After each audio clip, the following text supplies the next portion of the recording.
my nightmares.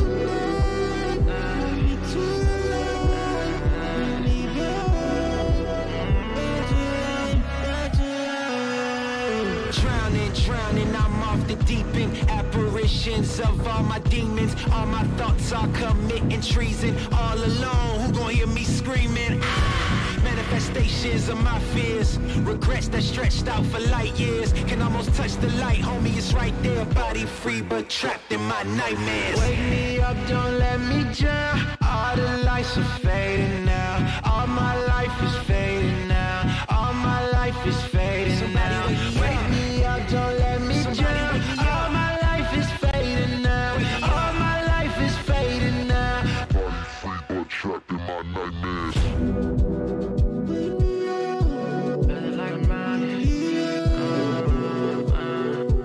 Wake me up, I'm trapped in my nightmares.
I'm getting hyped, bitch.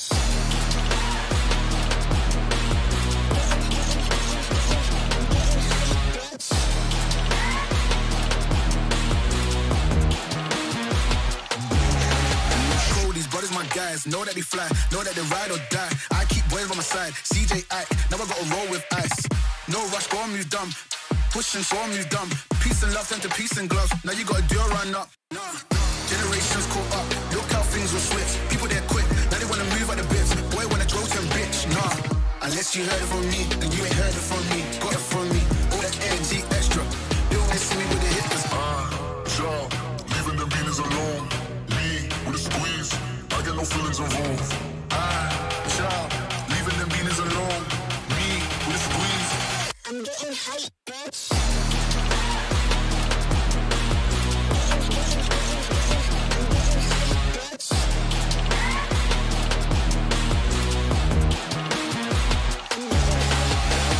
I got that B, she got that G, but she ain't know the way. She knew my face, she heard my name, pulled up and caught the wave. I'm feeling lonely, so I hope she stay. I'm confident when I'm drinking rain. I hope you get a taste. Despite being a stereotype, I'm up on the high. These niggas, they coming around, they tryna just fuck on my vibe. Playboy like my name was Carty. All my black Barbies, they come around all on me. It's like I got on me. Child, leaving them beanies alone. Me with a squeeze, I get no feelings involved. Child, leaving them beanies alone.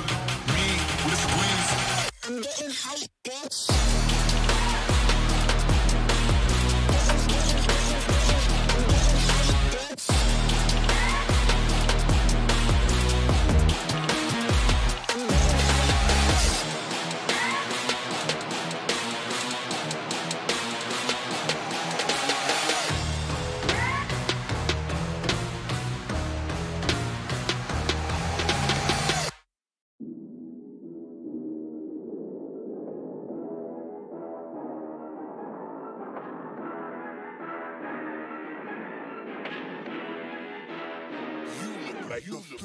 Really, y'all don't know this, y'all in danger. I'm a threat. I'm a gamble with your life, cause you know that it's a bet. It's a bet. You know I ain't letting up, my foot is on your neck. Yeah, take my word for it, it's a promise and a threat. Really, y'all don't know this, y'all in danger. I'm a threat. I'm a gamble with your life, cause you know that it's a bet. It's a bet. You know I ain't letting up, my foot is on your neck. Yeah, take my word for it, it's a promise and a threat. I ain't never really wanna flex my gifts, but I think it's my time. Let me check my wrist. You can never get my shine, I'ma keep on grinding.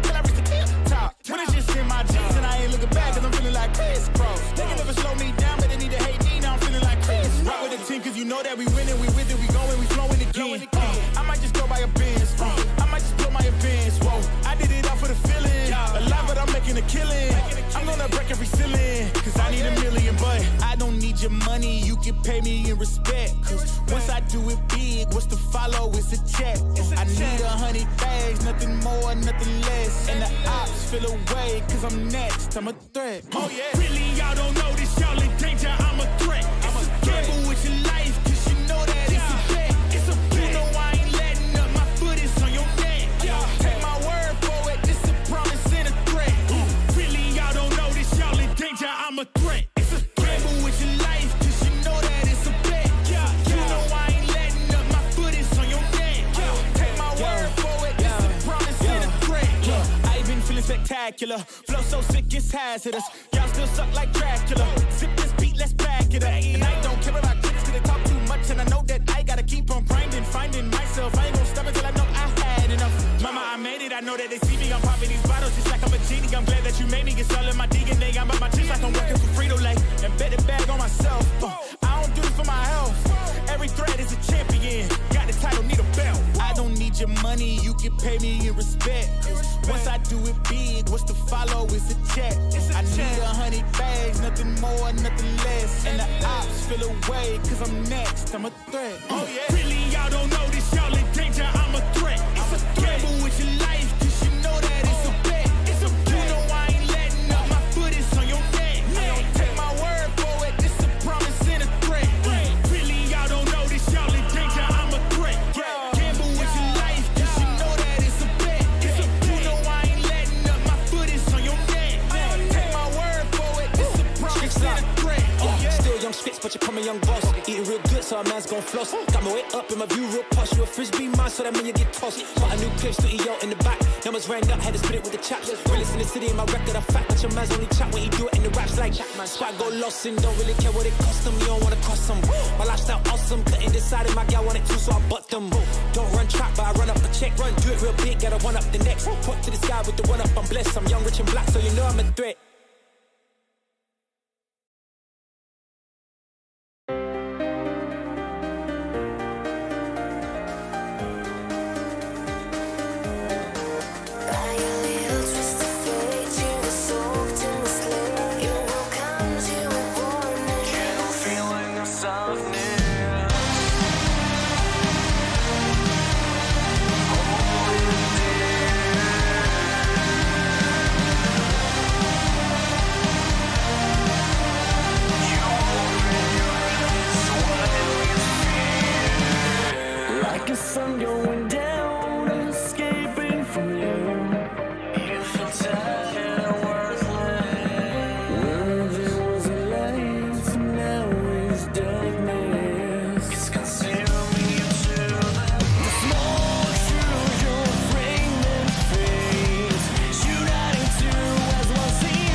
putt pass and I'm in that circle with my boys, roll the weed and this is it. Line up the trees like a forest fire, we're smoking the bear hat. Preacher try to top it, we ain't really trying to hear that. It's a little teenage angst with some ignorance, and every chance we get, you know these kids will get belligerent, cause though we know better in this world we unprepared. Cause peer pressure strong and it was never cool to care about the consequences. Flash 4 or 5 years and the story done changed. See, I did a little growing up. It's crazy how perspective change when your head between your knees in the bathroom throwing up. Still I took a fatal accidental overdose in my circle just to wake me up in time for me to get it. The fabric of this life is delicate and most don't get too many chances. I'm just thankful that I never fully ripped it. I remember back then when we was both cool, getting into trouble, never following the rules. Nowadays things change and now you're cold-blooded. Every time I try to talk, you're only trying to get blunted. I remember back then when we was both cool, getting into trouble, never following the rules. Nowadays things change and now you're cold-blooded. Every time I try to talk, you're only trying to get blunted. I remember back then when we were both kids and we would chill and talk about the life we wanna live. All up in your mama crib, memory just take me back, man. Nowadays it's hard for me to tell just where you're at, man. Look me in my eyes, but you're always looking distant. There's emptiness inside them, but your mind is someone different. You don't mind it when the people all around you say you're dumb. And the world is full of pain, it's easier to stay numb. First you started with the drink, graduated to the weed. Pop another pill, now you pouring out that lean. And you say that this is it, but homie, I don't really buy it. When the boundaries you set up demolished after you try it. I ain't tripping, I'm just saying that I miss the friend I used to know. Pop a molly on me and you flipping like reciprocal. So ain't much I can really go and do but say a prayer. If we could do, if you ever need me, homie, I'll be there. I remember back then when we was both cool, getting into trouble, never following the rules. Nowadays things change and now you're cold-blooded. Every time I try to talk, you're only trying to get blunted. I remember back then when we was both cool, getting into trouble, never following the rules. Nowadays things change and now you're cold-blooded. Every time I try to talk, you're only trying to get blunted. I remember back then when we was both cool, getting into trouble, never following the rules. Nowadays things change and now you're cold-blooded. Every time I try to talk, you're only trying to get blunted. I remember back then when we was both cool, getting into trouble, never following the rules. Nowadays things change and now you're cold-blooded. Every time I try to talk, you're only trying to get blunted. I remember back then.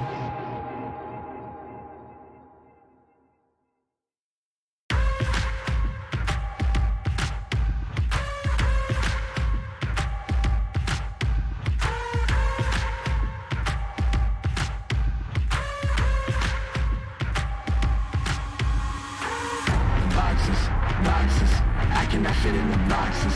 Stop it, quitting was never an option. Exhausted, this passion is never exhausted. And you cannot stop it, nah, you cannot stop it. I had to switch up the flow, show you the way that it go. God is good, but this life is hard, but it gets better when you grind it smart. I'm just really trying to leave a mark. We tired of being who they say we are. That's the baton, we gon' take it far. Always be real, we don't fake it all. Tired of 9 to 5, just making enough to survive. Only living on the weekends. You really thinking that's why I'm alive?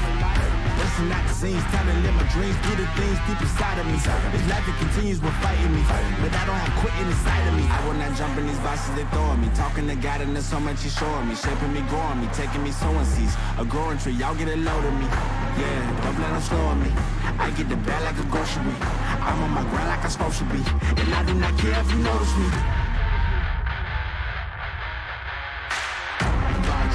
Boxes, I cannot fit in the boxes. Stop it, quitting was never an option. Exhausted, this passion is never exhausted. And you cannot stop it, nah, you cannot stop it. This isn't a robbery, hands in the sky if you got a dream.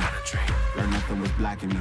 I was the problem, the only one stopping me. I didn't like it, I had to refocus. Now I'm devoted, I know where I'm going. Controlling emotions, I'm owning the moment. In order to get it, see, you gotta want it. This type of flow make a living break. Confessions over these 808s. Don't sleep on the key, better stay away. I mean, for heaven's sake, I'ma be the best. Came from the endless, I ain't with the games, bitch with the chest. Be beating on my chest, trying to get my rest. Watch me while I flex. Every win is a blessing, and every L is a lesson. So when I run into rejection, I know it's only redirection. I see the blessings right beside me. The chances of quitting are likely. I do it like I'm in my Nikes. Don't make excuses, they never excite me. Boxes, I cannot fit in the boxes.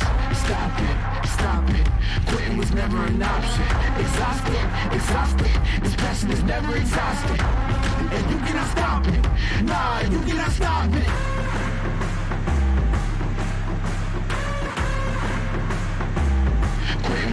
an option.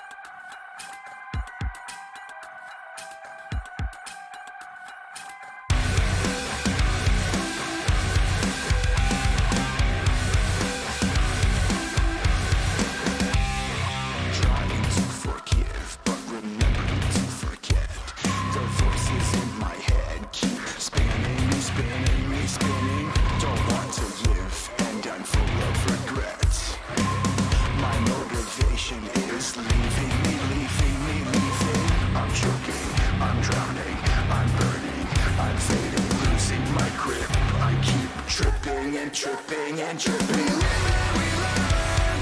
We crash and we burn. We're alone in this world. We rise and we fall. We're one and for all. Pick yourself up off the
Hello everyone and welcome back to Battle of Baltics provided by Monster Energy here in the studio. Second week in a row, my name is Beneficus and alongside with me is none other than Mr.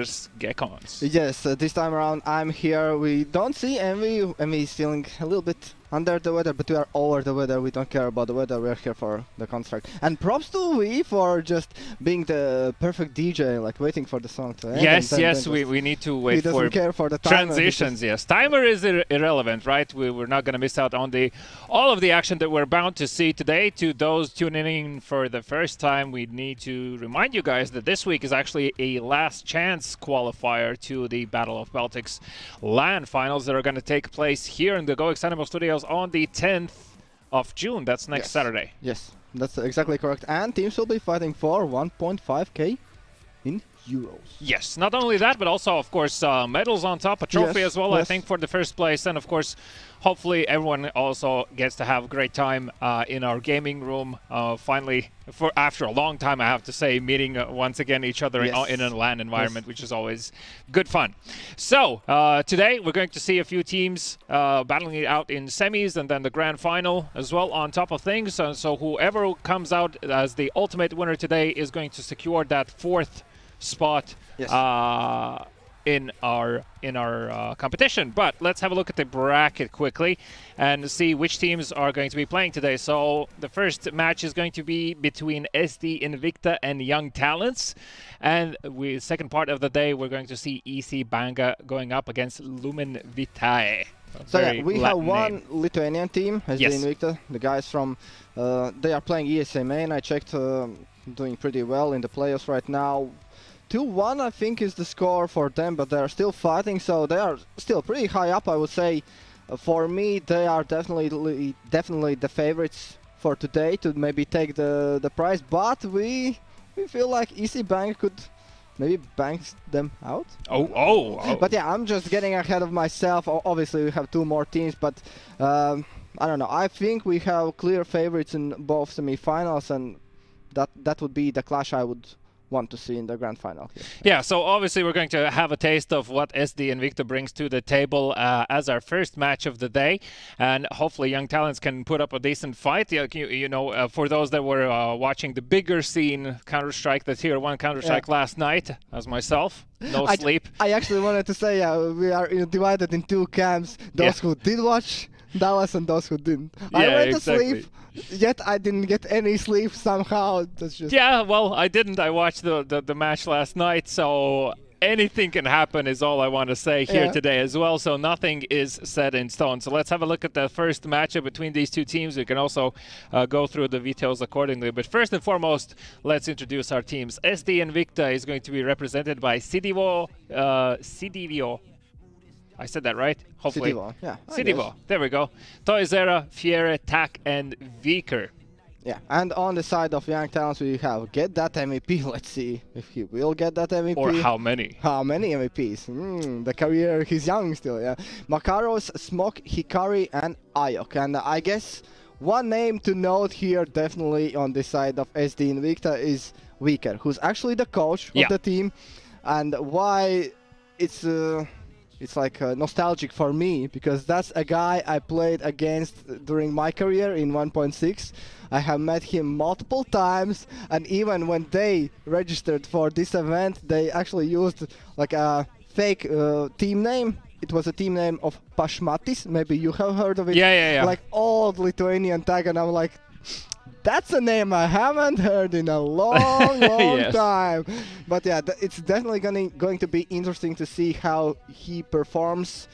Well, definitely he has the experience on their side, right? So he should at least be in a position where if things come to that, he should be able to give valuable input for the team in terms of what needs to be done next. On the side of Young Talents, though, we've seen Makarov play before, so we're already kind of acquainted with him. The rest, I'm not so familiar, but maybe you have seen some of these guys. Yeah, that's the case. I'm not familiar with them also, so that is why I would call them a clear underdog here in this matchup. And obviously on the side of SD Invicta, once again, we have seen the guys of Sidivo, for example. He has been playing for Time Chasters previously, like in BSL. I think I have seen some of the other names too, and I just want to mention how impactful has been Coldzera in the scene, because he's converted not even just Brazilians. There's a Lithuanians at the end. So props to Coldzera for doing his part, influencing the youngsters. So yeah, we have 1-0 in the server today. And talking about the veto, it's obvious that Young Talents want to go towards like a more puggy style map. Well, obviously, picking Mirage is definitely something that I think plays into their strengths, because that's a map that allows you to be more adaptable, and it doesn't require like having an in-depth knowledge of particular strategies, right? You just need to know smokes pretty much on this map, and then you can adapt to what your opponent is doing. But what do you think about SD Invicta's Anubis pick? It's becoming more and more popular, we see now, especially in Tier 1 scene as well. Yes. And we see some teams like just being incredibly dominant on it. Yes, I'm afraid if Young Talents want to win this series or go to the third map, they have to win Mirage. There's no way around it. Anubis, we have seen the same guys or Latvians, the Prodigies. If you have watched their Anubis, I'm like, so many good nade stacks, like push and pull here and there. Like you just see, if you know how to play Anubis, it's just in your pocket all the time, basically. So yeah, Mirage is where I'm looking at the Young Talents to surprise us. One thing I would want to see is them like seeing early where Viker is playing on the city side, and trying maybe to test him early and to maybe see if you can abuse that spot, if he's like the BE anchor, for example. who knows? Who knows? That might be the weakness in their defense. Yeah, and obviously then the last and final, if we go the length, is going to be Inferno between these two. And I always say this, but you know, I don't like to play Inferno as a decider map, but I love to watch it as a decider map because there's always that overtime potential there as well. And especially these days when the map is pretty well known for everyone playing it, and also how it should be approached. We still see sometimes teams come up with some few innovative approaches, and but it usually now these days comes down to like timing pushes. So like when is the most awkward time for the terrorists when CTs can push and things like that. So I would be curious to see if anyone will be using such tactics, because we know if you play super defensively on CT side on Inferno now, chances are the Ts are going to run over you. Yes, information is key, and to attest to this, the fact that you are saying it's like the fact that meta has shifted towards T side is just, it's so weird actually seeing that, but it's like, yeah, statistics don't lie. You look at the stats and it's, yeah, it's T-sided. How? But yeah, how Marek Siekindar-Galinsky taught me back in the days, he said, for a CT side, you need to control either the middle part or the banana. If you don't have either, you already lost the round. Yeah, I can definitely agree with that. And we see this a lot happening from perhaps teams that are less confident on the actual map, that they tend to just kind of ignore the possibility of doing a retake on the map or regaining some control that has been lost on Inferno. I wanted to take a quick step back still on the subject of Anubis though. So I remember when Anubis came out, right, everyone was, as usually are with a new map, kind of iffy about it. It's like, boo, why is it there? The same happened with Ortigo. And Ancient, it was the same story with Ancient as well. So many people had just like an allergic reaction to the map, myself included in the first 2 days, and then afterwards, these days, I'm like, yeah, I'll play Ancient any day, you know. So Anubis is starting to become that, and starts to grow on me as well a bit. But I think the thing that doesn't really give me any confidence yet is that we still haven't really seen a team that has developed the quote-unquote default meta on Anubis. Every team still has their own unique approach, and that's why we still see on this map that a lot of, let's say, better teams than the others still fall on this. So I wouldn't necessarily put young talents out of the game on Anubis as long as they have a clear idea in mind how they want to approach it, because it might be something that SD Invicta hasn't really accounted for it. Yeah, that could be the case. I'm thinking like more on the lines in Anubis. I would say knowing just the default nades is not enough at this point. No, definitely. You knowing from T side how to like smoke connector at the start of the round is not gonna net you round wins, let's be real. So, and yeah, to attest to what you are saying, I think Keen from Prodigies is one of the guys who told me like, on CT side, I'm not gonna smoke connector. Like, I'm gonna smoke B main. Yeah. Let's fight for connector. And it's like, it's so different from what other teams are doing, and let's see if how SD Invicta approach that, and if they approach it in a quote-unquote exotic way, the way no one is playing the map, then yeah, young talents are gonna be like, what is this? How do I play what do you even do, this? right? Yeah, exactly. What do you even do?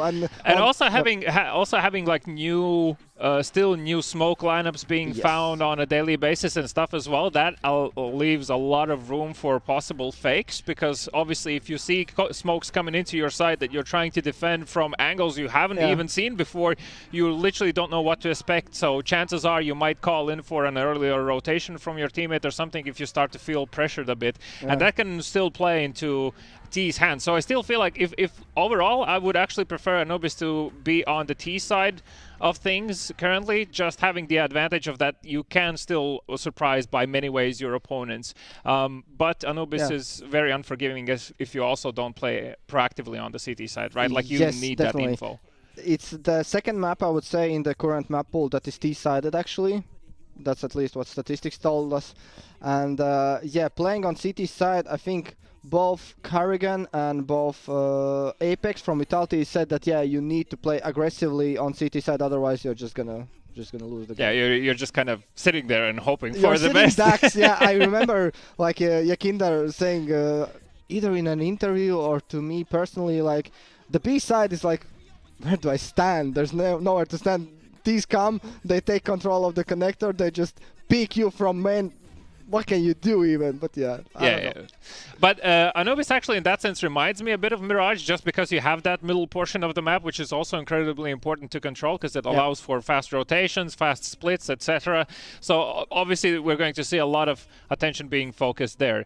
Coming back to Mirage, the players are slowly joining the server now, obviously because Young Talents chose the map. They, as the Invicta, will choose to play the side, and they're going to start on the CT side, I presume. At least so far, it does look like it. So, what do you think is like the best bet for Young Talents here? I assume that they probably will not have a lot of information about how they, as the Invicta, plays. Last time around, me and Envy, we kind of fooled around like, what's your go-to T-side Mirage like first round? So you already know. You already know. You don't know? Is it Radeket? But we saw one of them, I guess. Yes. But yeah, it's B contact. It's the classic one. It's like you can't counter it. And if there's a weaker on the other side, it's pretty weak.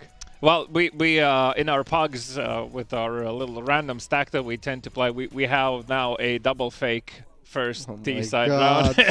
And then you and there's only like two scenarios. Either it works out great, yes, flawlessly, or horribly. Just and if it works out great, I already see the messages from opponents like, "Is this Prac-com?" Yeah. There's a lot of people just play CS. What are you doing? Saying that we try hard too much, etc. But like we've gone even further. Like we have knife round setups for knifing for sides for almost all maps for both sides. So we're nasty people. So we're gonna see you in ESA Open next season, yes? No.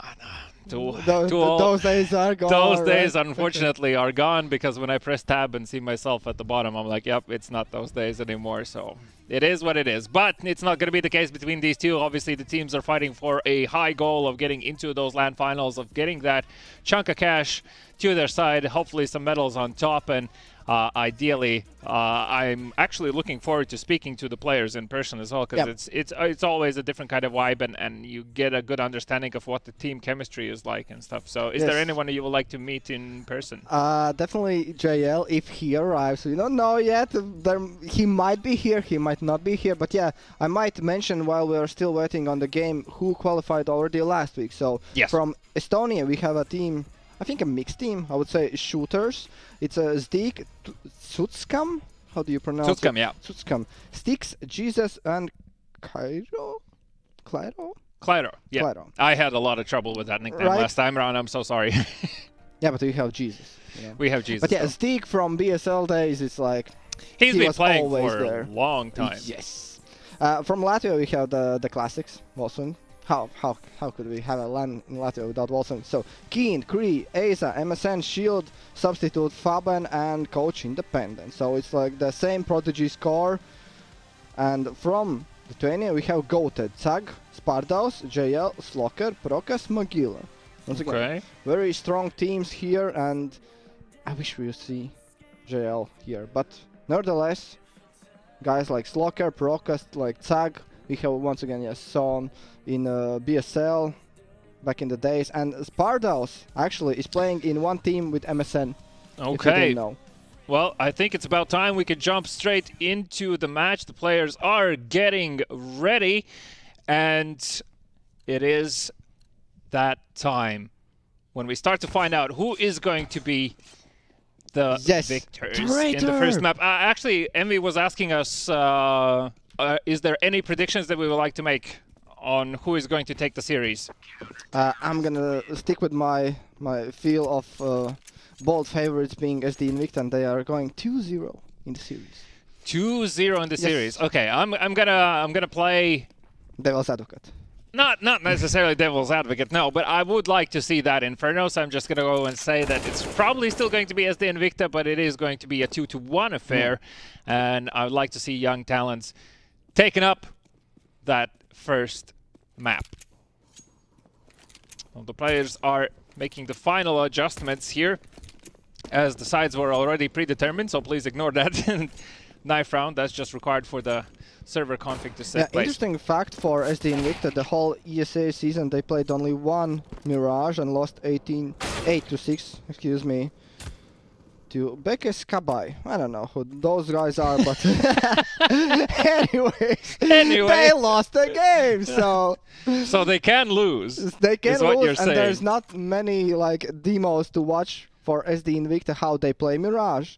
I don't know if that's good or not for young talents, but right off the bat we have a pause.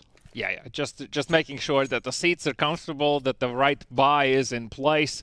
And looking at the buy, we do have a smoke and molly in the hands of Makarov, so I'm curious to see if this indeed is going to be a B contact play, as you said before. On the side of CTs, let's see if you will be required to say some strong words to the side of CTs. I will predict maybe it's gonna be mid, molly there in is the a window. defuse kit. Oh yes. Molly in the window and smoke top connector and just rush short.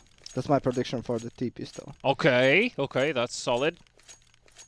Let's see if it plays out. First round today is live, ladies and gentlemen. Cast your votes and hope for the best. Already top mid smoke, so denying information for the CT side there. The bomb is heading A Palace. So it is going to be a connector push going out. Good shots here on the short. Makarov kicks things open for young talents, trying to win this fight in the stairs of smoke. And he comes out on top. Makarov's with a second in this round. Hikari also with one. That's a super clean round coming out from young talents. Clean and easy. Damn, they surprised me. I was curious, why do we see top mid smoke? I guess so he could just 100% line up the molly in window. Yeah, I guess, yeah. But as we know, you can throw it through the wall, the left wall.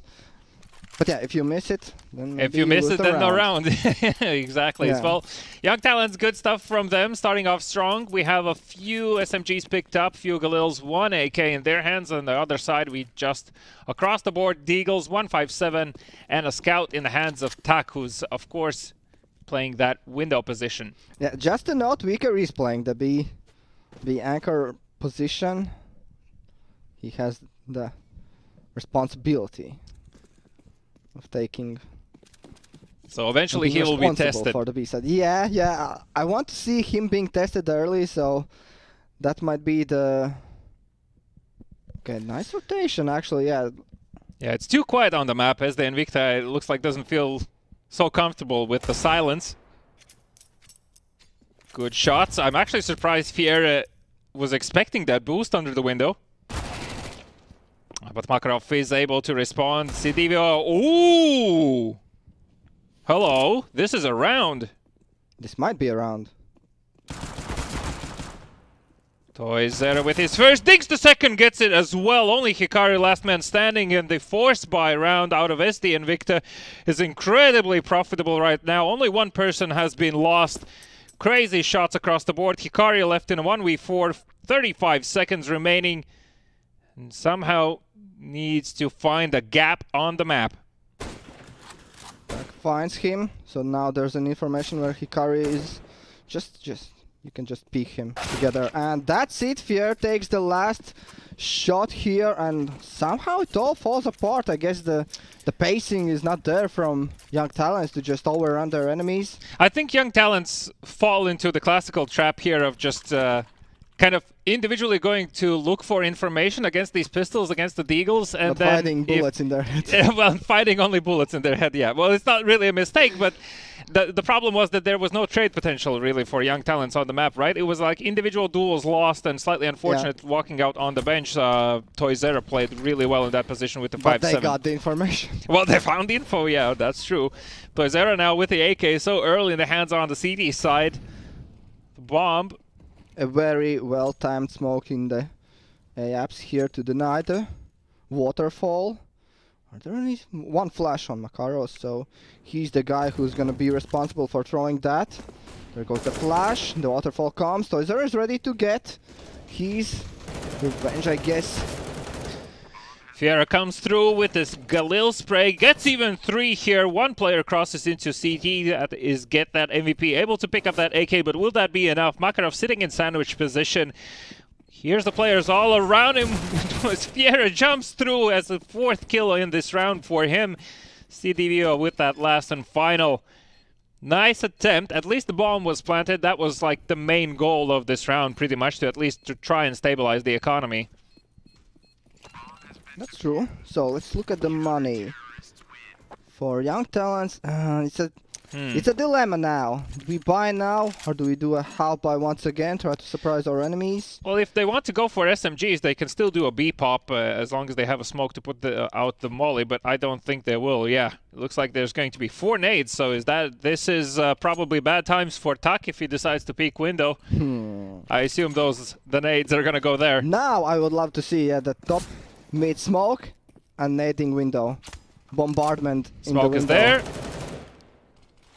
Oh no, Tak, good luck! He's alive! He's somehow alive. Get that MVP, trying to find the kill into connector. Tak comes through with 2 kills, despite the grenades on top, and Sidivio with a beautiful spray there as well ends the last 2. And that's the 3rd round for SD Invicta. How did he survive those 4 grenades is beyond me. Lucky bastard.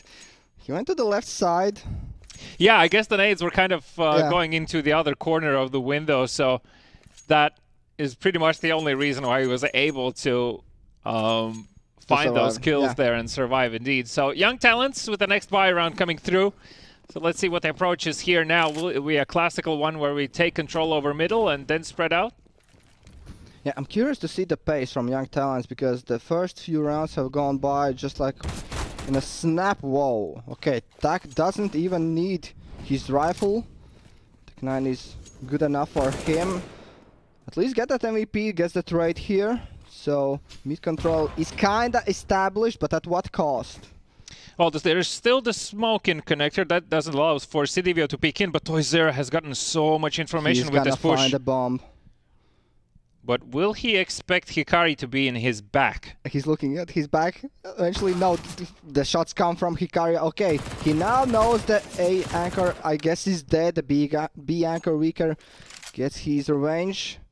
2 against 3, so still slowing down, not moving, not deciding which side they are going to go. Still 2 smokes available for young talents, so they can definitely make a play out of this. And actually, Viker has positioned himself close and short. Sidivio here as well to try and help out from connector. It's going to come down to the timing. Sidivio expecting for the under. Now he comes through the peak. The trade is there. It's a one-on-one situation for Hikari to go up against Fier. He has the defuse kit available to him. So it'll come down to playing out this post-plant position. Good repositioning from Hikari. He takes his time.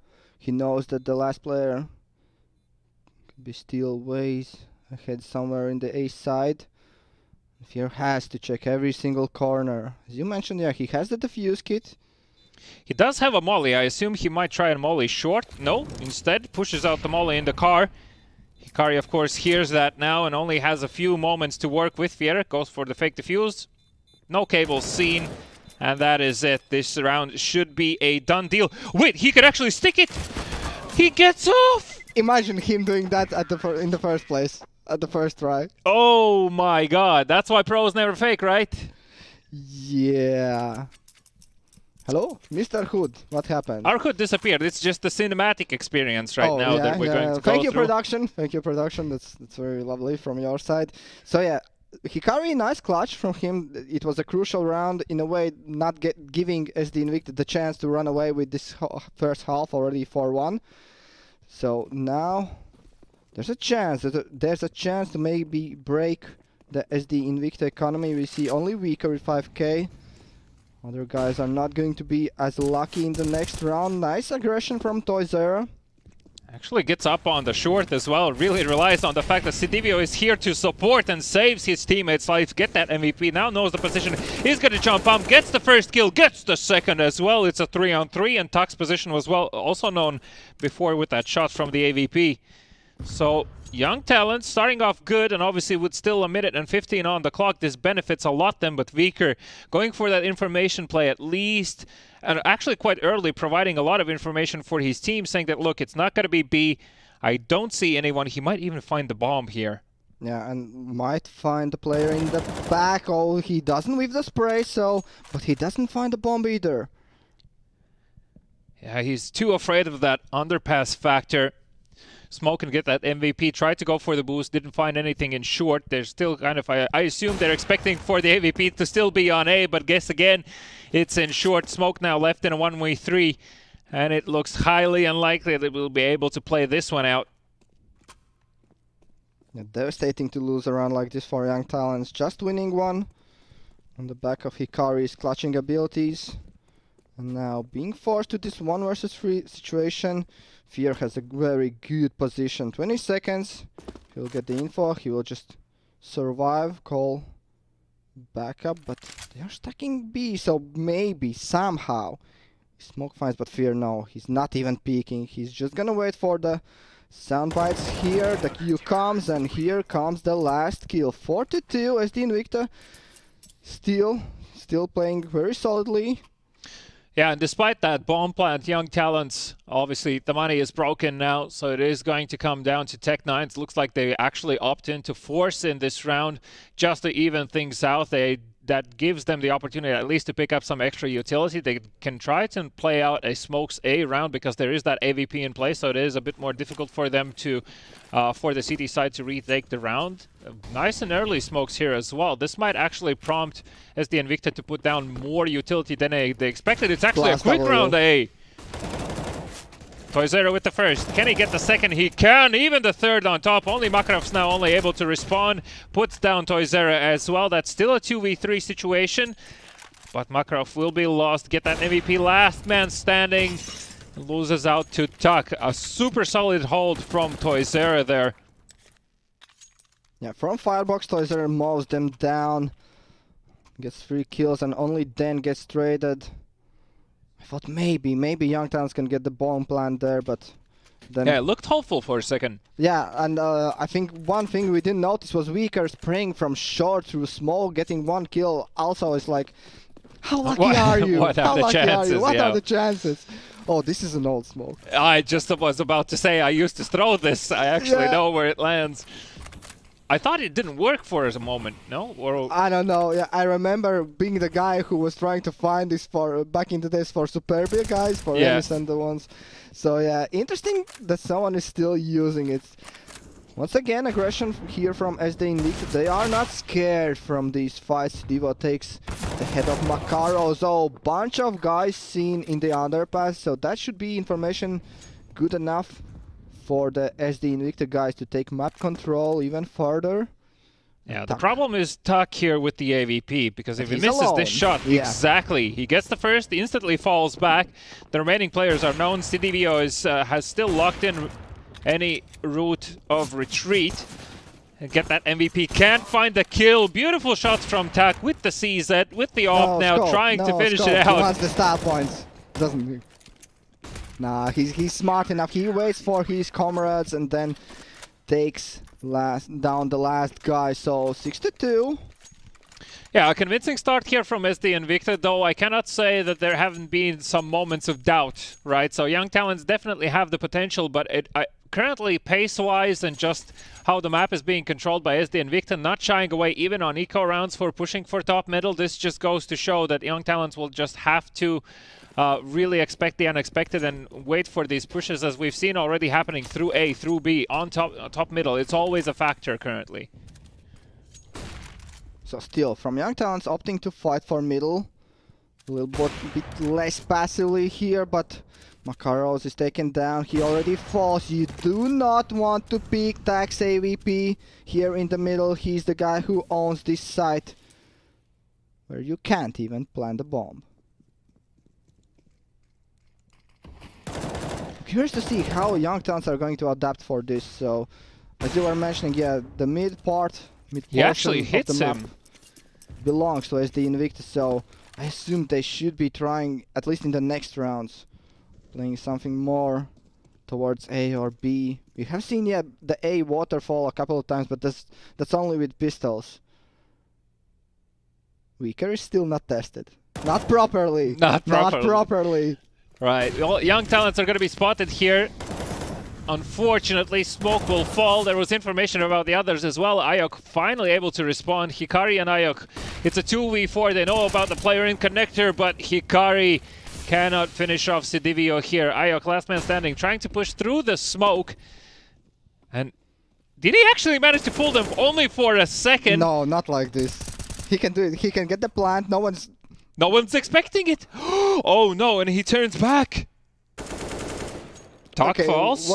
What are these mind games? Ayok, dude, what are you doing? No. What? Oh no, such a nice try. He needed to ace to clutch up Ayok with 4 kills in this round, and somehow he even managed to make this so close. Obviously, this will keep in check as the Invictus economy, but they still have plenty in reserves. He had so many possible turning points to turn towards B. I'm like, okay, you got the first kill, just go towards B. No. Okay, you got the second kill, happening. You can go towards B, mate. No, still going for that A, and that's just... Yeah, in the end, it's not enough. Viker is also there. All 4 guys from SD Invicta were on A side. Well, it might be the B test that you were asking for now. The bomb is heading towards B apartments. We still have Toyzera looking into top mid. Can't find anything. Sedivio will fall, though, but by the hand of Hikari, and he works as a fake right now on that A bomb side, being an absolute nuisance. And it requires the attention of SD Invicta. We can see even Viker now heading into short. This is perfect timing for Young Talents. He was definitely hurt in the short. Yeah, now they know Young Talents have the B side open. Before the smoke blooms, Ayo gets taken down, and now it's gonna be very, very difficult to win this after plant. 3 versus 3. Nasty trades going backwards and forwards. Get that MVP with an important kill. Tak is on low HP as well. There are still defuse kits available. Makarovs will fall to the MVP. It's a 2v2 now. Smoke is low. He should be the first point of contact now. Get that MVP. Playing it out. Falls in the bench position. Smoke left in 1v1. There is a defuse kit. Tap on the bomb. Instantly swings for the apartments. Fiera just too good right now. Definitely seems to be in a bit of a flow state. Do we see a pause here from Young Talents? I would assume they are a mix like team, so they're like, no, it's... They're like, no, pauses are for teams. Pauses are overrated. Yeah, pauses are for teams. Well, we do see a switch up. We have Makarovs picking up the AVP on that T side, and... I think we already saw it once when he was boosted in middle. Oh, yeah, okay, sorry. I might miss that. But...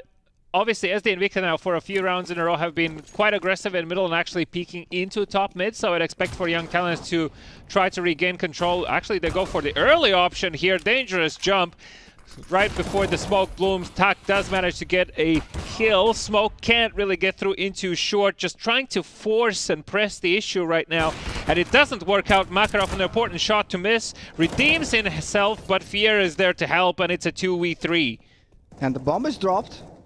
CT guys saw the bomb dropping there in Delphine from Makaros. Get that MVP, doesn't even get the kill on Fear. Toyzera helps him out. Once again, 3 guys alive for SD Invicta. The economy is... There's no inflation, dude. There is what no are you inflation. talking about? Recession? No. Yeah. Lots and lots of monies on the side of SD Invicta. But I was about to say for Young Talents as well, you know, like if you know that your opponent is playing so aggressively in middle, why just not try and retake it late, just slightly later? Young Talents are trying to fall into that, well, not trying, they're falling into the classical trap of trying to play out the round from the start. Yeah, and if it doesn't work, they just simply don't adapt. So you were asking for Viker's challenge. Here it comes. Molly comes in. They are ahead of the Molly, so Viker gets the one. He is already traded, but there's one guy, and that is Sidivo here in short in the Edward position. He gets more. One more. No, then traded from Hikari. Toyzera picking up that first point of contact. Ayok actually comes out on top too. Both CT side players are in kitchen. Tak has a great angle for this peak. Gets that shot. He seems to be absolutely on fire right now with the AVP. The bomb has been planted, but it's a tall order for Hikari. It's a 1v2 situation. The only benefit that he has is that both CTE players have the ops in hand. That might play into his favor. Picking out the Deagles now, can't really make it happen. Hikari toying with his food, gets the first kill, needs to get the clutch on the second. Fiera once again comes out, guns blazing, and gets that defuse. 13 kills to his name, and leading his team together with Tak towards, well, a very convincing first half for SD Invicta. 10-2. Yeah, second clutch from Fiera here. In the last couple of rounds, once again getting that 1v1 situation, winning it, getting the fuse done, and that's just not enough. Not enough from Young Talents. The opening was nice. You got 2 very lovely entries. Traded instantly, got the bomb down. Yeah, we can and see. I think, yeah, the ideas are there for Young Talents. It's just the execution, just not getting the kills they need in the end, in the late portions of the round. Those small timings just a tad bit off. SD and Victor do have control over underpass, and CDVO gets a kill on top mid. This is at least going to give some information, and now with the barrage of smokes coming through, Tuck is calling in for help as Toyzera puts down a smoke in the default position. This actually can come out tremendously good for him. Tuck with the kill, Toyzera there. Tuck with his second, and only Makarov being able to respond with the AVP. Gets his third, fully flashed, like Fiera misses. Oh, stop! Sorry for the guys who are with their headphones listening to this. But yeah, I already saw a world where he just gets another one. I really thought it's happening. But I want to give props for SD Invicta. You can clearly see the comms being on point. It's like they have thought through, okay, the A execute comms, what do we do? This is how we approach this. This is the smoke I'm gonna just throw for myself to play around from the A anchor's perspective, and then just let's squeeze our opponents and just not let them even in the sight. Well, Young Talents definitely need these last 2 rounds if they want to make this Mirage map competitive. It was their pick. And speaking about those, Tac picks off 2 enemies and just adds to the tally. Sidivo comes through with 2 of his own. Last man standing, Makarov. We've seen this before. Gets the 2 kills, falls back. There's a lot of time he can play with, a lot of doubt he can ensue in the minds of SD and Victa, but will it be the case as Vicar already is going to be jumping up into B apartments to get that early information. Top mid also taken here, so cutoff routes have been secured. And that means Makarov should be in a position where he really has no other option. I think he realizes that as well. Now the question is, does he expect for Fiera to be in this corner? Oftentimes overlooked, not checked, and not going to be checked this time as well, as Makarov will fall. Bit of team damage for motivation there. For motivation, so it doesn't hurt in the next round when enemies are... Yeah, so he's used to it. He's used to it. He's like, you're not getting enough shots in, so I'm gonna shoot at you. So like, you know, like boxers, like the coaches hit their boxers a bit so they get used to punches. Get hyped. Yeah, get hyped. You know how this feels now. Yeah, exactly. Well, Young Talents definitely probably rethinking their Mirage pick currently, as they're hoping to get a third with this last force by 3 Galils, 1 AK, 1 MAC-10 in their hands. Heading towards connector. The bomb is at short. But who other... The bomb is dropped already. The bomb is dropped in the peculiar position. How do you even... Wait, yeah, the bomb was solo. What? Yes. So that's how dead and gone T-side is for Young Talents team. Smoke has a nice position, but yeah, what's the point of this position if you do not have the bomb and you even have the A side? Okay, Aya could play a huge role in this round, maybe, but then trades instantly come here from SD Victor. Nice try. You can ding the guy, but yeah, Ayok is there, and it's 13-2 for SD Invicta. The first half is over.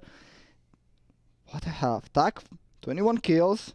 Yeah, I mean, dropping 20 in the first half is definitely a sign of things to come, with that of a convincing play coming through, and Young Talents definitely are going to have to dig very, very deep.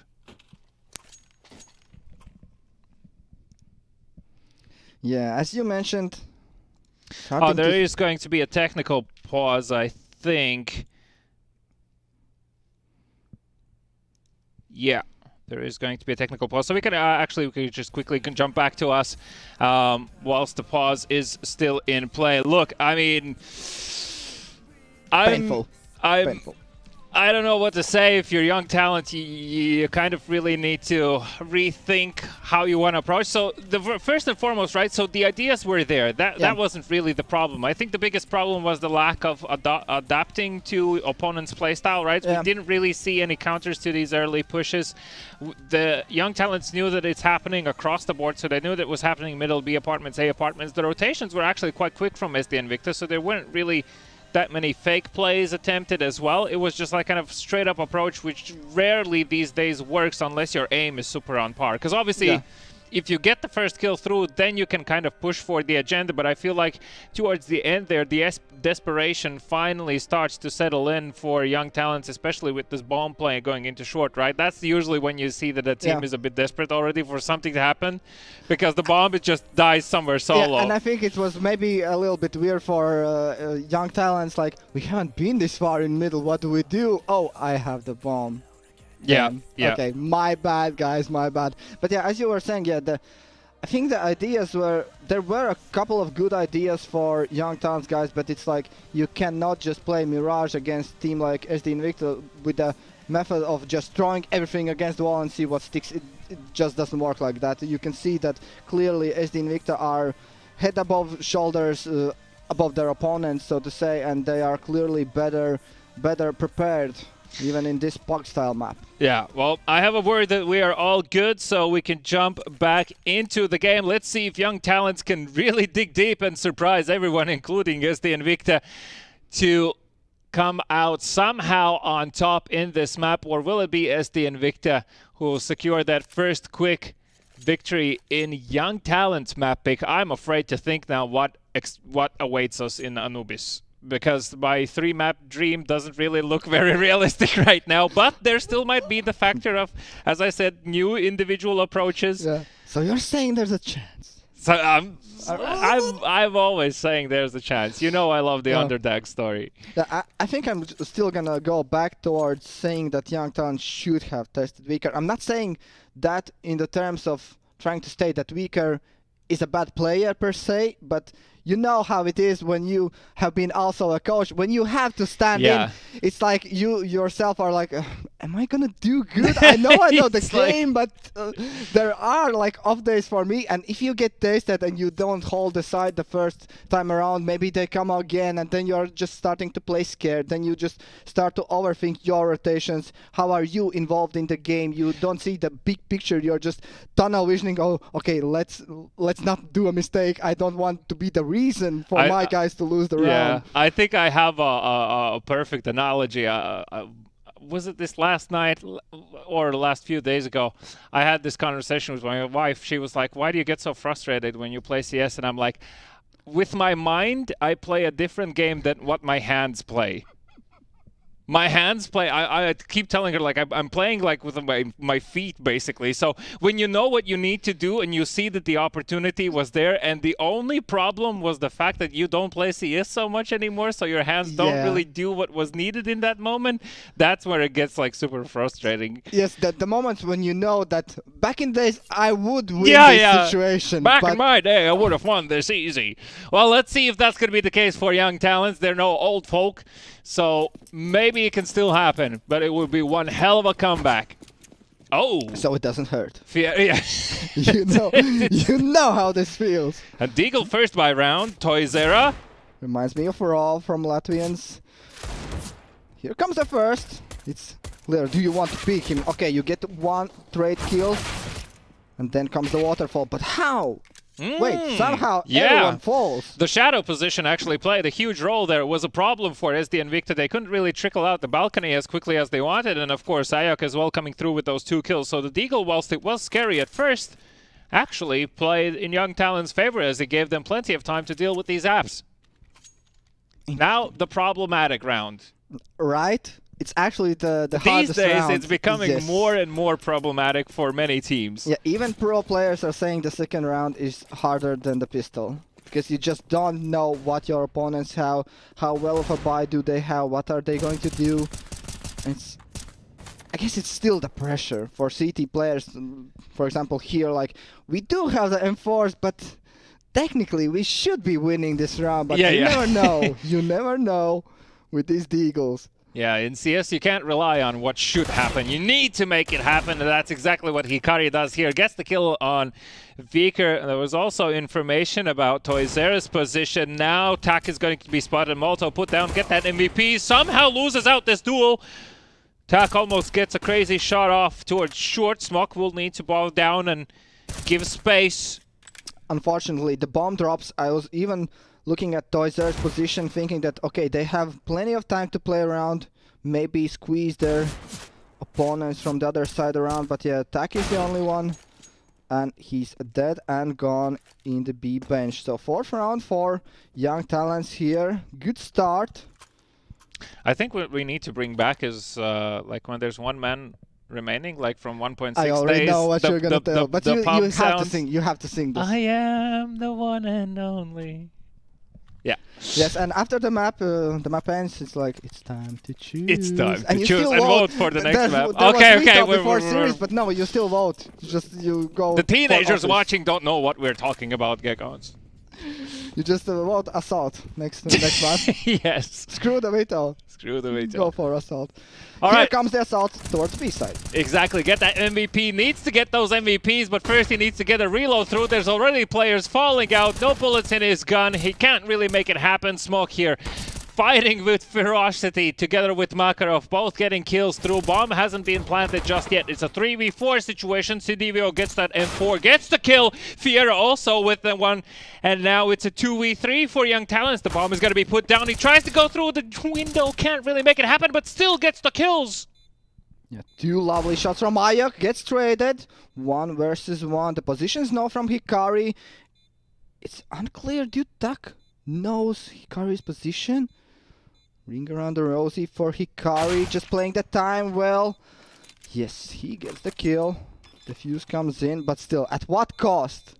At what cost? It was definitely, the cost was too high here. You can see the money reserves as well. For Smoke, it's like 3-8 in the bank. The rest are sitting at 6. Get that MVP 4, that's still enough. Nades can be still dropped.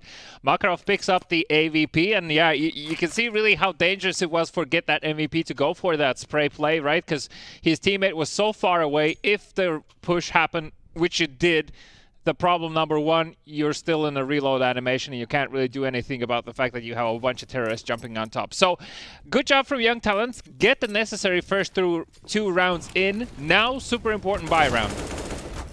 Ooh, nasty. Fiera almost could have gotten Hikari there. Hikari somehow manages to escape with his life. There's going to be a boost in short, but there's already a player up in connector. Close in short as well. Sidivio falls. Toy0 with the favor in return. Makarov now with the AVP. Both actually from him and 1 from Hikari, leaving Tak once again last man standing in a 1v4. He's done a lot but can't do many things while being dead. So Young Talents, quick first buy round goes in their favor. Yeah, such a different approach, I would say, from what we saw from SD Invicta. Not going aggressively towards middle, but just letting your opponents just... I was already thinking, like, you let a guy through connector and he's already on A side, but somehow they deal with them and squeeze the middle part of the map to get the kills, to get their 6th round. Well, there is 4 AK still on the board. 1 Deagle in the hands of Tak. He's already shown us a lot today. Actually, CDV not far off. 20 kills on his account. And Young Talents actually put a lot of emphasis on this short play, so this is the 2nd time in a row they have 2 players in short. It is going to be another B pop. Falling out here's Ayok with the first. And there we go, get that MVP, also gets his kill. A big delay from the remaining players of SD Invicta. The bomb is down in the site. They can't even make out of the apartments. That was such an unordinarily sloppy round from SD Invicta. Yes. And that just gives me the notion that SD Invicta might be already thinking that, oh, this is in the bag. We have this Mirage game is already over. Let's move to Anubis, but I don't know. That's a dangerous thought, That's a dangerous thought. And even though we did not see the Zonix low score of 11-4, it's still... The game is not over, guys. You have to play your rounds correctly. You have to show that you are actually better than your opponents. 2nd time around, trying this same pick. Now Tak gets the better of Hikari. Yeah, there is aggression from Ayok in top mid. He actually didn't spot the player here before. Tucked in. Who's that? That's Viker sitting in that position. Toy0 already pushing through sandwich. 2 players in connector. They have definitely been heard and spotted, but kills come through in the favor of Young Talents. Fiera now only able to respond, jumping into the window whilst Viker making his way towards a ramp. But they actually changed their mind. They have information about B being open. Ayok will fall in connector. It's a 2v2. And the bomb goes towards B. Fiera has a great position up front here, but needs to be careful. Heard the zoom, I think. Actually gets out on top as well with the kill. Fiera just opening up the round, which seemed, in my opinion, already seemed lost. Yeah, I love that off angle from Fier. It's like, you're coming from kitchen. Why is he here in the open? How are you get the trade on him now? There's information about get that MVP. He's the last guy. He's just a double pick. No, Fier is the one taking his 4th in the round and even getting the AWP here in the end. Yeah, things started off with Tuck once again peeking through that Molotov in A ramp, and it seems to be something that young talents, well, I mean, if they don't respect that potential now, then I am going to be angry. Because, like, you know, you can see a player falling to a play once, and maybe the second time, but if the third time you're not still looking and expecting that, that's like fully on you, man. Like, there's no excuses already at that point. We do have an AVP in the hands of Tuck. Boost over the Molotov, not going to work out this time around. Ayok playing up close. At least he's going to hear this info. He gets flashed in, but nope. As the Invicta guys were not peeking at that moment. They were ready for a play like that. Now the A site might be open for taking. But they're not rushing in. Makaros takes one, Makaros takes the second one. He knows about the guys in the slope. They were previously showing themselves. Vicker also dies, so now it's all on Toysera. Yeah, I mean, he can hope that young talents overplay the situation, overpeak. Makarov will fall, almost gets the kill there on that get that MVP.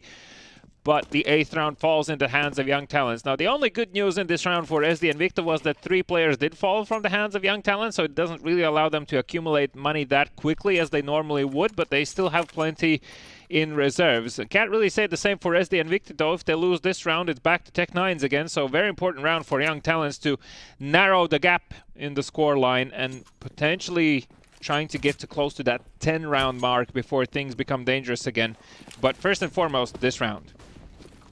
Early top connector smoke, early smoke in the window, so mid is for the taking for SD Invicta guy. Makaros sees another one and gets the second one running past his crosshair, so once again opening kill for young talents here. And Ayok plays around the connector smoke. Yeah, the spray is gonna push him back a bit. CDVO will fall. And so does Toysera. Only Fiera left with Weaker alive. Once again, this duo this time around. Fiera does manage to find one, but that is it in this round. 9th on the scoreboard for young talent, and it starts to look a bit more respectful now.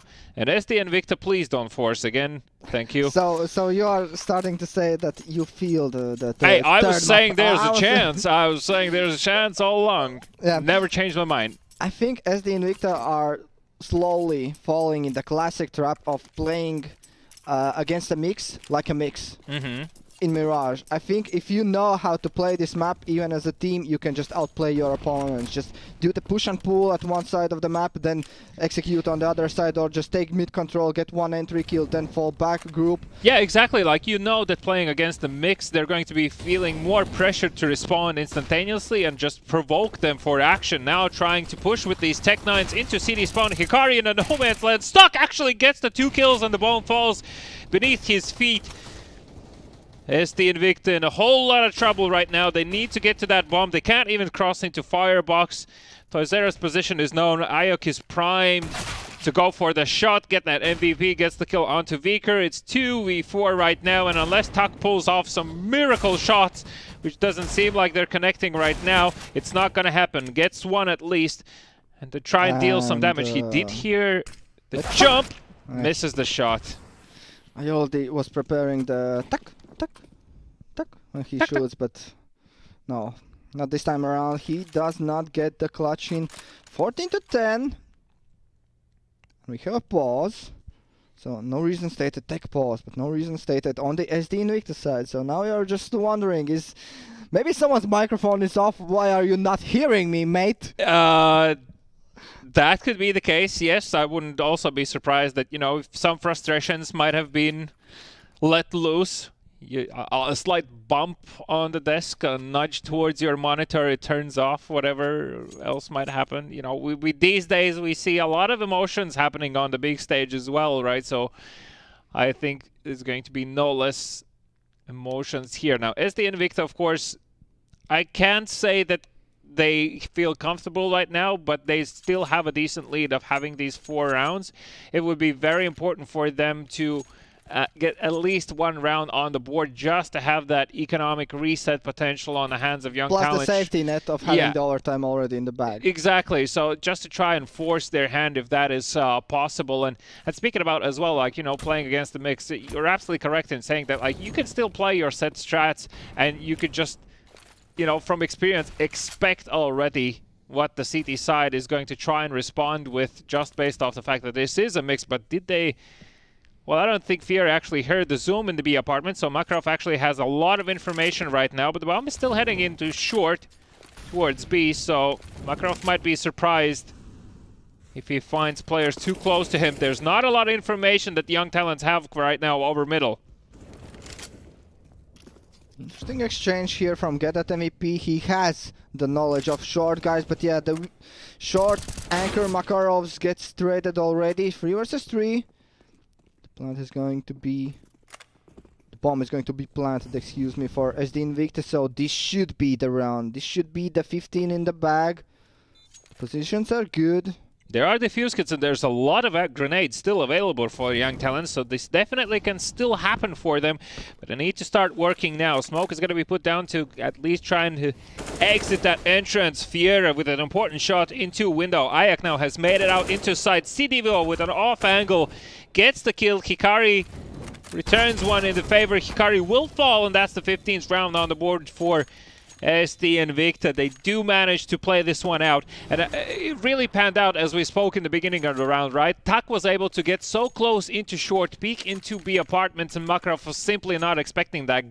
That MVP had the right idea, being Molotovs in window, so he already started a rotation into B, saying that, like, look, I don't have control over short, and the players were already so close to the side that nothing could have been done. Yeah, and it's the early setup of young talents playing 3 guys towards A that just backfires on them this time around. Once again, they are opting for the same strategy, just expecting SD Invicta to focus and emphasize the A side more. Good position here in window from Smoke. He might not be checked. Let's see how aware is Tak. Oh, also comes in a timely fashion. Tak is already ahead in the stairs. Leading the way with the Mac-10, gets the kill onto Ayok. Makarov position also has been spotted now. Smoke will fall in window. There is Get that MVP in the smoke in connector. He can't get the kills! Mouse, hello? Oh no, Makarov, please don't. You already saw a world where I he takes saw 1, where it 2, happens. 3. This is my round. This is 15 to 11. No, not this time around. It just felt like he's like pushing the mouse button. It's like, it's stuck. Hey, my mouse is stuck. It looked like he was already kind of done with the first play in his head and tried to go for the quick transfer and kind of really overplayed that situation just by a little bit, right? He had the timing. The players weren't really expecting for him to be there in such a quick fashion, but SD Invicta still, at the end of it, do manage to come out top. Props to young talents, right? They did manage to at least get some of those rounds back, but the round differential was just simply too high, right? So if we would have seen a more classical 9-6, 8-7 half, this definitely would have been a game that could have still happened, because SD Invicta, as you said, like, did start to fall into that trap of playing like a mixed team game. Yeah, but it's hard to give... I don't know. I don't want to take anything away from young talents, but for young talents to get 10 rounds, SD Invicta had to trip over. We just know that they are head above their opponents. They proved that in the first half, so that's how the game should have ended, maybe. So they are just getting ahead of themselves, thinking that the game is not over, guys. So still young talents get 10 rounds in the bag. That will prove, maybe, like, push them to feel better about Anubis. Yeah, at least the match ended up on a better note than we thought it would actually do. So I agree. I think they should not go into bad spirits into Anubis. How it will pan out, we'll just have to see. We're going to go into a brief pause now, and we're going to be back in about 9 minutes or so. So when we come back, it's going to be the second map of Anubis between SD Invicta and Young Talents.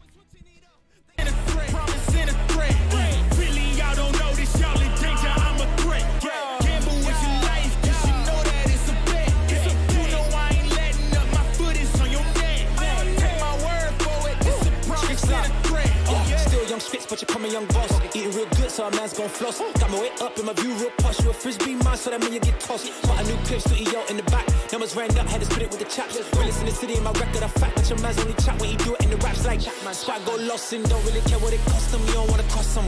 My lifestyle awesome, couldn't decide if my gal wanted to, so I bought them. Don't run track, but I run up a check. Run, do it real big, gotta one up the next. Point to the sky with the one up, I'm blessed. I'm young, rich and black, so you know I'm a threat.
Passing them in that circle with my boys, roll the weed and this is it. Line up the streets like a forest fire, we're smoking the bear hat. Preacher try to top it, we ain't really trying to hear that. It's a little teenage angst with some ignorance, and every chance we get, you know these kids will get belligerent. Cause though we know better in this world, we unprepared. Cause peer pressure strong and it was never cool to care about the consequences. Flash 4 or 5 years and the story done changed. See, I did a little growing up. It's crazy how perspective change when your head between your knees in the bathroom throwing up. Still I took a fatal accidental overdose in my circle just to wake me up in time for me to get it. The fabric of this life is delicate and most don't get too many chances. I'm just thankful that I never fully ripped it. I remember back then when we was both cool, getting into trouble, never following the rules. Nowadays things change and now you're cold-blooded. Every time I try to talk, you're only trying to get blunted. I remember back then when we was both cool, getting into trouble, never following the rules. Nowadays things change and now you're cold-blooded. Every time I try to talk, you're only trying to get blunted. I remember back then when we were both kids and we would chill and talk about the life we wanna live. All up in your mama crib, memory just take me back, man. Nowadays it's hard for me to tell just where you're at, man. Look me in my eyes, but you're always looking distant. There's emptiness inside them, but your mind is someone different. You don't mind it when the people all around you say you're dumb. And the world is full of pain, it's easier to stay numb. First you started with the drink, graduated to the weed. Pop another pill, now you pouring out that lean. And you say that this is it, but homie, I don't really buy it. When the boundaries you set up demolished after you try it. I ain't tripping, I'm just saying I'm Mr. Friend I used to know. Pop a molly on me and you flipping like reciprocal. So ain't much I can really go and do but say a prayer for you do. If you ever need me, homie, I'll be there for you. I remember back then when we was both cool, getting into trouble, never following the rules. Nowadays things change and now you're cold-blooded. Every time I try to talk, you're only trying to get blunted. I remember back then when we was both cool, getting into trouble, never following the rules. Nowadays things change and now you're cold-blooded. Every time I try to talk, you're only trying to get blunted. I remember back then when we was both cool, getting into trouble, never following the rules. Nowadays things change and now you're cold-blooded. Every time I try to talk, you're only trying to get blunted. I remember back then when we was both cool, getting into trouble, never following the rules. Nowadays things change and now you're cold-blooded. Every time I try to talk, you're only trying to get blunted. I remember back then.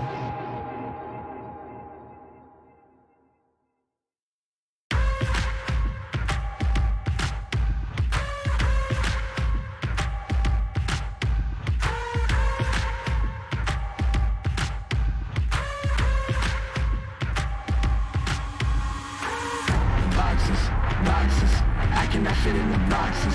Stop it. Quitting was never an option. Exhausted. This passion is never exhausted. And you cannot stop it. Nah, you cannot stop it. I had to switch up the flow, show you the way that it go. God is good, but his life is hard. But it gets better when you grind it smart.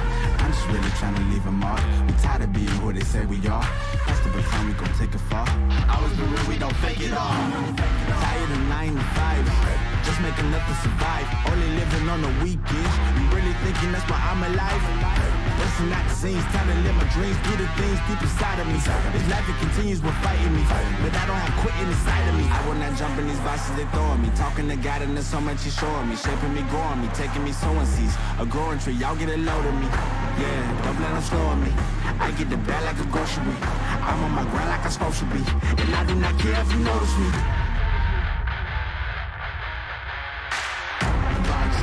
Boxes, I cannot fit in the boxes. Stop it. Quitting was never an option. Exhausted. This passion is never exhausted. And you cannot stop it. Nah, you cannot stop it. This isn't a robbery. Hands in the sky if you got a dream. Learn nothing was blocking me. I was the problem, the only one stopping me. I didn't like it, I had to refocus. Now I'm devoted, I know where I'm going. Controlling emotions, I'm owning the moment. In order to get it, see, you gotta want it. This type of flow make a living break. Confessions over these 808s. Don't sleep on the key, better stay away. I mean, for heaven's sake, I'ma be the best. Came from the endless, I ain't with the games, bitch with the chest.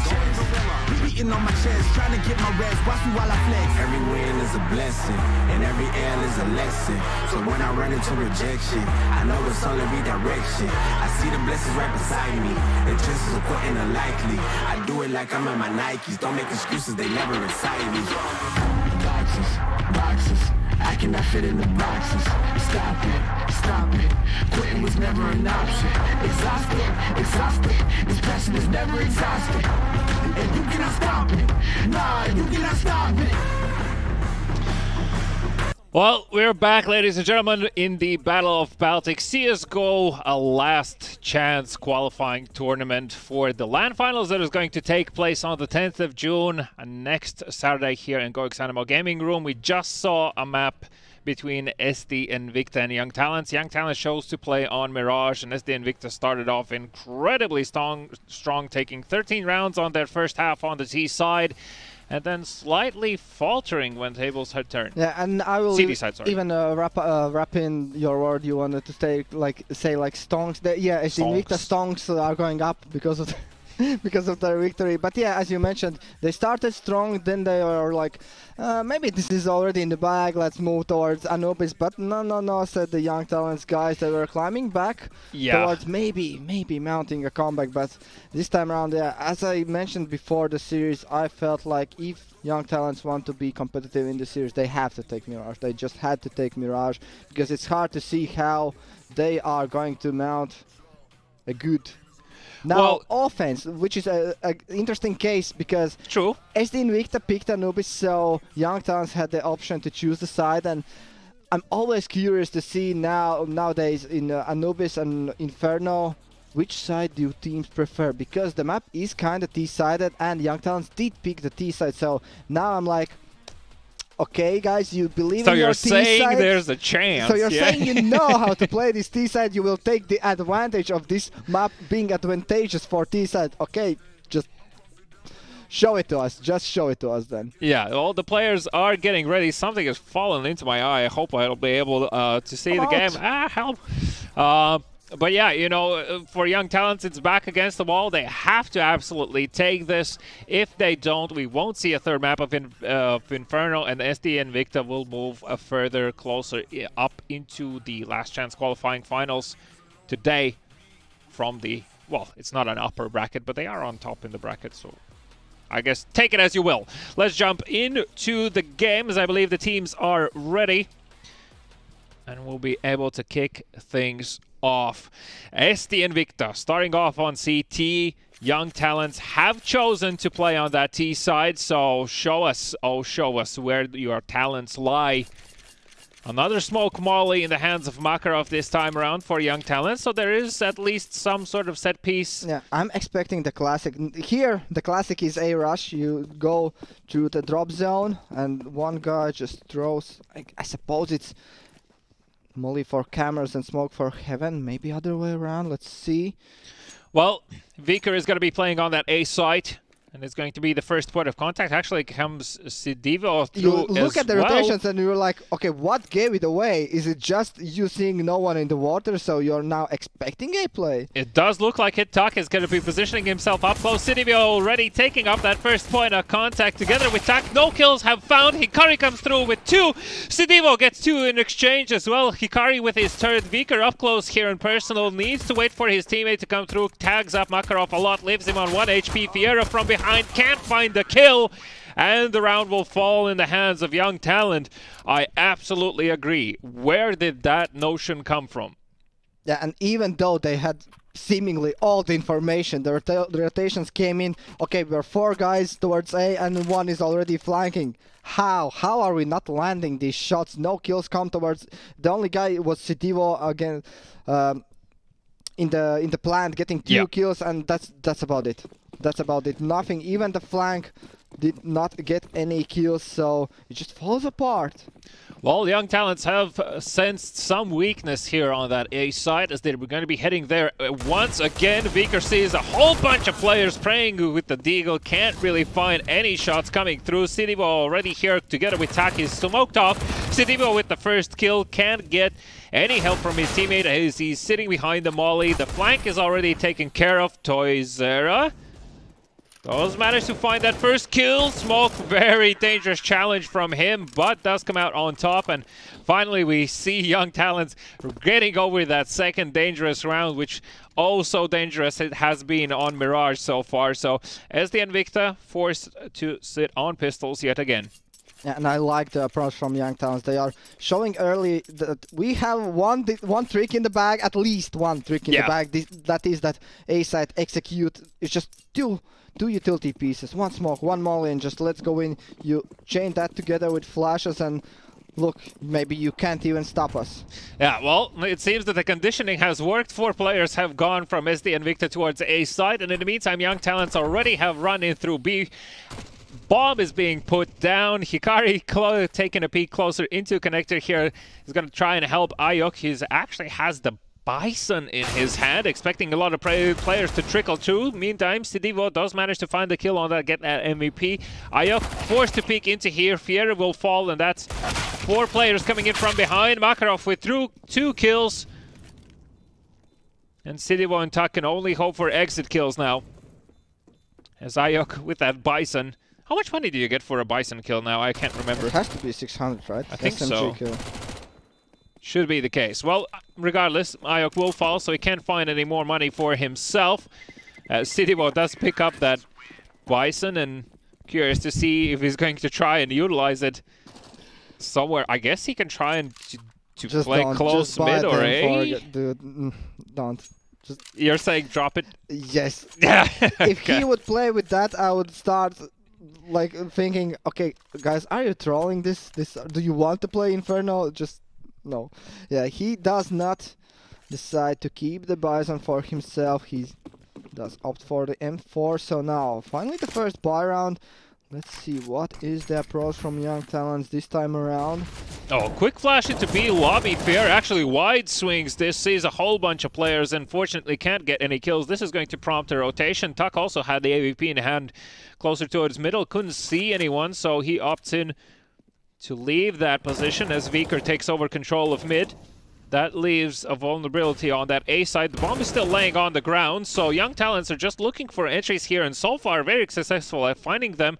SD and Victor having trouble of responding, and I'm starting to think now, Young Talents, if they get this 4th on the board, that leaves SD and Victor once again without any money, so this turns out so far... He could be the spanner in the works here, gets 1. But let's see what else. Oh, he actually comes out on top. Hikari was expecting for that peak. And only now Makarov is able to take care of him. But that's at least a lot of information gained. Tuck misses the timing. Just adjusting for a better angle in a way, I guess. He did not feel confident. Yeah, this is going to be a save for Tuck, as he obviously has no defuse kit as well. And he's still thinking, oh, there's one guy in heaven here in the top. He's convinced. Right? He's like, nobody passed. Well, this is comical. Obviously, this once again just goes to show and to highlight on how, like, we call them micro timings. I'm not sure if that's a phrase that is commonly used or no, but this game is very reliant on these. And, you know, it's a do or die situation. That was the bomb on rotation as well that Tuck missed. And imagine now, if he gets that kill, the bomb drops in water.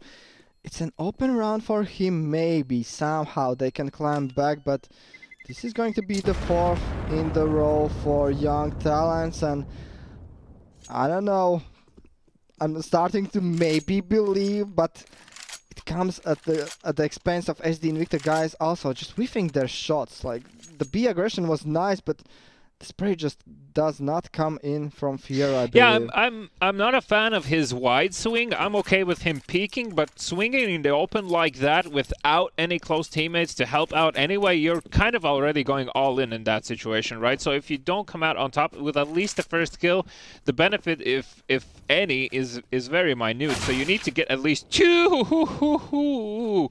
Makarov finds Fiera through the smoke. And that's a replay of the previous round. Now Sidivio is going to use this smoke to peek into mid, see if he can find something in the river. Here's the Molotov behind the smoke. Narrowly misses Ayok, and Tak will find the kill onto Hikari, though. Ayok is able to return the favor. It's a still 3v4 situation for SD and Victor. Young Talents opt in to play into this A site, which is currently evacuated by Viker. Yeah, interesting situation now. Viker, okay, he turns away. He turns kind of back towards A, but he's still not convinced. Okay, bomb gets a safe passing, I say, but it gets dropped. Did it? Okay, oh, it did not get I dropped was in the water. expecting. Yeah, it could be the manner where their round falls apart, but here still, maybe, somehow, if Tak catches the bomb. Here's the player running through, doesn't see the gun barrel, and now Tak left in this awkward duel.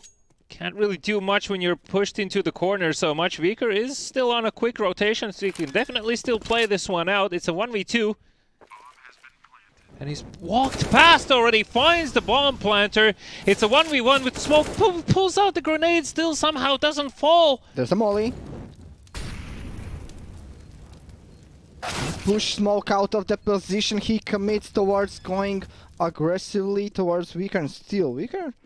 Hello? Searching for the op or? Yeah, he was thinking of picking up the AVP, but the bomb is already ticking away. So, I mean, let's just start with winning the round, then try to save the op, okay? But yeah, this got a bit awkward. Obviously, if Tak would have gotten that second kill being in that corner position, that would have been already dangerous. And I would say Young Talents are definitely lucky in this round just with the fact that the bomb didn't fall in the water.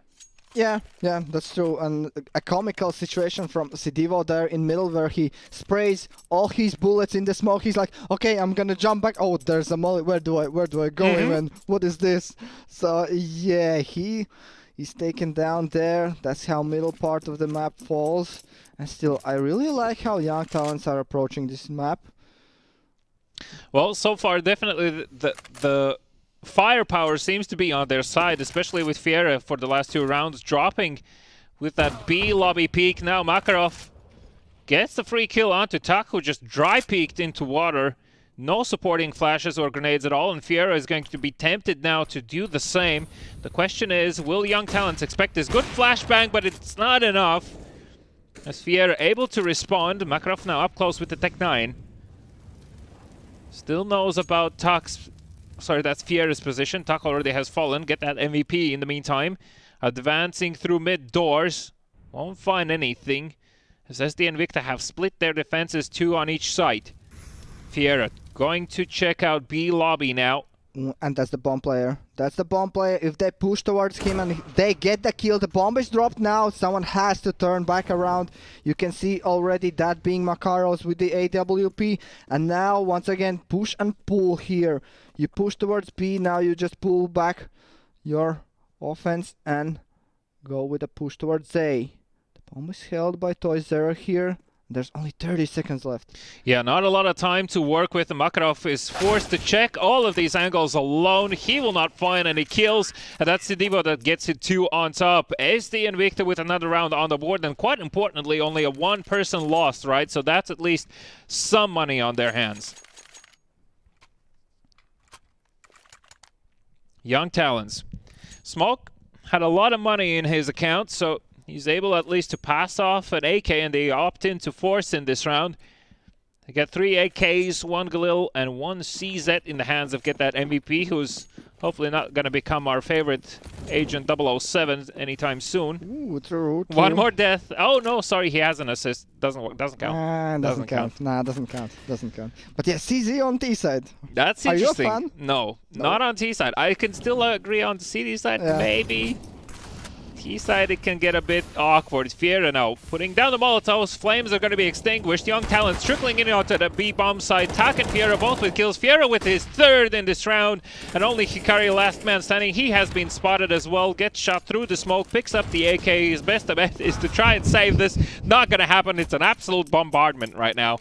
As SD and Victa yet again put another round on the board for themselves. Puts down Young Talents to 2.5k money. That is an eco round if I've seen one. Now you start to see how much one kill on a guy with a bomb the previous round can pay dividends. And you getting 1 more round now, your opponent's economy is broken. You see Young Talents just going with some pistols, some armors, nothing more. And that might be the opportunity for SD Invicta to come back into this map. Now, obviously, SD and Victor should recognize the fact that there is an eco play happening right now, so it shouldn't really force the issue. And if Toy Zero does exactly that, here's the players running, so he falls back, puts down a Molotov, doesn't allow to take this A connector. Sidivo does see a lot of players passing through. It's a wrap towards the B side, or actually going into CD spawn. Fiera is going to be a bit confused about where the players are heading right now. The B-bomb side is still occupied, and they opt in for the wrap towards A side. This is a complete bamboozle coming out of Young Talents, but it doesn't matter as the Invicta still come out on top almost in exchange. I don't think they're going to expect for Viker to still be here. Fiera gets his kill, and the bomb is dropped, so for a moment there, right, it looked like it worked. It could work, yeah, because if SD Invicta guys were not in a good position to take that snowball effect from heaven, maybe, yeah, you get the first kill, you get a plant, somehow someone else catches another rotation from CT side. I think the thing that would have really sold it if Young Talents would have done it for, and you had one person with 2 flashes standing outside B and just flashing B side to really sell the idea that it's happening.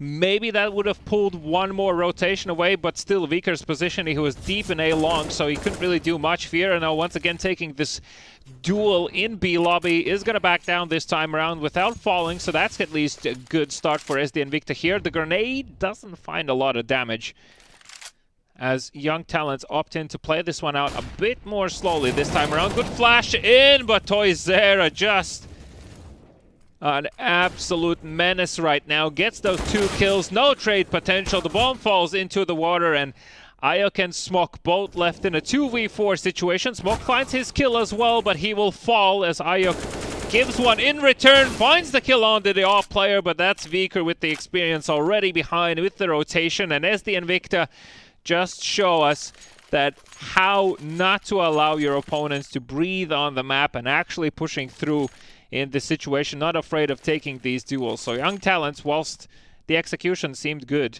it was just slightly lacking on the shots part, especially in the beginning. Yeah, plus SD Invicta had a lovely setup in A main where Viker called for Toyser to join him to fight for the position of A main, and when they get those first 2 kills, I guess the round kinda seems already over. Yeah, you can turn around towards other side of the map, but now the pace changed from Young Talents. Oh, what a grenade comes out from Viker. He already has taken a step back. Sidiva once again comes in to help out, gets a few kills onto his ward. No, he actually gets only 1. That's Makarovs that comes out on top with the Mac-10. They're both Tak and Fiera are up close. The smoke is going to be put down. The grenade does find Smok, who was on low HP. Hikari also left on no health, essentially. Makarovs with his 3rd in this round with the Mac-10. How is this happening right now? Makarovs with the M4 and the 4th kill in this round. Does he get an ace here? Tak's position is known, and Makarov will finally fall. Only for Hikari to find Tak and pick up the op and pick up the round for Young Talents. 5th on the board for them, and an amazing play in alternative events off the back of Makarov's Mac-10.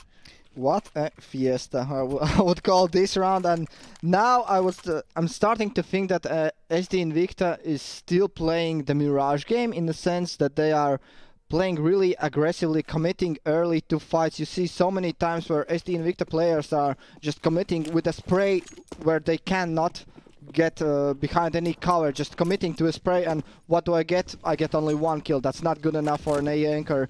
So that's how the side falls, and once again, when your enemy gets the bomb plants, you can just wait out those smokes. You have a kit, you have good utility, you have time on your side. Why are you committing through smokes? Yeah, well, here slightly unfortunate as Hikari falls through Tak spray through the smoke, and also the AWP play comes and becomes a factor, as only Smok now able to respond with anything.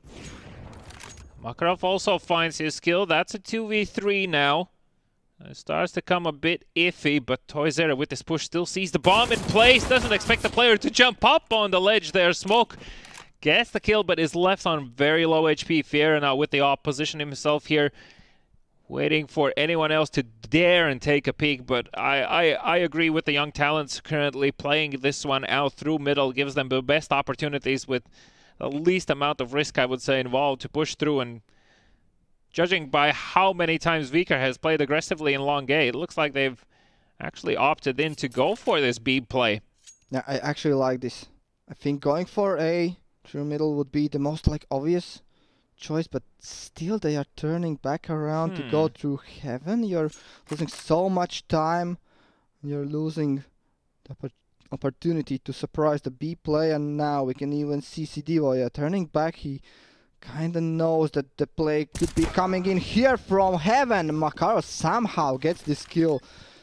Yeah, still was expecting for this to happen, as Fiera now with no diffuse kit is gonna try and go for this and look if he could potentially find anything. This second molly though might be a bit of a deterrent, as the flames also gonna be extinguished That is a safe call. Yeah, absolutely. So Young Talents, I mean, look, so far, definitely a different story in the opportunities that have been presented by Young Talents players in saving these rounds from a deficit situation. It started off horribly once again for them, but they managed to turn it around. Kills, maybe one at least, yeah, gets taken down. Smoke, he also falls, but I guess that's fine. You have 6 already in the bag, you have money on your side here. Yeah, Young Talent is definitely not sad about this. They should actually recognize the fact that SD and Victor are still going to be on a low buy if they do opt in for the Force, which they do. There is plenty of utility being picked up on their side, and so far I'm actually surprised to see that SD and Victor are relatively passive in playing middle, while a lot other teams on the CD side opt in to play out more decisively in middle. Yeah, they're not putting emphasis towards defending the middle part, which is a bit weird. Like, you giving away middle means that an A and B play is open. Now once again A rush here from Young Talents. Oh, Vicker running into a bunch of his enemies, can't find anything. Somehow Smoke also finds Sidivo through the smoke, and Tak now with the Deagle trying to make this round happen is simply not going to be the case. And Fiera, desperate plays coming through from him as Makarov will find him through the smoke as well. And it just simply didn't even resemble a retake. It was a forced matter from SD and Victor. Desperation plays, if you ask me. I wish we had a replay. It seemed like Vicker did all the right plays. Once again, the same way in Mirage's last round, get that MP. He's in the right position. He does have the MP9. He's ready to mow them down, but it just does not work out. And the second guy behind him also gets instantly traded without even doing any kind of more damage. I don't know. So weird how that defense falls apart for SD and Victor, guys. I guess I have to give props here for Young Talents. They are still sticking together as a team. And once again, getting the opening kill. Yeah, but not gonna expect for Sidivo to be here. He does manage to find at least one kill. Vicker is gonna be tempted to push maybe through the Smolly and see if he can find anything. Now, Smoke was not expecting for the players to be there. Still comes out on top, sees Fiera as well, and is gonna fall back. Vicker can't see anything towards B. Connected to B. Bomb site is already taken. Get that MVP. Is clearing out this position. Luckily for Vicker, I would say. He was hiding behind the pole there, so wasn't spotted just yet. Makarov's now with the AVP. Should theoretically come out on top. Should. Right. Yeah. That's... You already know. You already know, indeed. Well, Vicker is not a... now has a mission and try and retrieve this op, which he won't be able to do. That's such a nasty angle. It's super hard to pre-fire that position. Fiera does come out on top, fighting against Smoke here, and still not letting go of this position is Vicker. He's just an absolute menace. At this point, Vicker is like doing his smooth impression, like, big man! Oh, nice try. I really thought it's going to land. Wait, Fiera gets that kill even, so no op saved. Okay, they do have money for it, if they wish to go for it, but a bit of a comical round here for SD and Victor, guys. But mad props to Young Talents, getting 8 rounds already, then picking the T side pays dividends.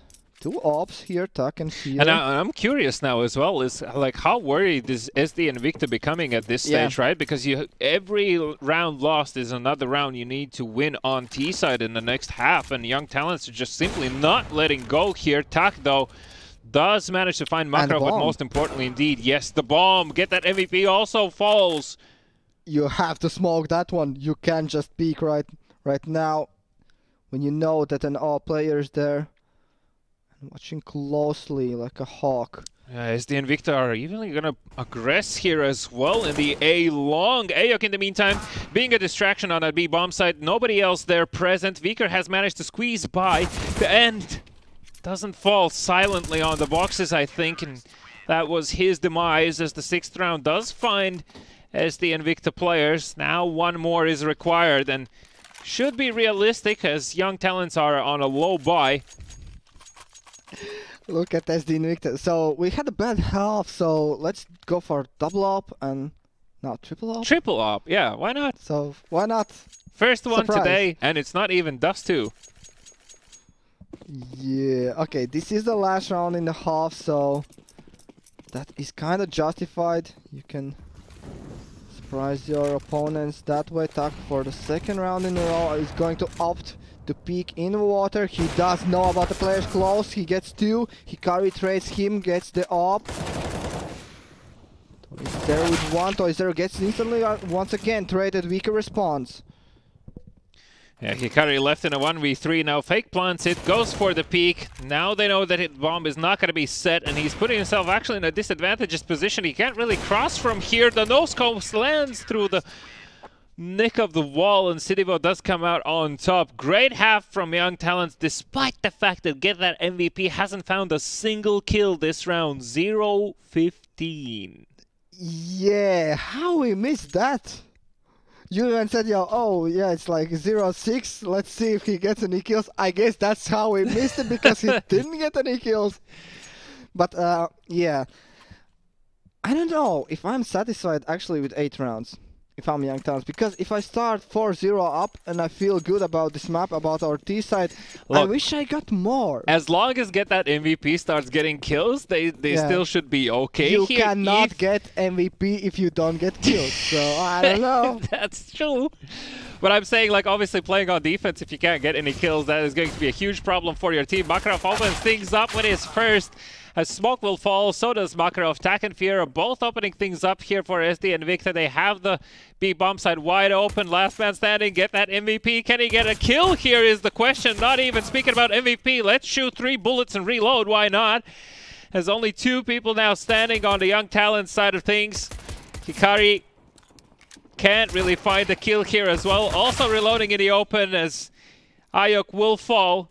Hikari in the 1v3 gets the first, doesn't have a defuse kit, so SD and Victor can still play this one out with time. Viker, you need to play this one a bit more carefully. Fier not in a position to trade, really. Now he is, and it's awkward. If you let it get awkward, it kind of does, but yeah, you can see the nerves of Get That MVP is just in his head. It's in his head, yeah. As you mentioned, like, you shoot a couple of bullets, like, oh yeah, I already need to reload. Oh, they are in the back. Well, forget that MVP. I'd say this is the moment, regardless if it's an official match or no, you unbind tab, so you don't see your score, and then just focus on 1 kill. Just let's start with one. Achievable goals, right? That's how you progress. Jokes aside, though, SD and Victor have put up a great fight on that first round, finding those 2 entries, being able to convert that round, looking to convert the second as well. Young Talent, not playing overly aggressive. As I say that, though, Get That MVP will fall with the Deagle, and so does Makarov's in middle. And once again, the B bomb side is not going to be the choice, actually, here. They opted to play inside of Faye. And Smoke, together with Ayok, have found 2 kills. This is the bomb player. This is the bomb player. Cityvo has the bomb on his hands, so at least he gets 1, but somehow he gets the second guy as well. He says confidence is key. Second map in a row, close to 20 kills on his hands. Fier also has 20. So definitely the firepower on the side of SD and Victor right now. And for Young Talents, Makarov, yes, definitely showing up as together with Ayok. Smoke has contributed for 2 players because that MVP hasn't got a kill yet, but we'll ignore that. Jokes aside, we all get these games. Even you and I think, have been on this side, and it's so bad. It's so hard to get back. But yeah, right now it feels like Get That MVP should ask for an IP address to connect to. Flash into B lobby. Good push from Young Talents. The dual elites don't do anything. As SD and Victor are left in a 3v4. Now they do have control here over the pyramid. Pushing into B-bomb side. Tak has found the kill. The problem is the bomb, right? The smoke is going to be put down. He shouldn't really push alone through the smoke. Guys, you have time. Just don't. Yeah, just wait for the smokes to dissipate. And you throw your own smoke. Okay, if you do this, then at least run boost through, like, in a style. Yeah, you do have a Mach 10 that you can run boost, though. Yeah. And the second one jumps on contact? Maybe. Okay, the volley is going to be put down, and that's going to push Ayuk out of position, get that MVP. Last man standing, 1v3, can't do anything. Cityvo comes out on top. He was close to getting a kill and needs to look for one in the next round as SD and Victa run ahead 2 rounds over Young Talents. Get that MVP, things maybe... Okay, he does give away the AWP that he just bought. Opts for the M4. I thought maybe that's his weapon of choice. If he's not feeling the rifles. No. 10-8. SD Victa definitely looking a bit better. Like reinvigorated on T side, at least in the first rounds. Yeah, Makarov tried to go for a timing shot there. The Molotov though did force him out of position. Oh, on this smoke. Yeah, I don't think this was the intention indeed. This only benefits the T side, if anything, is Hikari tucked away behind the column, expecting for enemies to start to trickle through anytime soon. And it's still supposed to be a B play. You see Weaker here and a guy here in connector, but somehow the first 2 kills get towards Young Talents and now Bomb is stuck. Yeah, the bomb is absolutely stuck and is going to be actually dropped as well at the feet of Makarov, so we know nobody can pass him, at least so far, without having any problems with this. Tack will fall as well to Hikari, who comes through with help, and Fier does manage to find a kill onto Ayuk, but still left in a 1v3 situation. 50 seconds remaining. He can try and play this out, but still luck needs to be on his side. His Hikari already has crossed and taken control over Team Middle. That's a lot of information gained for Young Talents to at least try and get an understanding where he could potentially come from. And it's interesting, he still believes that Fier went towards B main, but it's the other way around. This should be a free kill. It is indeed. 25 seconds left, but seeing where the bomb is, I don't know. Do you still try to go for this? You have to get 2 kills or... Well, he has money. Best thing is he can try and go for kills in this situation, right? Get rid of weapons, and Makarov's just too sharp with the AWP. As Young Talents finally able to respond after that 3 round in a row from SD and Victa. And you can see, yeah, you know, 2 players left alive. The economy is not great on the side of Young Talents in terms of reserves, but plenty to buy this round. I would say that I'm known to be the critic of things when there is criticism to be made, and I don't really like how SD and Victa are approaching this last round at least. So yeah, already at the start of the round deciding, yeah, it's gonna be a B split. No, guys, you go towards middle, you get the kills, you know, you figure out which players did we kill, and then you make the decision. It's not like you can call from the get-go from the freeze time. That's not how you play modern Counter-Strike. Fiera opting into peek. Oh, dangerous from him. Smoke is very close as well. The nade will not find a lot of damage onto him. Hikari definitely was spotted. I don't think he saw smoke though in that position. So, and a smoke is going to be deployed to deter any attempts from SD and Victa to push the matter further. Though this has allowed for Toizera to position himself a lot closer. I'm not really sure Makarovs will be expecting this. Oh, it's not a wide swing from Toizera. Makarovs comes out on top. It's a 4-man push from SD and Victa into a long smoke. Is going to be pushed off this column. He still somehow finds a falling kill onto Cityvo, and that presses the back buttons on the keyboards of SD and Victa as they retreat and fall back towards B. Yeah, they did not like what they saw on the A side, so now let's just turn around and run towards B, where Get That MVP is still yet to find a kill. He gets his first! Let's go! Celebrate good times. Come on. Don't. He can get the second one as well, doubling already. He's... you need... Get That MVP needs to get that confidence. You already saw like... No, you go peek. Peek. No, I got already one, so... Still not liking what I see from SD and Victa, actually. Once again, trying to already from the get-go decide, oh, it's gonna be the A play. A split with one guy in the middle. The guy in the middle falls. We get shut down when we try to approach A side. Now what? Nothing. Yeah, I see both teams are so far very inclined to try and challenge this A side. B, not so much. Maybe this time around things will change as an early smoke is going to be deployed towards B here. Get That MVP is going to put down the Molotov, but that still leaves room for Tak to run through. Get That MVP. Here's players around him. He's going to find that first kill as well. Staying alive. Good shots through the smoke from Cityvo. As Toizera close. Here's the player in connector re-smoking CE. They can definitely put the bomb down. Makarov doesn't opt in to make any shots. Smok already on a quick flank from behind. He's being expected, but still comes out on top, as Ayak will also find 2 kills in this round. With Fiero, last man standing, can't do much, but SD Invicta did the bare minimum required, and they did put up the bomb. So that should get them enough money for a buy. Actually, I'm looking at it. No. Yes. That's kind of yikes. I also wanted to mention that, like, thinking, was that they a full buy? Was that a half buy? No, it had to be a full buy then. Yeah. They overbought. Interesting. Well, SD Invicta, please don't force that in that case, because it is 10 to 11. But Fiero already did. It's like the quick fingers. Oh, wait. You did not save enough, guys? What? How? So now, yeah, he forces his colleagues now to force once again.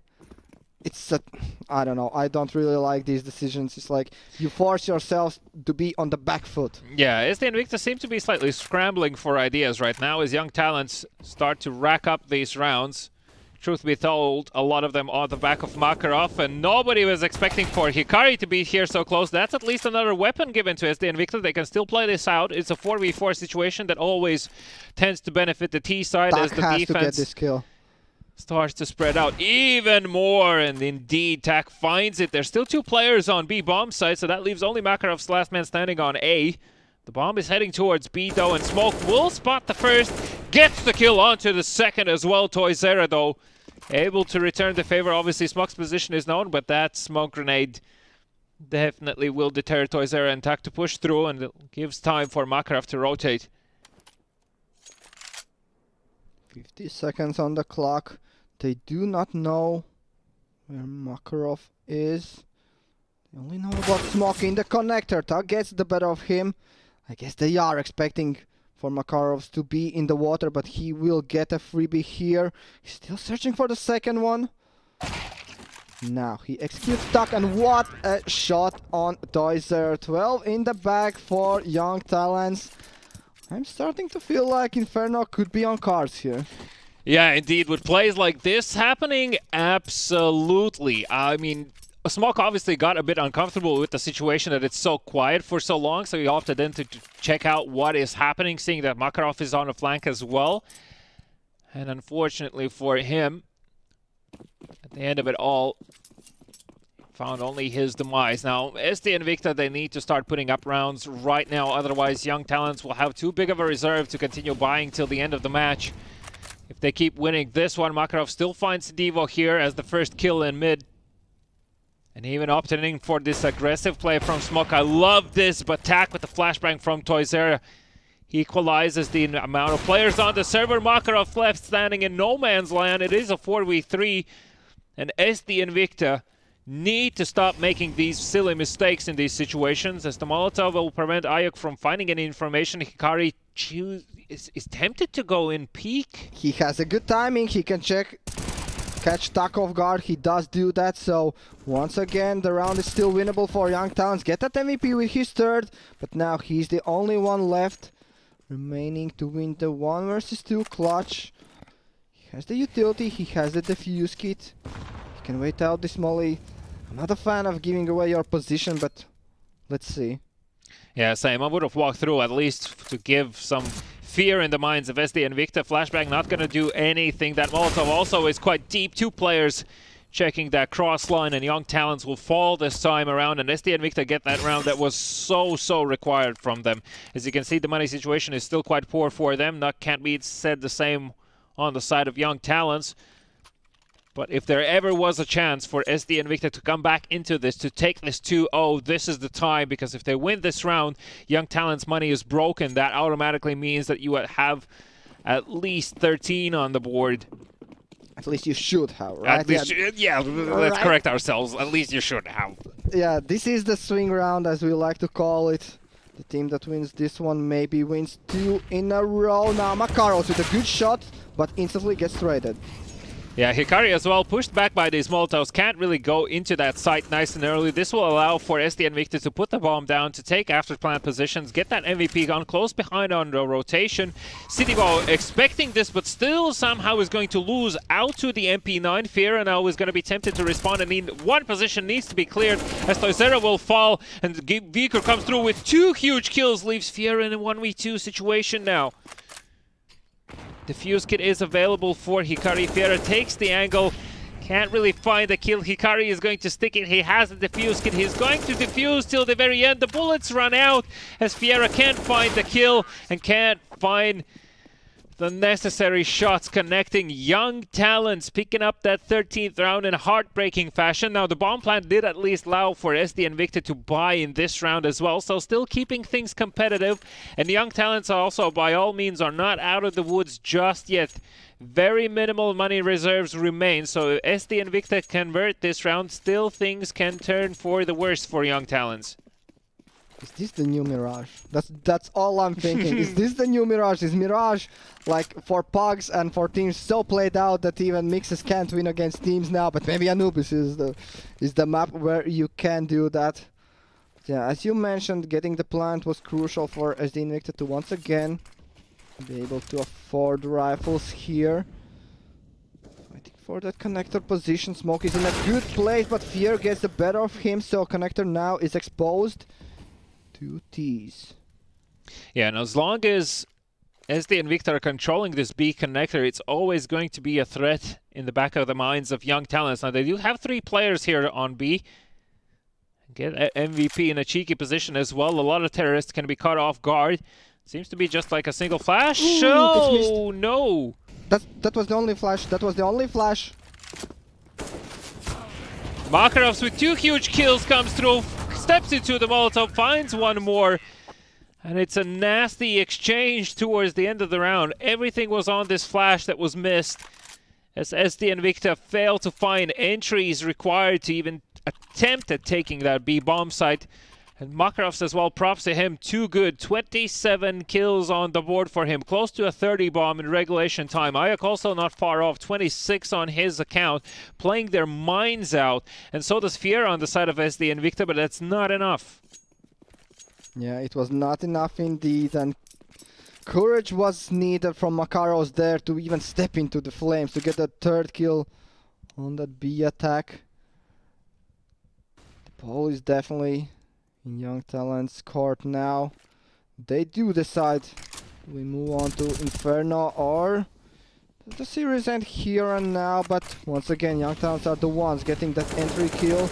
There's no trade in sight, even though, like, look at where Fear is.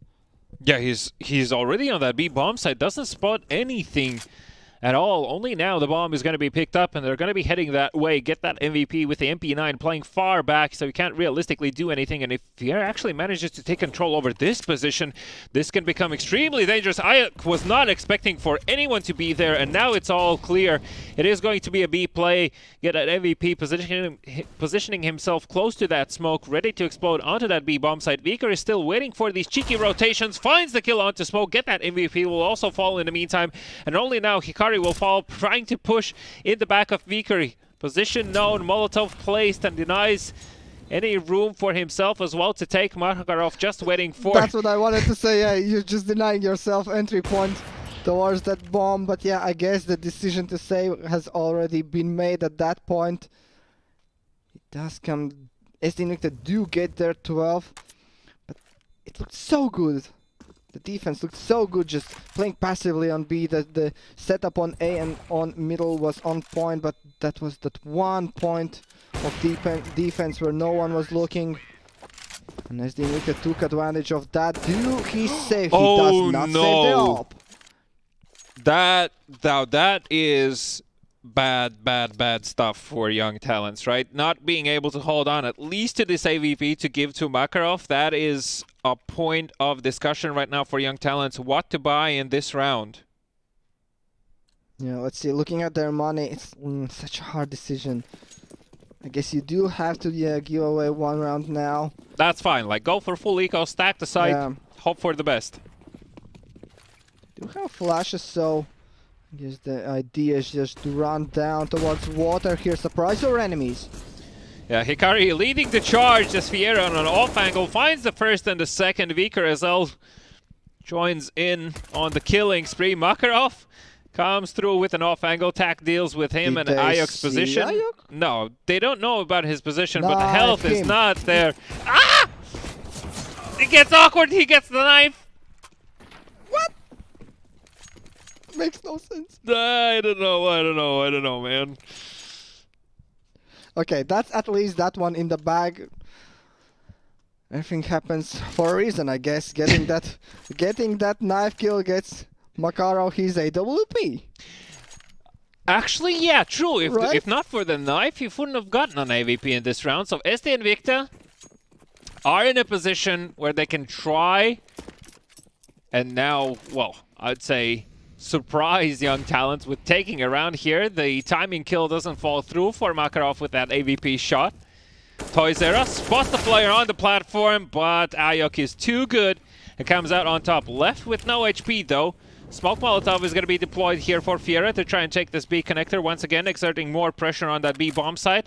But please tell me that SD and Victa are going to finish A off the back of this, because there are 3 players on Young Talent's side position themselves close to this B because there is no connector control, so they don't really know objectively what's happening out of B bomb side. The bomb is still far away, telling us that SD and Victa are just playing mind games right now with Young Talents.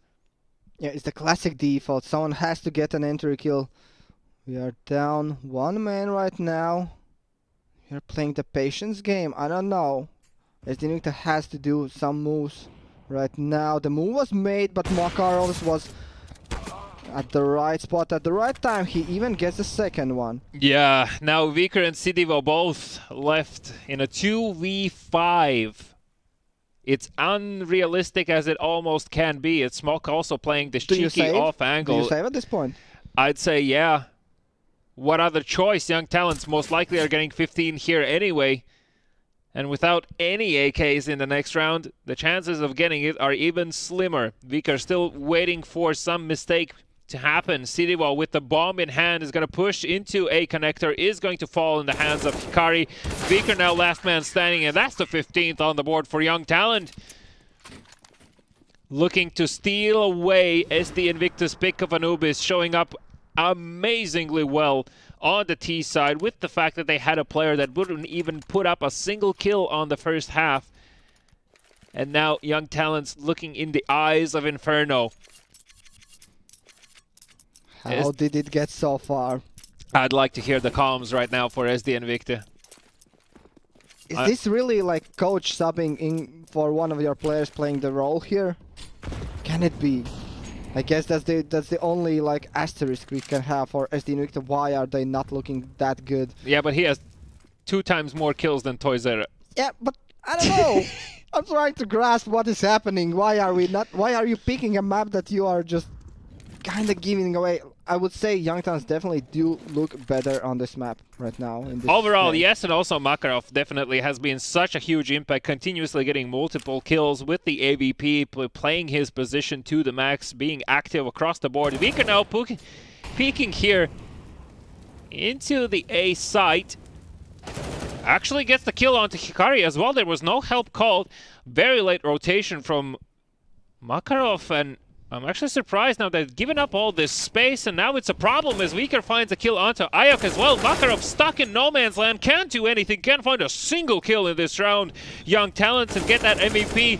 Last man standing here finds a kill, but there's instantly a trade in the side, and that AK will be picked up as well. Okay, SD and Victa, they can still take this. Look at the money on the side of Young Talents. Incredibly painful round to lose for SD and Victa if they do give up this to like FAMASas and pistols. You mean if they give up? Oh, okay, right now. Yeah, if they lose to this, I was like already thinking this is the last round. I was like thinking, do you expect one more here in regulation? No. But yeah, right as I mentioned, Viker, the coach, he steps up, he gets the entry on A side, gets all that space. Then you can just squeeze the remaining players playing in cameras from 2 sides. Possibly the last round in this map. You fight now under these conditions for middle. Yes, you do. 1 against 2. Trade comes in for Young Talents. Yeah, Fier in the meantime though has a lot of control over this B bomb connector and doesn't hear any players around him as well, though hearing all this action in the middle is going to force him to take a step back. Viker looking to repeat his previous success.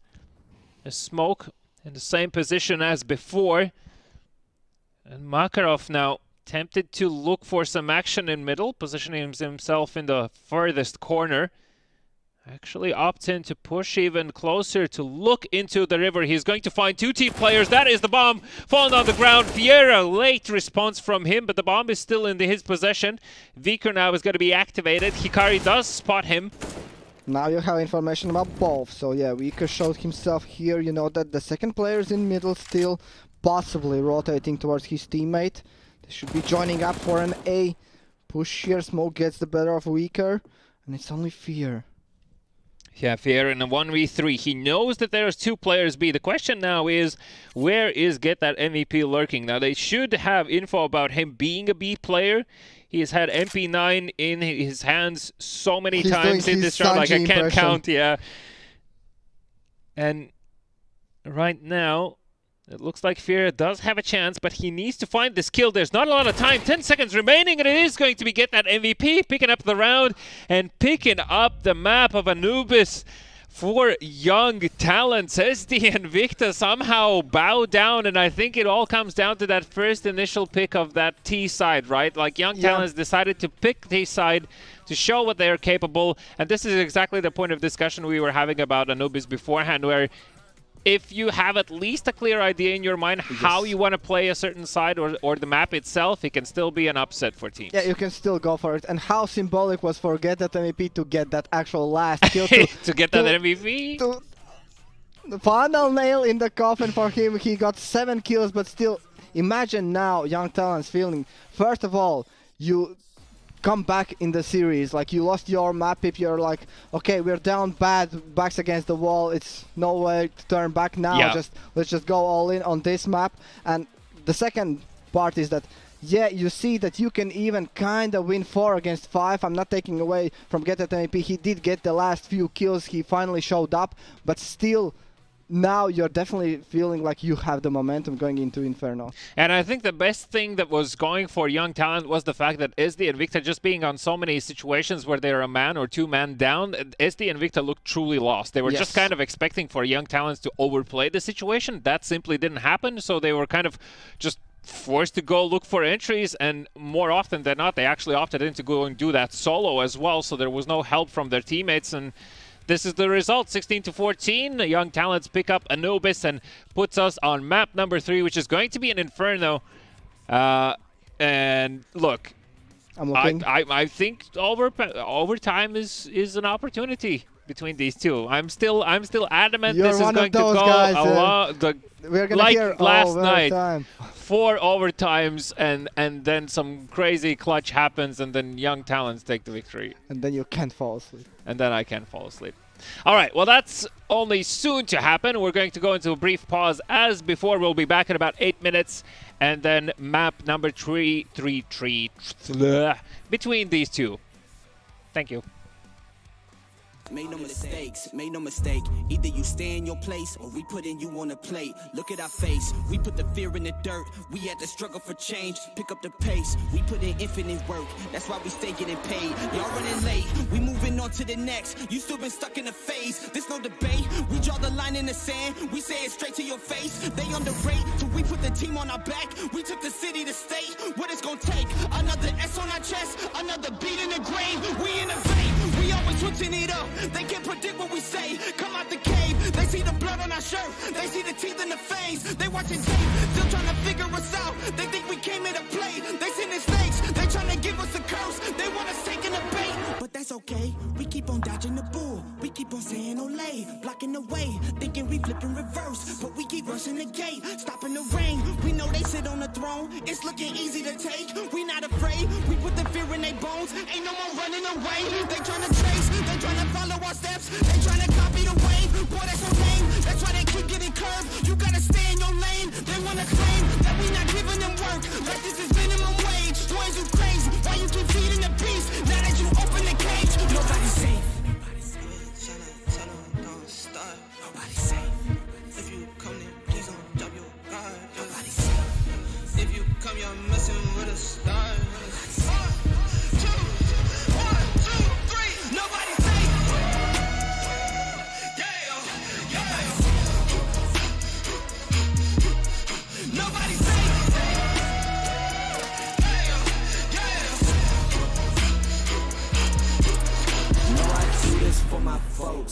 mama and my pops. I don't care if you the cops, anybody could get boxed. If you aiming for my head, then you better take your shot. If you miss, then this fist gon' be cleansing your clock. I don't care if you the press or the feds or an op. If I stretch out these hands, then prepare to get robbed. If your friends said that you had a chance, understand that they probably was meant for your friends. They my fans. Jumped in the ring and I started swinging. Came from the jungles of drunken demons, fighting them off in the Coliseum. Studied and learned how to target weakness. That's why your team will do better beefing with someone else who was probably vegan. Touch me and lose every single finger.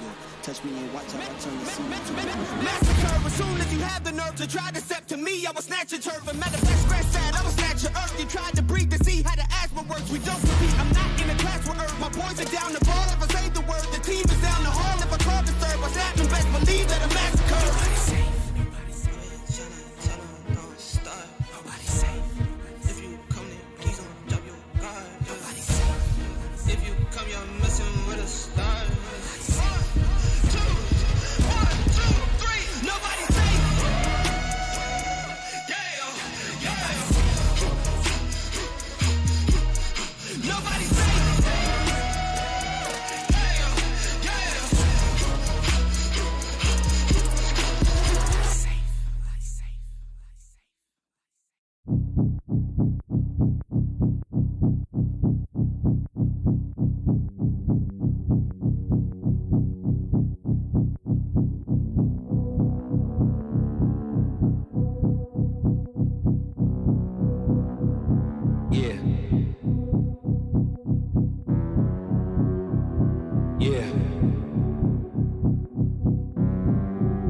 That make my mind scared, hold me hostage and they don't fight fair. Who gon' pray for me and wipe on my tears? Who gon' save me if you not right here? Move this darkness and make my sight clear. Take me your way cause I don't like here. Ghosts of my past, they feeling the night air. Wake me up, I'm trapped in my nightmares.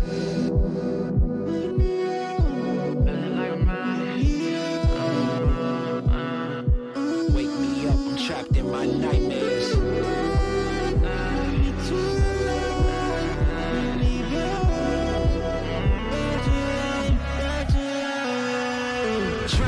Drowning, I'm off the deep end. Apparitions of all my demons. All my thoughts are committing treason. All alone, who gon' hear me screaming? Manifestations of my fears. Regrets that stretched out for light years. Can almost touch the light, homie, it's right there. Body free but trapped in my nightmares. Wake me up, don't let me drown. All the lights are fading now. All my life is fading now. All my life is fading now. Wake me up, don't let me drown. All my life is fading now. All my life is fading now. Body free but trapped in my nightmares.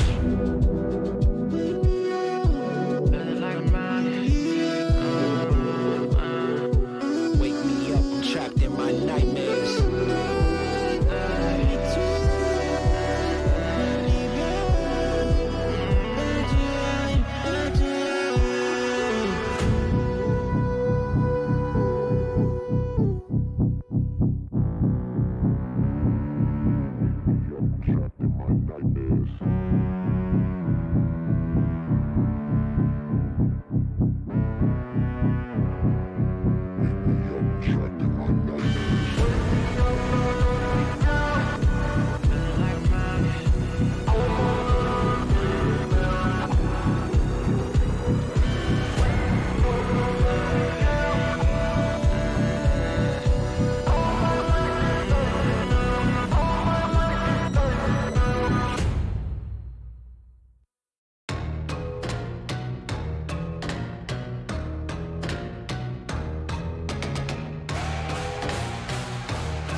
I'm getting hype, bitch.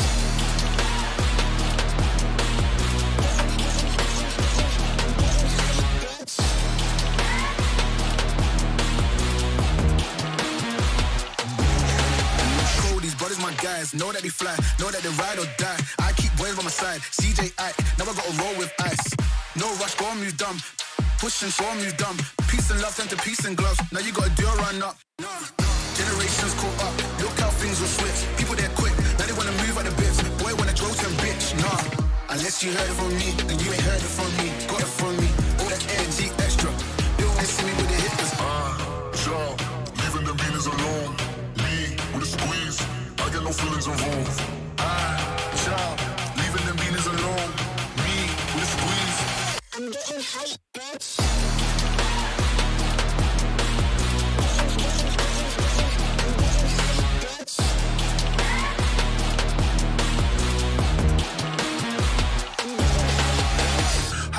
She got that G, but she ain't know the way. She knew my face, she heard my name, pulled up and caught the wave. I'm feeling lonely, so I hope she stay. I'm confident when I'm drinking Ray. I hope you get a taste. Despite being a stereotype, I'm up on the hype. These niggas, they coming around, they tryna just fuck on my vibe. Playboy like my name was Carty. All my black Barbies, they come around all on me. It's like I got on me. Child, leaving the beaters alone. Me with a squeeze. I get no feelings involved. Child, leaving the beaters alone. Me with a squeeze. I'm getting hype, bitch.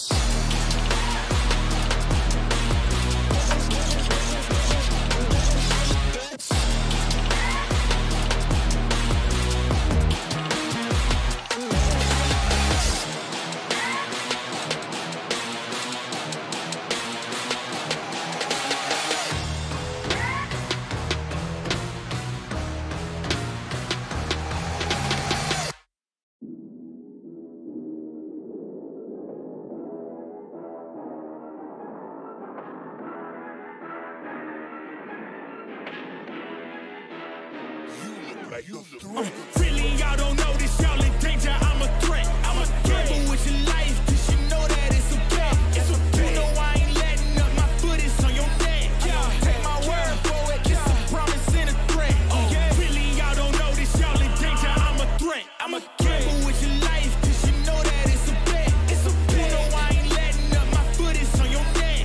Take my word for it, it's a promise and a threat. I ain't never really wanna flex my gifts, but I think it's my time, let me check my wrist.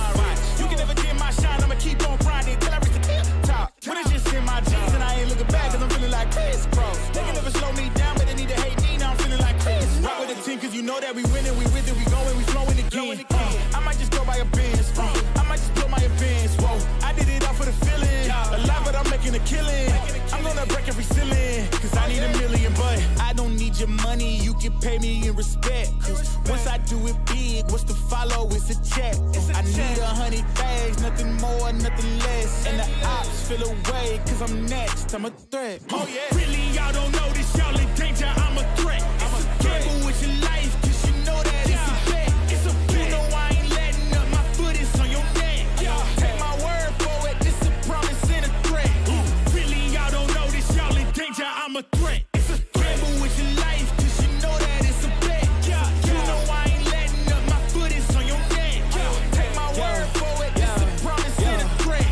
I ain't been feeling spectacular, flow so sick it's hazardous. Y'all still suck like Dracula. Sip this beat, let's back it up. And I don't care about critics cause they talk too much, and I know that I gotta keep on grinding, finding myself. I ain't gonna stop until I know I had enough. Mama, I made it, I know that they see me, I'm popping these bottles just like I'm a genie. I'm glad that you made me, it's all in my DNA. I'm about my chips like I'm working for Frito Lay on myself. And we are back for the third map. That's how you shoot the dual L's.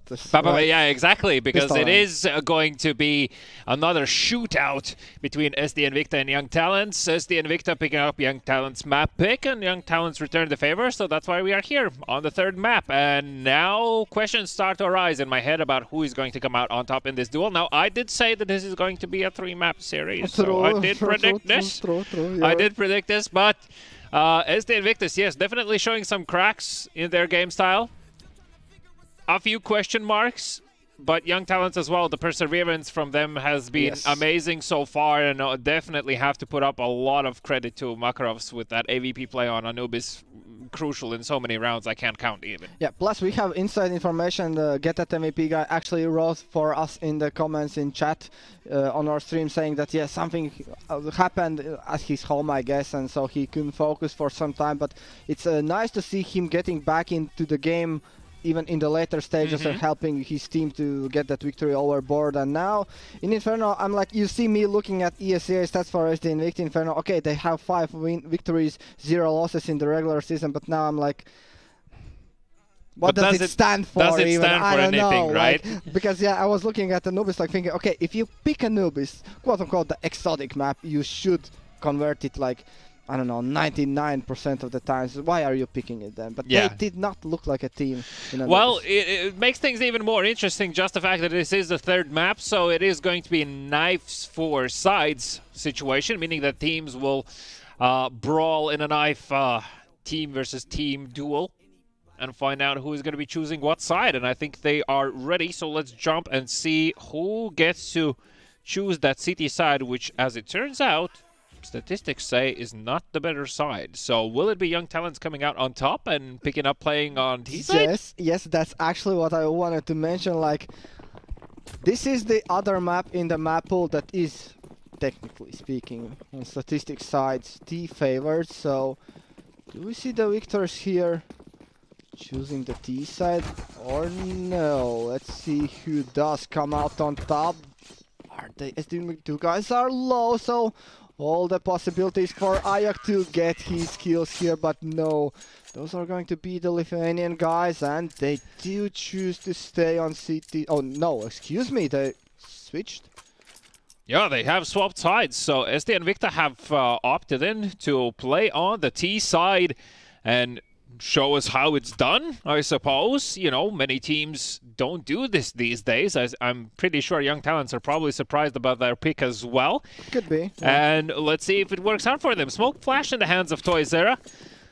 Curious to see where that will be deployed, and it doesn't seem like it is going to be a quick round. They want to just make sure that Young Talents are not playing any shenanigans. Up close and personal is Hikari jumping in the apartments. I think he heard the player step in the second middle as well. So he's going to fall back. There are 3 players from Young Talents position themselves on that B bomb side. City1 out just spots 1 player, and just saying hello. Yeah, just like, oh, hi. Being polite. Yeah. Good day to you too. Well, Hikari does fall back. Tak dangerous with the P250. He was even kind of gifted a free kill there. Get that MVP did not react in time, it seemed like. Yeah, well, Makarovs is there too with the off angle to secure this kill.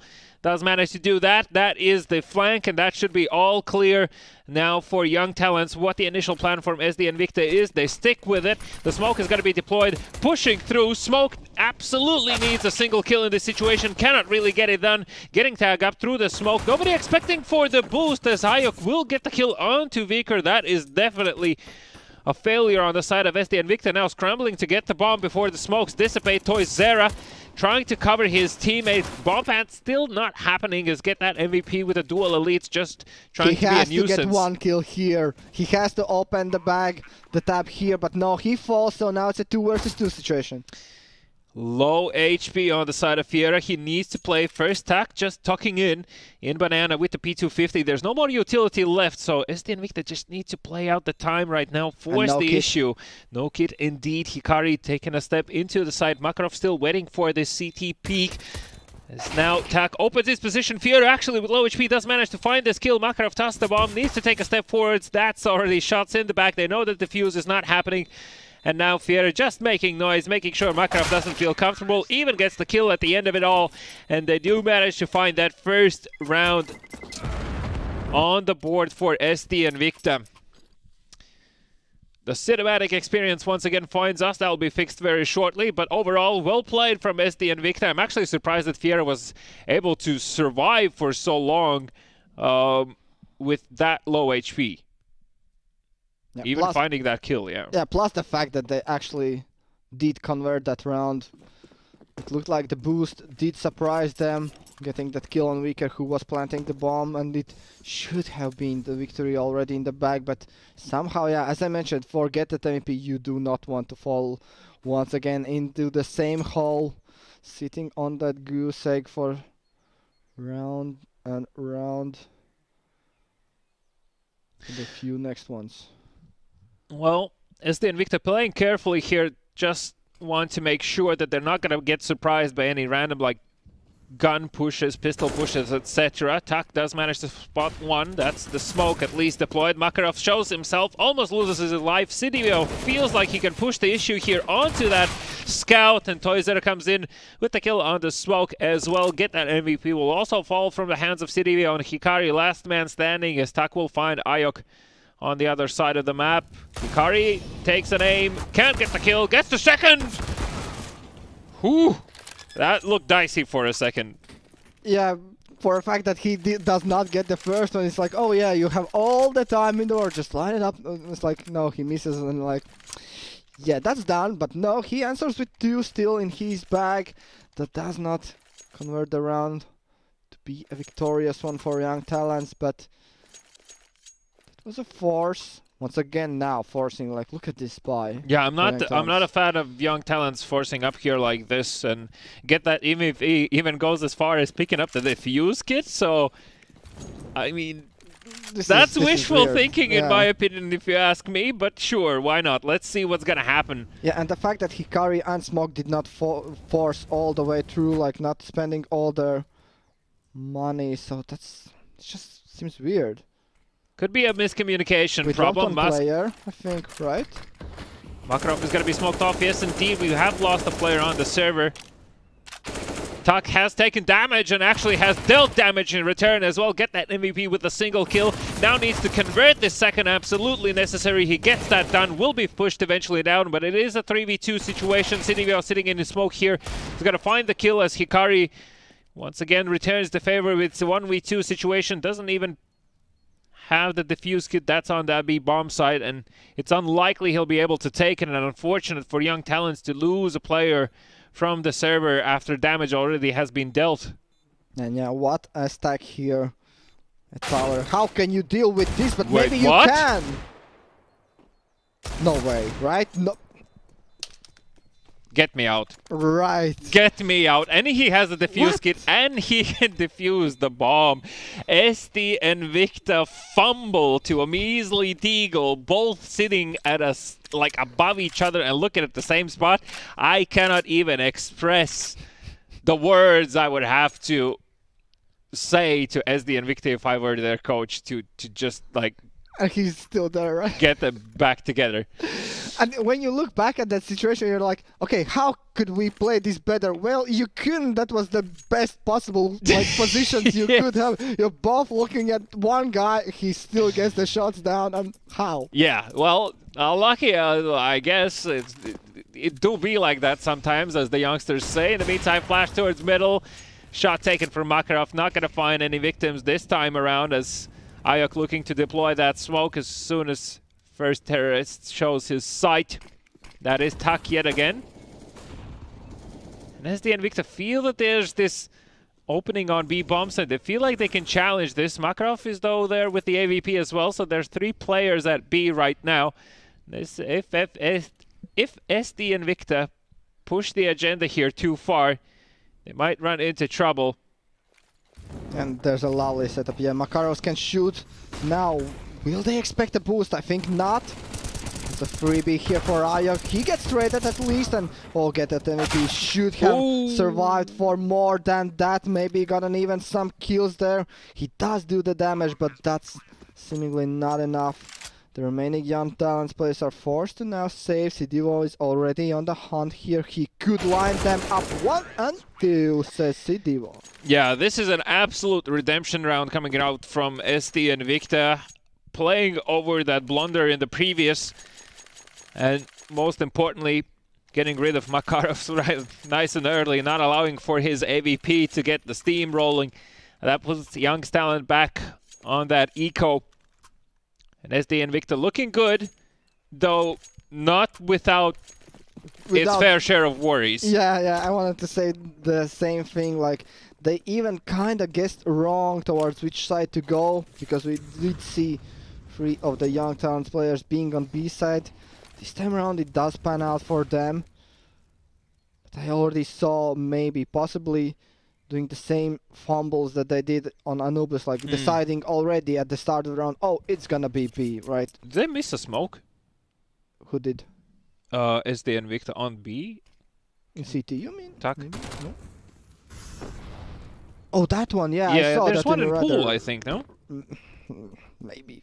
Okay, the site is yours anyway, so now I guess the job for Sedivo is not to give away an AK. Closes the door. Shuts the door.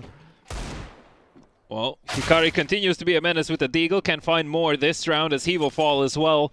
And that is the 4th round for SD and Victor. Obviously, young talents starting to get worried probably around this time, because now or never is where you start to build your comeback in this game. Otherwise, SD and Victor will...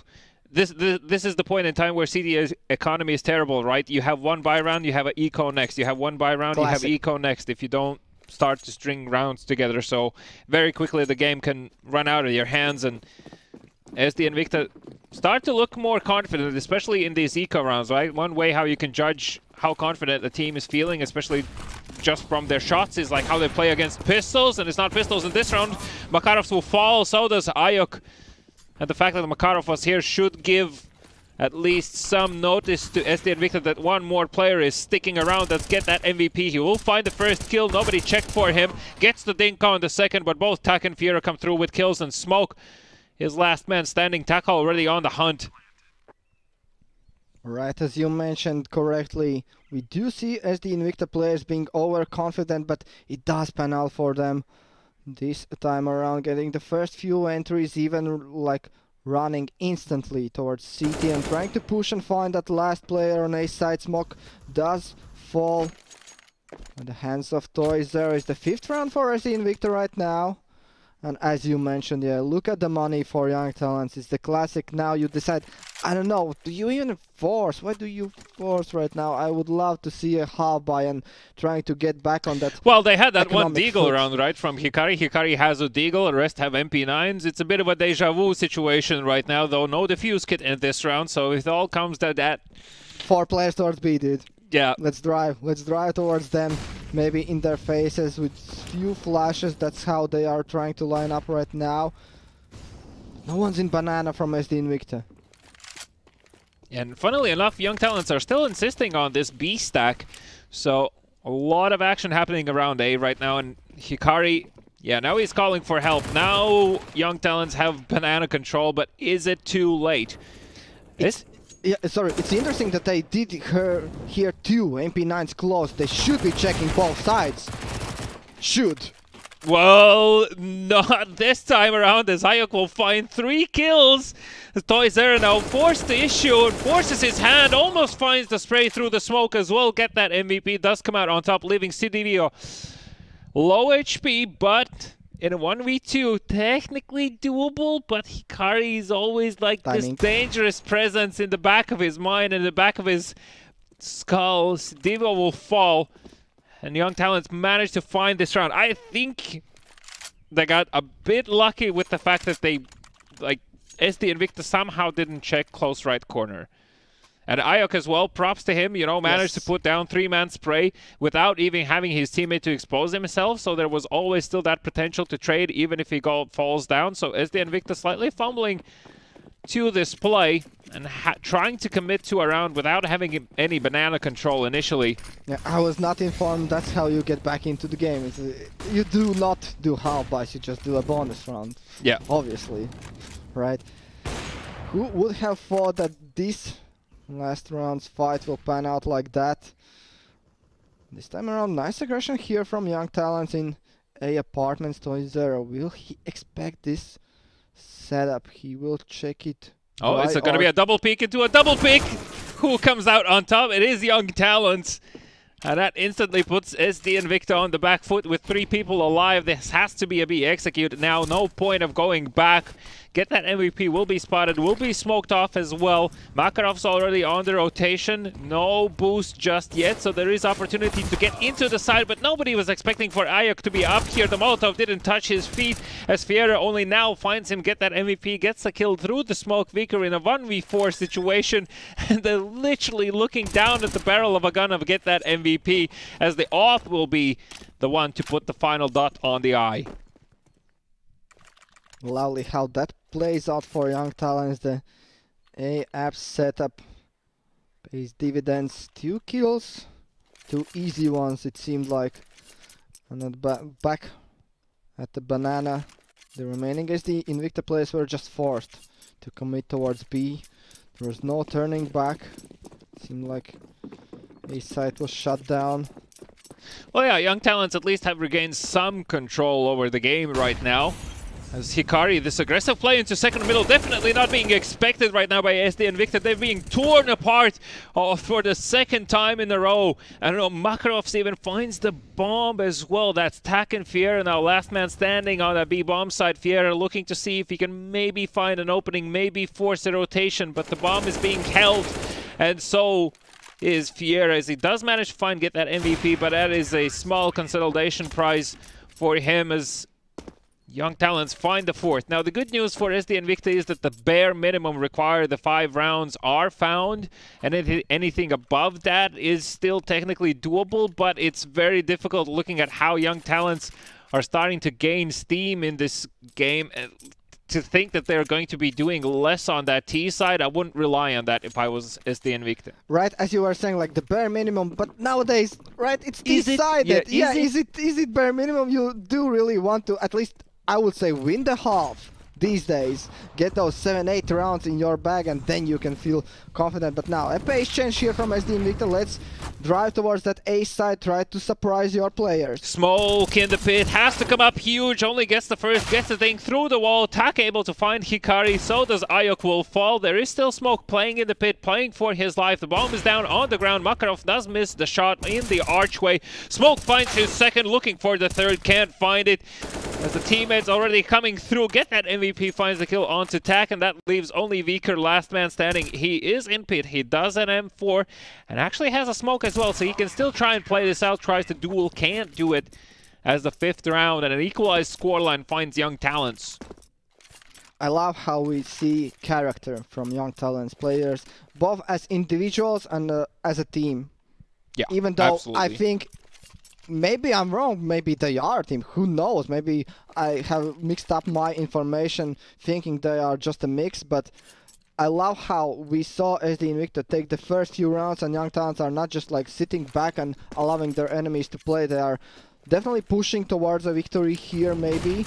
Well, you can see it's not their first rodeo playing Inferno for sure, and with that Molotov down in middle, this still allows for the second mid play of Smoke together with a Apartments player, that was Hikari, who did manage to find the kill onto Sirivo there. Tolzera from Mexi position is able to trade. The smoke dissipates in middle. Fiera was spotted as well. Can't really find a kill. He still wants to press the issue here. Gets the kill onto Aya. Get that MVP only now. Trades. But that is at least information known about the single player. Too late on the smoke grenade. B-bomb side torn open as Makarovs and Hikari both on the rotation. Now there is the fuse kits, there is still grenades as well, so this can be played out, but Makarovs has the AVP, which makes this a bit more difficult to retake. Yeah, even now, smoke in CT, so once again time bought for the attacking side, and they do have very good positions to keep this bomb site in their favor here. The barrel gives it away, Tak gets a freebie, and Makarov should be thinking kind about the save here. Oh, they allow him to cross back. I would have fought him till the end there. Tried to get rid of that AVP. There we go. Viker with swings and gets that AVP out of the hands of Makarov. He still has 9.5k available, so that is definitely not going to make things easier on the side of SD Invicta, but at least one more round after a long pause they have found. Yeah, and it seemed like the aggression once again is gonna pay off for Young Talents. I guess that one crucial part was Smoke pushing that smoke in middle and not getting the kill in Mexico, yeah. So then it just falls apart, even though Makaros, as I believe, was the one killing his player in Apartments. We do see still the same aggression coming in here from the defending side, but this time around they are clearly not defending sides, they are on offense. Yeah, and I think that already player has been hurt in the Apartments as well. No, nobody has hurt. Get that MVP. Nobody still checks his position. He finds 2 kills. Sirivo now realizes what is happening. They're being shot in the back. Says get that MVP. Is able to get back. Fiera looking here to see if he can maybe find luck on this B bomb side. Try to repeat the previous round successes. Makarovs finds the kill. That is the position known about the last player. The bomb can freely go towards A. Tak has locked him in. Makarovs now stuck in such an awkward position where both players know about each other, and he knows that the bomb is heading away. He has to risk the fact that Tak will not run after him.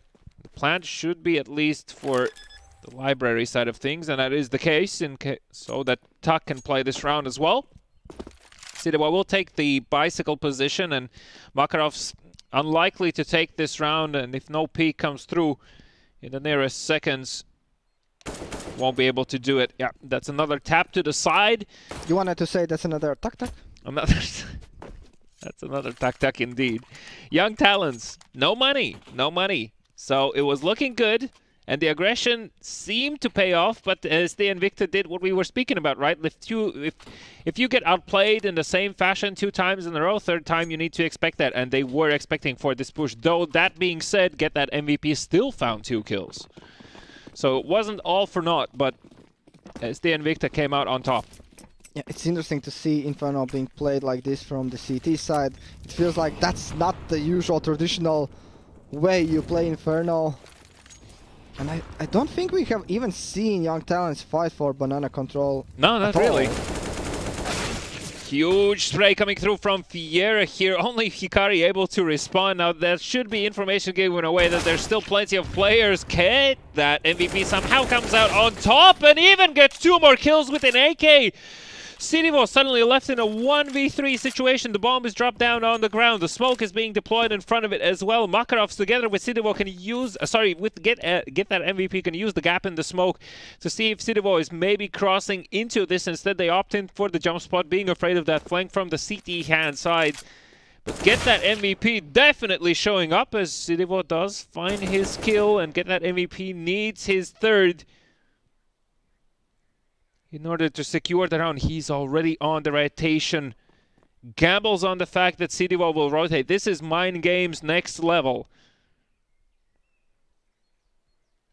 Sidivo not afraid to take that step forward, and I'm pretty confident that after clearing out the site, not even that, he just decides to risk it, gambles and plants in the smoke and Get That MVP. Unfortunately, now realizes the bomb has been planted. There were no defuse kits available in this round, so Get That MVP will just save. But what a crazy good attempt from him. 2 rounds in a row. He's actually now racking up those MVPs. So, you know, we're going to be forced to cut him some slack on Inferno. He do be getting his name right. He is coming back into the series after the poor start on Anubis. Was it 0-19 or something like that? Yeah, and now he, like, I even saw our observer like doing this like around it. He says like, why? He shouldn't be taking these kills. That's why I switched off of him. What's happening? But yeah, Get That MVP gets 3 in banana, and right as I mentioned, Young Talents were not fighting for banana control at all in the past few rounds, and now when they do, did seem to pay off, but not in the end. Just the decision going towards A just does not pay off for Get That MVP. And here is the 8 rounds I was mentioning for the attacking side. Now we do feel a bit more confident going into the CT side. If we do manage to convert the last 2, that would be nice.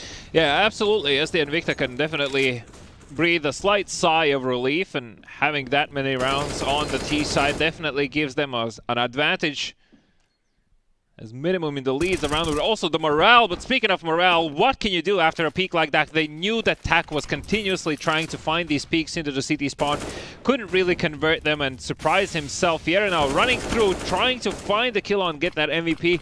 Is able to do that. Ayok pushing through the smoke. Once again, nobody covers the bomb plant, and Ayok just continues to be a problem. I think Weaker is so mad at this point. It's not the first time he got shot when he plants the bomb. Now Sidivo left in 1 versus 3 situation. I wanted for him to just plant the bomb and then play out, because right as you fake plant, you give the opportunity for your opposing players to come closer and closer towards you. But what I did like was Fear taking advantage of the fact that when they saw the boost in CT, he instantly assumes, okay, those are the both B players. They are both on CT side, no one is inside. So that's why I'm not respecting your smoke. I'm gonna push towards coffins, get that first kill, and open the side for my team. 8-6 now. Well, if we can learn anything, is cover your bomb planter. That is pretty much the golden standard that needs to happen right now for SD Invicta, as it has been continuously a problem. Bomb planter lives matter, you say? Yes, yes, because I am a bomb planter. I know this role. Yes, I know. When you're the old guy, you're it's my always, curse. Yes, bomb. Yes, I'm taking it. Yeah, no worries. Yeah, I'll take it. I'm the planter. You know the digits, right? Yeah, no one exactly. else knows. Well, SD Invicta have a problematic round in front of them as Citybo, that's the only AK falls in Boiler, leaving 2 Deagles and 2 Mac-10s in the hands of SD Invicta. Makarov finally getting some traction with that AVP. And no one is even trying to retrieve the AK. That's interesting. Instead, they're just going to opt in to take this position to wrap around long, it seems like. That's interesting with the Mac-10s. The Molotov is going to be deployed by Smoke, and that kind of gets... And SD Invicta choose to go just simply B. Makarov was not ready for this, and so wasn't I. He will fall. That's at least the AVP available now. The question is, where is Get That MVP? There's only one player has been found from Young Talents, and now SD Invicta don't really also have any information about the fact, was there 2 players additional to Makarov on B or no? And they're kind of poking and prodding as they will find Get That MVP. That's still the B player, so Viker is thinking, okay, maybe there is still that one guy. Here. No, you can't. You still need to go towards B side. At least he gets 1 kill, but now his position is no. And look at the time. 10 seconds. 10 seconds. There's no way you can win this round, right? Yeah, not going to happen. It is going to be 8-7. As Young Talents do manage at least to retrieve some rounds back, and looking over at the players, the ones that really stand out are on the side of Young Talents, get Hikari and Get That MVP. Right, but still you could say like no one stands out because they're it's on both quite sides, across the board, yeah, you even. see 4 players performing, 1 player maybe not so well, that being of Smoke and Weaker here. And that's how we get ourselves to 8-7 half.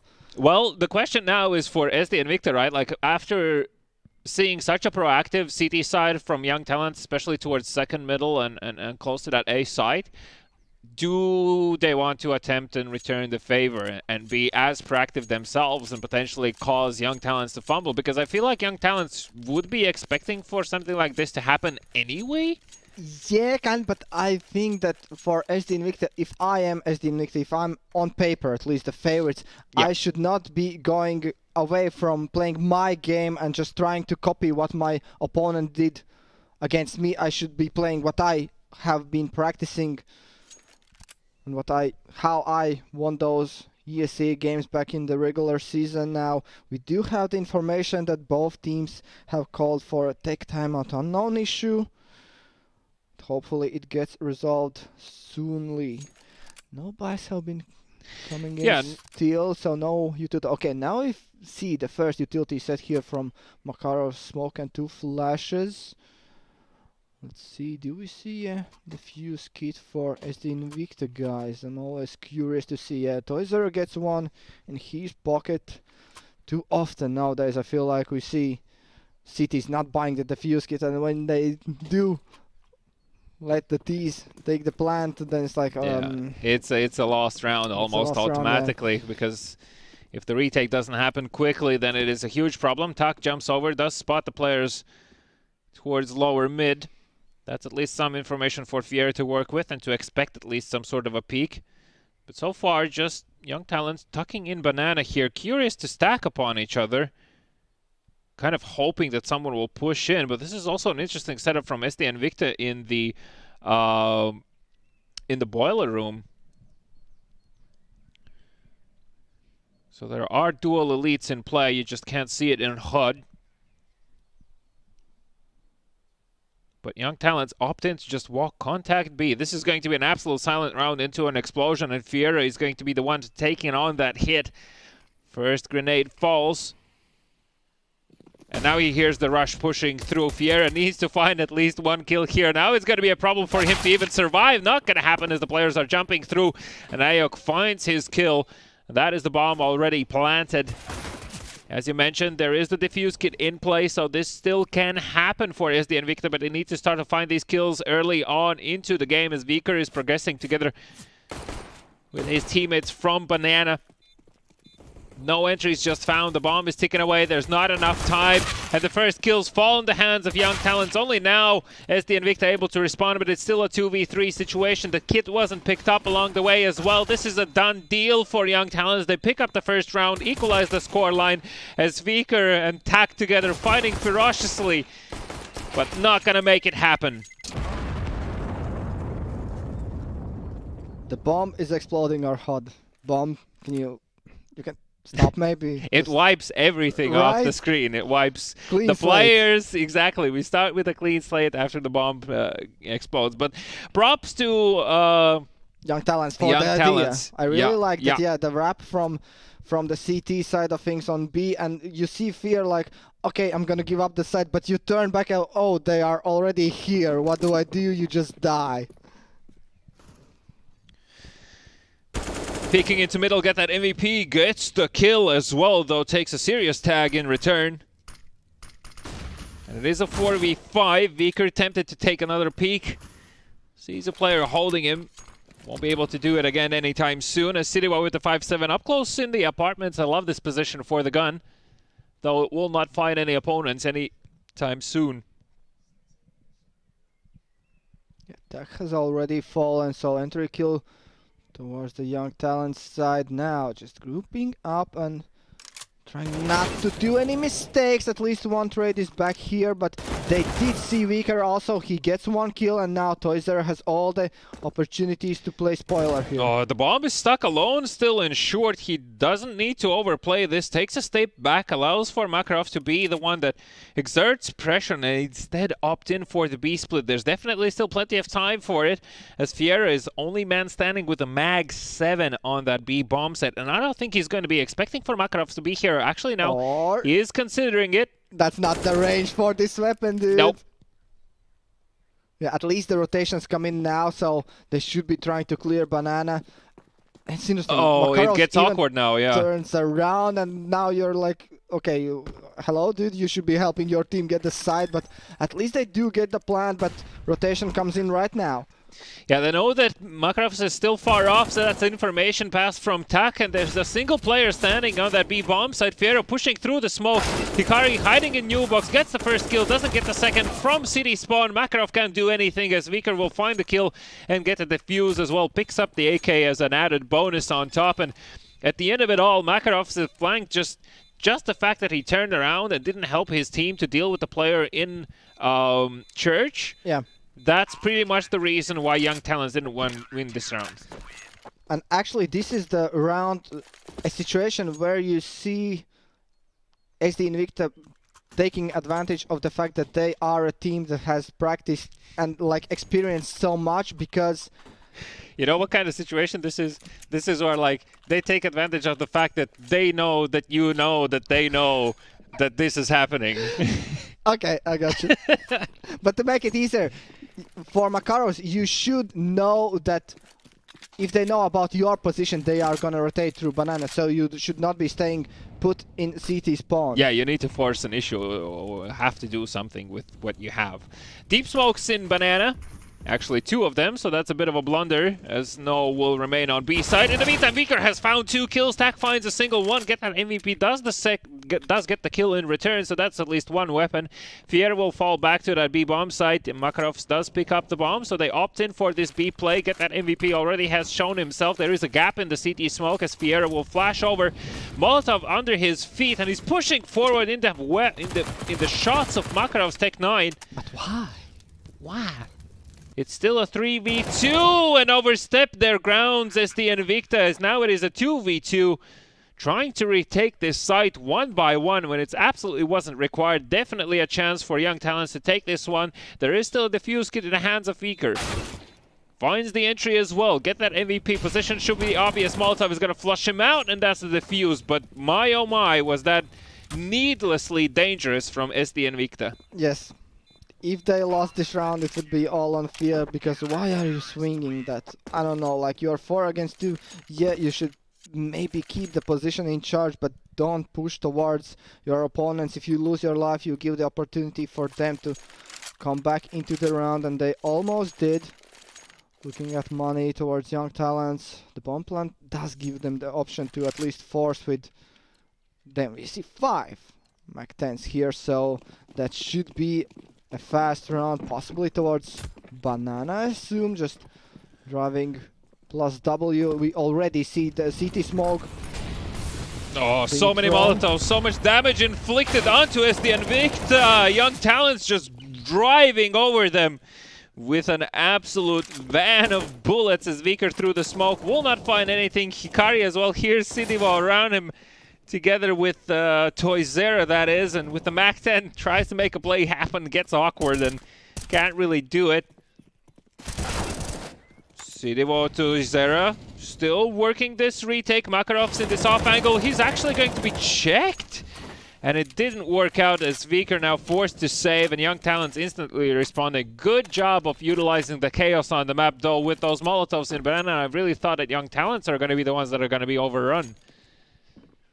And that's where coordination comes into play, teamwork, in the sense that saying, yes, I'm gonna smoke the molly if there is one, so we can keep pushing towards and just getting those entry kills. And when they do get the first kill, you see once again the same strategy pays off as it did on the first half, like forcing when you possibly shouldn't have forced, but still, it's a bonus round, guys, you didn't know. Well, suddenly you have this extra utility, extra guns picked up on the side of Young Talents, and this, of course, is good news off the back of that bomb plant as well. As the Invicta, though, if they lose this, they're looking to handing over the lead to Young Talents. That is not something you want to do on the CD side when the resources are so important for you to have to actually being able to hold these takes. Good flash, doesn't spot Makarov so close, was not expecting there. That is a great entry. Univar a follow-up on top. That was the banana push not working out. And it's falling apart here for SD Invicta in this round. They tried to be proactive, but I wouldn't want to say in the wrong ways. Definitely in ways that wouldn't really benefit them. They were relying on these individual duels once again to bring glory to their team, and it didn't happen as Young Talents grouping heading towards B bomb site. Fiera with the deagle, gets the first, still can play this out, tries to fall back, can't make it happen. And that is going to be a 2v3 retake. Not even a retake, really. Toyzera heading over to maybe have a look and see if Young Talents have overplayed this, but in the sense of overplaying situations, it looks like it's actually SD Invicta doing too much when less is required. Yeah, this is the part where, which I already mentioned, SD Invicta trying to play aggressively, maybe when it's not needed, trying to kind of replicate what their opponents did to them, in a sense, but they do not win their duels. This time around, the Young Talents do convert this one, and suddenly we find ourselves at 10-10 mark, and I'm starting to feel the vibes of overtime. I'm just saying, like you look at the game. Have I converted you now? You're converted to Inferno overtimes. Yeah, like, because when you look at both teams, it's not like I can say that, yeah, one team is better than the other here. It's still it's a super close affair. I mean, it's backwards and forwards for sure. It's not like Young Talents are out of the woods just yet. Anything can still happen. SD Invicta haven't put up like any second middle aggression or pushing down mid as well. They only have peeked into mid, so I'm not sure if that's something they want to risk in the next buy round with. But, you know, if it works out, it's justified. If it doesn't, it's a bad play, as we usually say. So, what? Well, here's the aggression. Let's go, Toyzera, but pushed back by the flash and forces him to think twice. Interesting that, okay, finally, yeah, they need to get the banana control, but Viker is still just alone there in apartments. Gives away the first kill. Toyzera at least takes down 2 here, so response is there. But now they know where the AK is. Aokies falls, but the problem is that Young Talents don't know, off the back of those previous plays in Banana, how many players are towards B. Toyzera will fall. That's a valuable AK given up. And now Young Talents once again grouping towards B. There is still Hikari who's lurking around the map, and that's not really the intent. He's just been cut off so far away. Everything's on the shoulders of Tak here to see if he can find an entry, but instead... I think Hikari is still looking at the AK that was dropped in middle, thinking maybe someone from SD Invicta is going to come for it. But now they do choose to go towards A. Tak at least gets MP9 in the back. Maybe he could play the spoiler here. Oh, he gets it! That's the bomb as well! The bomb is dropped. Fiera now needs to get this kill on the 5-7. It's a lot of time being wasted. Instead, it's stuck with the second kill.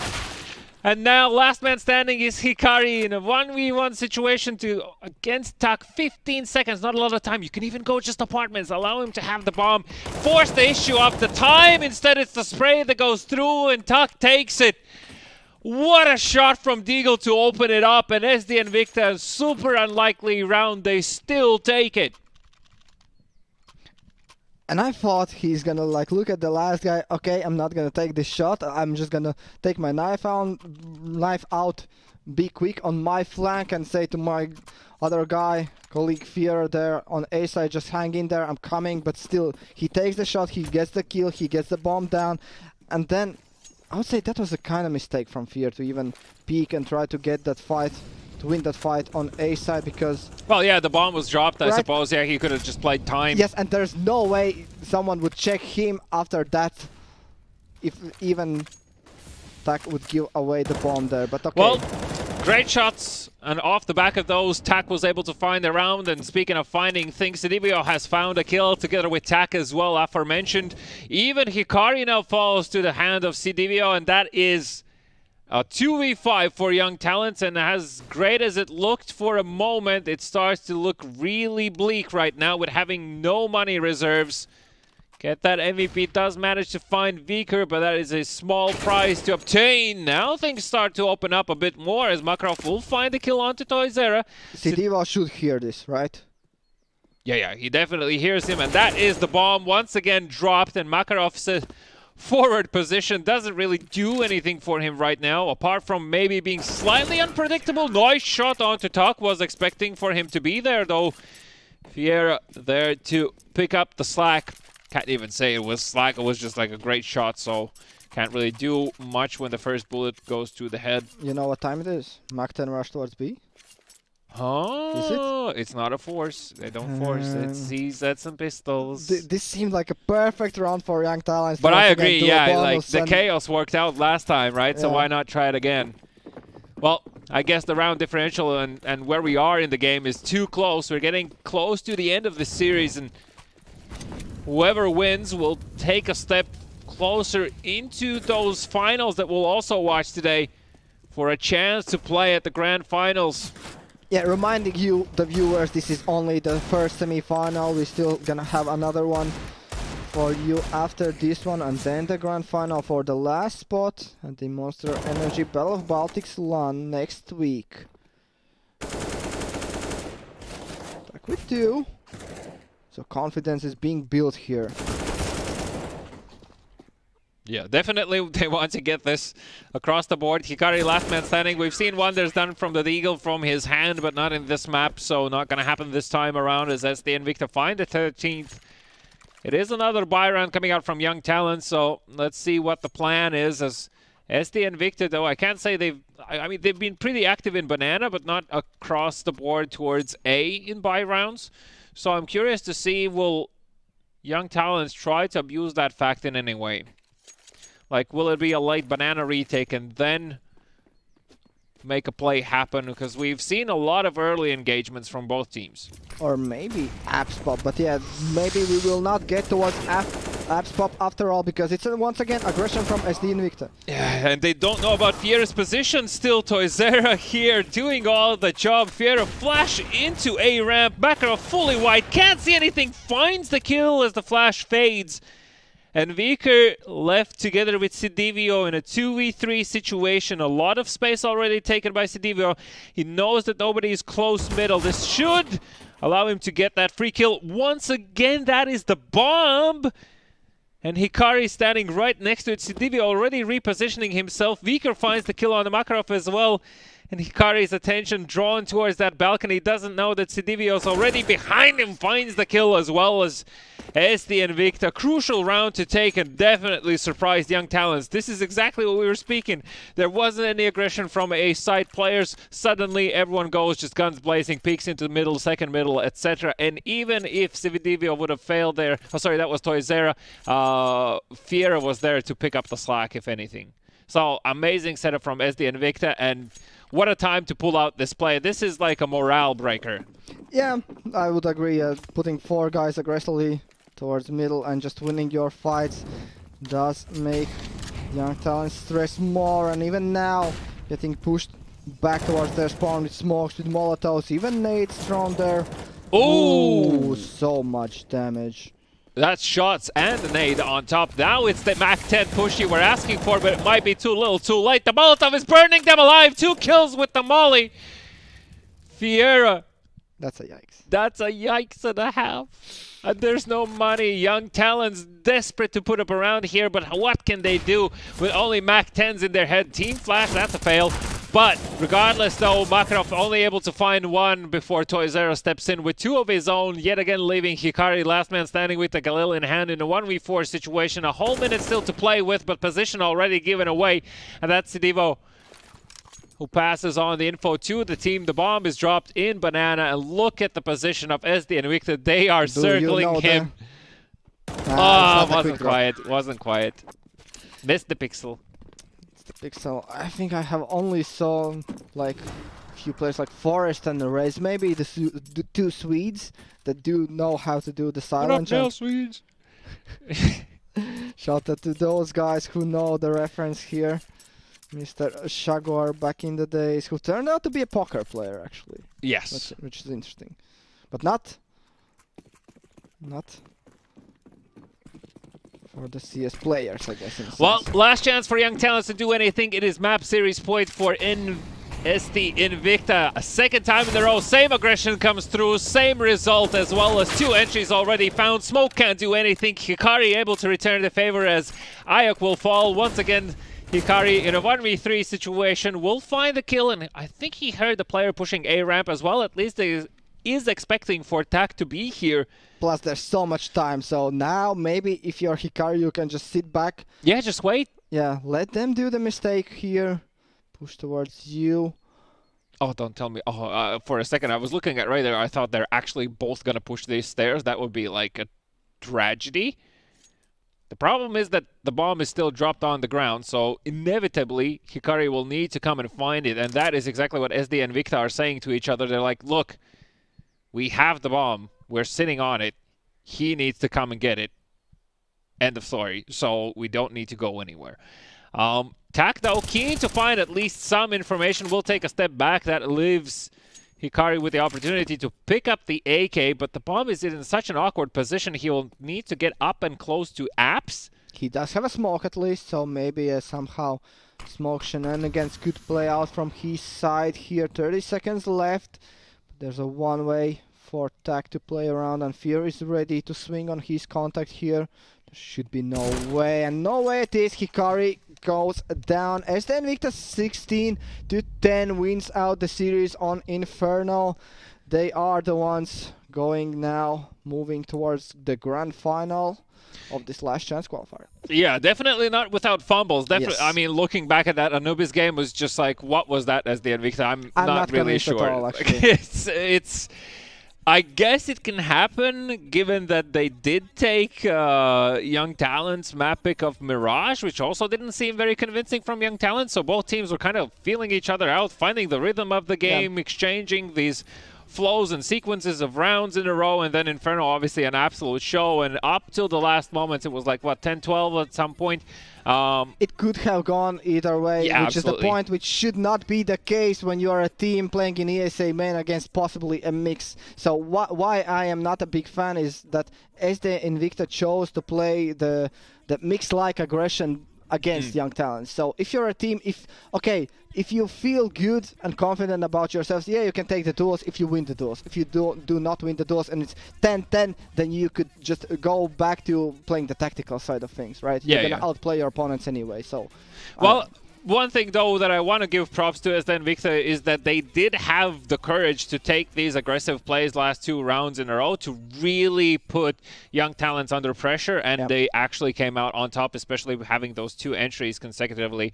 So that definitely played into their favor. Yeah, plus to just mention last time around, they are playing with a coach. Yes. So that definitely plays into young talents' favor a bit, but still converting it and getting to grand final is good. Yeah, congratulations to SD Invicta. It's not the last time we see them today, so at the very end of our stream today, we're going to look at our grand finals. Before that, there is one more semi-final that we need to go through. And yeah, I think the teams are preparing for that. We will take a slightly longer pause this time around, so around 20-ish minutes from now, we'll try to start as soon as the teams will be ready. But until then, it's time for everyone to grab a drink, grab a snack, a Monster Energy drink. If you can drink it responsibly, if you have no limits, please don't touch it. Okay? Let's control ourselves. And let's wait for the next semis. For 5.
Putt, passing them in that circle with my boys, roll the weed and this is it. Line up these trees like a forest fire, we're smoking the bear hat. Preacher trying to topple, we ain't really trying to hear that. It's a little teenage angst with some ignorance, and every chance we get, you know these kids will get belligerent. Cause though we know better in this world, we unprepared. Cause peer pressure strong and it was never cool to care about the consequences.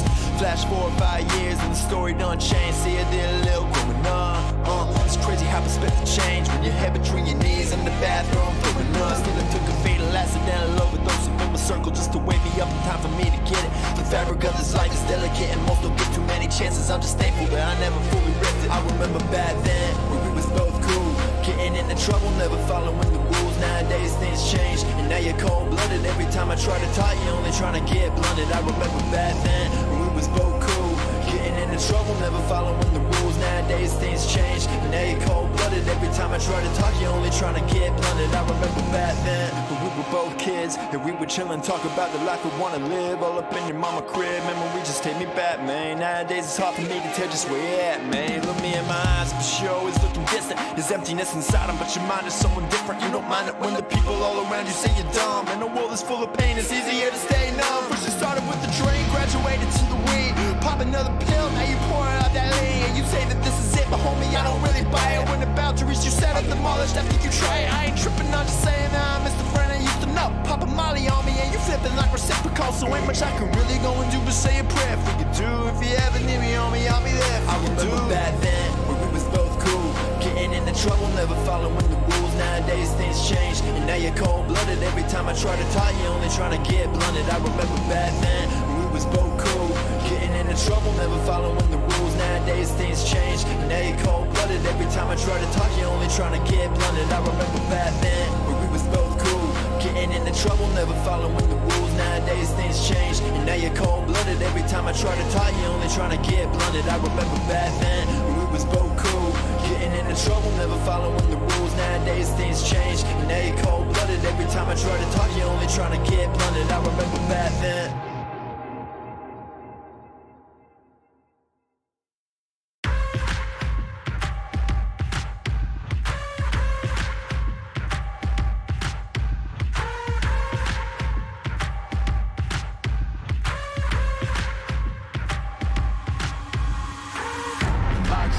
Boxes, I cannot fit in the boxes. Stop it, quitting was never an option. Exhausted, this passion is never exhausted. And you cannot stop it, nah, you cannot stop it. I had to switch up the flow, show you the way that it go. God is good, but this life is hard. But it gets better when you grind small. I'm just really trying to leave a mark. We tired of being who they say we are. That's the time we gon' take it far. Always been real, we don't fake it all. Tired of 9 to 5, just make enough to survive. Only living on the weekends. You really thinking that's why I'm alive? Busting out the scenes, time to live my dreams, do the things deep inside of me. This life it continues with fighting me, but I don't have quitting inside of me. I will not jump in these vices they throwing me. Talking to God and there's so much he's showing me, shaping me, growing me, taking me sowing seeds. A growing tree, y'all get a load of me. Yeah, don't let them slow on me. I get the bag like a grocery. I'm on my grind like I'm supposed to be, and I do not care if you notice me.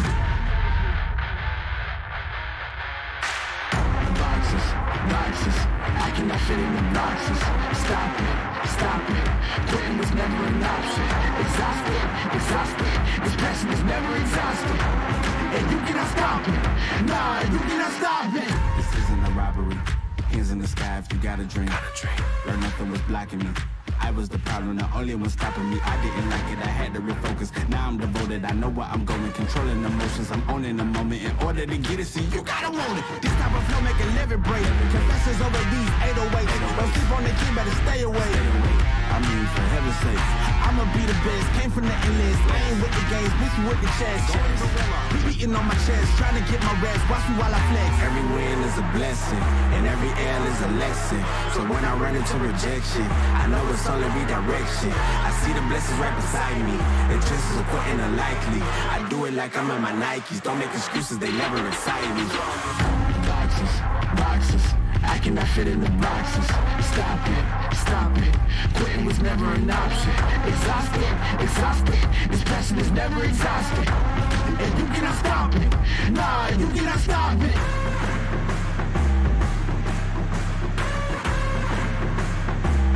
Quitting was never an option. And you cannot stop it, nah, you cannot stop it.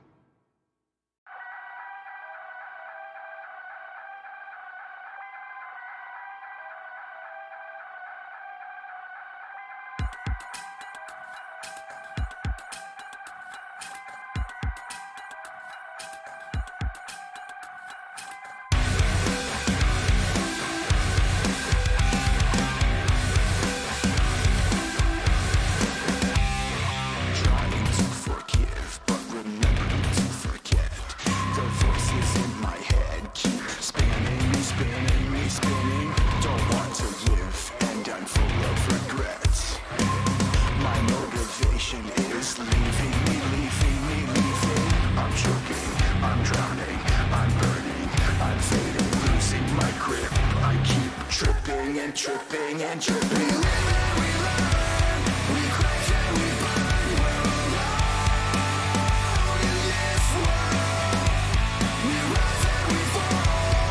We're one for all. Pick yourself up off the ground.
Nobody's safe. Nobody's safe. Nobody's safe. Soon as we step out the cage, we raising all of the stakes. Make no mistake, either you stay in your place or we putting you on a plate. Look at our face, we put the fear in the dirt. We had to struggle for change, pick up the pace. We put in infinite work, that's why we stay getting paid. Y'all running late, we moving on to the next. You still been stuck in a phase, there's no debate. We draw the line in the sand, we say it straight to your face. They underrate, so we put the team on our back. We took the city to state, what it's gonna take. Another S on our chest, another beat in the grave. We innovate, we always switching it up. They can't predict what we say. Come out the cave, they see the blood on our shirt. They see the teeth in the face. They watching tape, still trying to figure us out. They think we came here to play. They send us fakes, they trying to give us a curse. They want us taking a bait, but that's okay. We keep on dodging the bull. We keep on saying Olay, blocking the way, thinking we flip in reverse, but we keep rushing the gate, stopping the rain. We know they sit on the throne. It's looking easy to take. We not afraid. We put the fear in their bones. Ain't no more running away. They tryna trace, they tryna follow our steps. They tryna copy the wave. Boy, that's your name. That's why they keep getting curved. You gotta stay in your lane. They wanna claim that we not giving them work, like this is minimum wage. Boys, you crazy. Why you keep feeding the beast? Now that you open the cage, nobody's safe. Nobody's safe. Tell them don't start. Nobody's safe. If you come in, please don't drop your guard. Nobody's safe. If you come, you're messing with a star.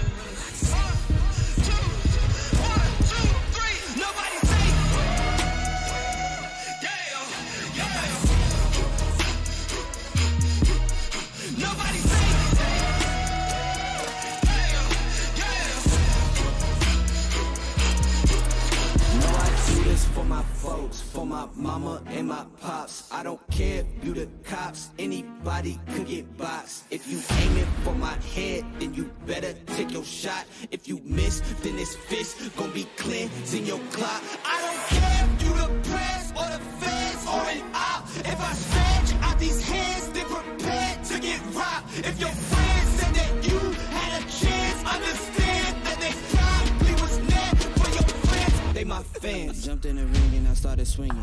Came from the jungles of drunken demons, fighting them off in the Coliseum. Studied and learned how to target weakness. That's why your team will do better beefing with someone else who was probably vegan. Touch me and lose every single finger.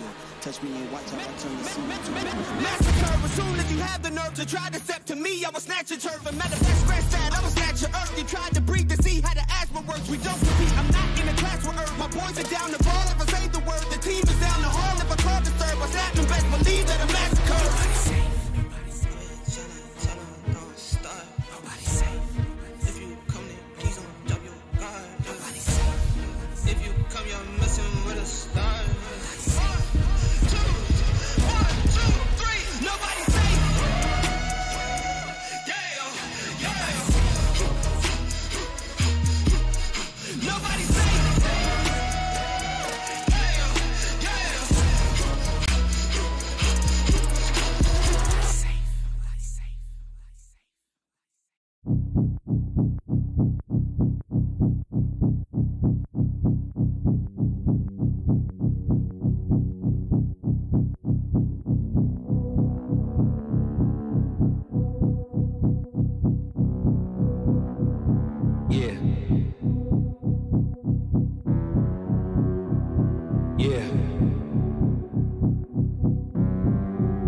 That make my mind scared, hold me hostage and they don't fight fair. Who gon' pray for me and wipe on my tears? Who gon' save me if you not right here? Move this darkness and make my sight clear. Take me your way cause I don't like here. Ghosts of my past, they feeling the night air. Wake me up, I'm trapped in my nightmares.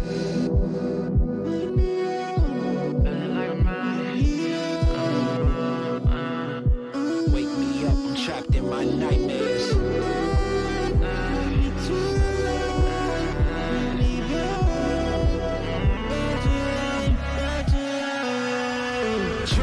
Drowning, I'm off the deep end. Apparitions of all my demons. All my thoughts are committing treason. All alone, who gon' hear me screaming? Manifestations of my fears. Regrets that stretched out for light years. Can almost touch the light, homie, it's right there. Body free but trapped in my nightmares. Wake me up, don't let me drown. All the lights are fading now. All my life is fading now. All my life is fading now. Wake me up, don't let me drown. All my life is fading now. All my life is fading now.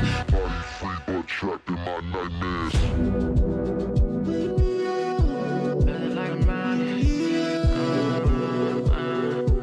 Wake me up, I'm trapped in my nightmares.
I'm getting hype, bitch.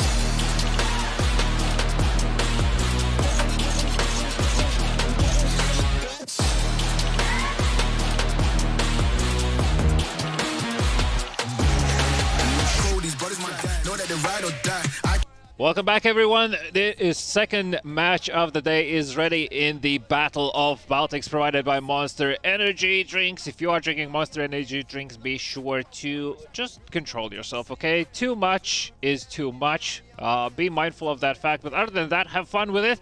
And we're definitely having fun today. The first match was super tight. Unexpectedly tight. Unexpectedly tight, yes indeed. Let's have a look at the bracket and quickly remind ourselves. So SD and Victor were playing against young talents and came out on top and secured themselves a spot in the grand finals in a 3-map series finally able to take the win on Inferno, and the next game that we're going to see is between EC Banga and Lumen Vitae. Yeah, looking at the rosters here, obviously we see on the side of EC Banga known players, I would say, from the Latvian side: Irix, Endicate, Screet, Labrance and Dance. And on the side of Lumen Vitae, we're going to see Eregrets, Stormmate, Labai Stilvax, Volt and the Big Ghost. So I personally haven't seen anyone playing from Lumen Vitae, so I'm curious to see how they're going to match up. But, you know, it's a no less important match between these two. Once again, the teams are fighting to secure their final spot in the LAN finals that are going to take place on the 10th of June in the GOEXANIMO gaming room here in the studio, so we'll be able to meet the players in real life as well and speak to them. And obviously trying to secure a chunk of that 1.5k euro prize pool, having a chance of getting also a trophy and some medals to the name. Yeah. So definitely all the reasons to fight for, and the first map that we're going to see between these two is going to be Ancient, which is going to be EC Banga pick, and I'm very happy to see Ancient. Ooh, okay, just because we didn't see one last series? Just because we didn't see one last series, that is one thing, but second thing, it also reminds me of why I didn't sleep last night, because I was watching FaZe and Ents play, so, you know, Ancient provides definitely a lot of room for fun times and for surprises, but yeah, and then looking at Lumen Vitae's next pick is Overpass, which is, in my opinion, is a bit of a surprise. Yeah, a bit of a surprise, I would say, is their ban of Mirage, which would be, if we were comparing to the last series with SD Invicta being the EC Bang of this series, so to say, the underdogs should maybe try to go towards this buggy map, but as we saw in the last series, that didn't pay out. So maybe that's the one fact and the one reason why they chose to ban it instead and go for that Overpass, which is going to also be very interesting to see who comes out there on top. Well, one thing that hasn't changed is if we do go the 3-map route, then Inferno once again is going to be the decider map between these two, and as we saw, overtime, whilst it didn't happen, it was definitely a possibility, so anything can still happen here today between these two, and I'm curious to see how things will start off. Obviously, EC Banga having the slight upper hand, and let me just quickly see, I think the players are slowly getting ready and to start the game. In the meantime, though, quick predictions. Do you think it's a 2-0 or is it going to be a 3-0? Is this live? You said the same thing. Is this live? Maybe just switch to the game. Yeah. It is live, I suppose. Yeah, but as you were saying, like, EC Bang should be the clear kind of favorites. If we are still looking at the nicknames, they should have the advantage here. This is going to be a quick A-pop out of EC Banga. I love this first round on Ancient. Already a lot of territory taken by Dance moving forward. Irix, though, has fallen to the Big Ghost.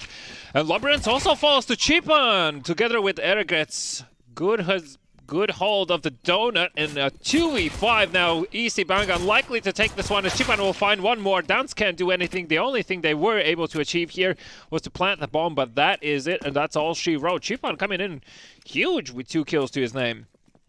Yeah, despite EC Banga taking the A side for free, they do not convert around, and I heard behind the scenes that you were mentioning that Dance needs to show up this time around. If he drops 8 kills, you're gonna have a talk with him, right? Yes, we're going to have a conversation with him about what's going on, man. But though it's early days, the planted bomb does allow them to force up, gets 4 Galils on the board on the side of EC Banga. Can I ask why Dance in particular? Well, as far as I've played with him, he usually drops 40, so like I'm kind of expecting 40. Okay, I'm kind of expecting 30, for him to show up. Okay. Interesting. Yeah, no, I mean the guy plays good undoubtedly, so he's shown it on many instances in the past, so I'd expect him to be one of the driving forces behind EC Banga, but Lumen Vitae are the one that start things off strongly here. Chipan, though, is going to be challenged late. Molotov on the ground allows Endicate to close the distance and pick up the M4. Move ahead through a site. The bomb is there as well. Site is being cleared. Nobody can be found. Bomb, smoke on the CT entrance. And Stormmate here will try to push the agenda with the MP9. Nice boost over the wall, though. Eregrets does come out on top. Dance and Endicate put an end to it. Endicate with 3 kills in this round, and definitely a factor as well, as we can see.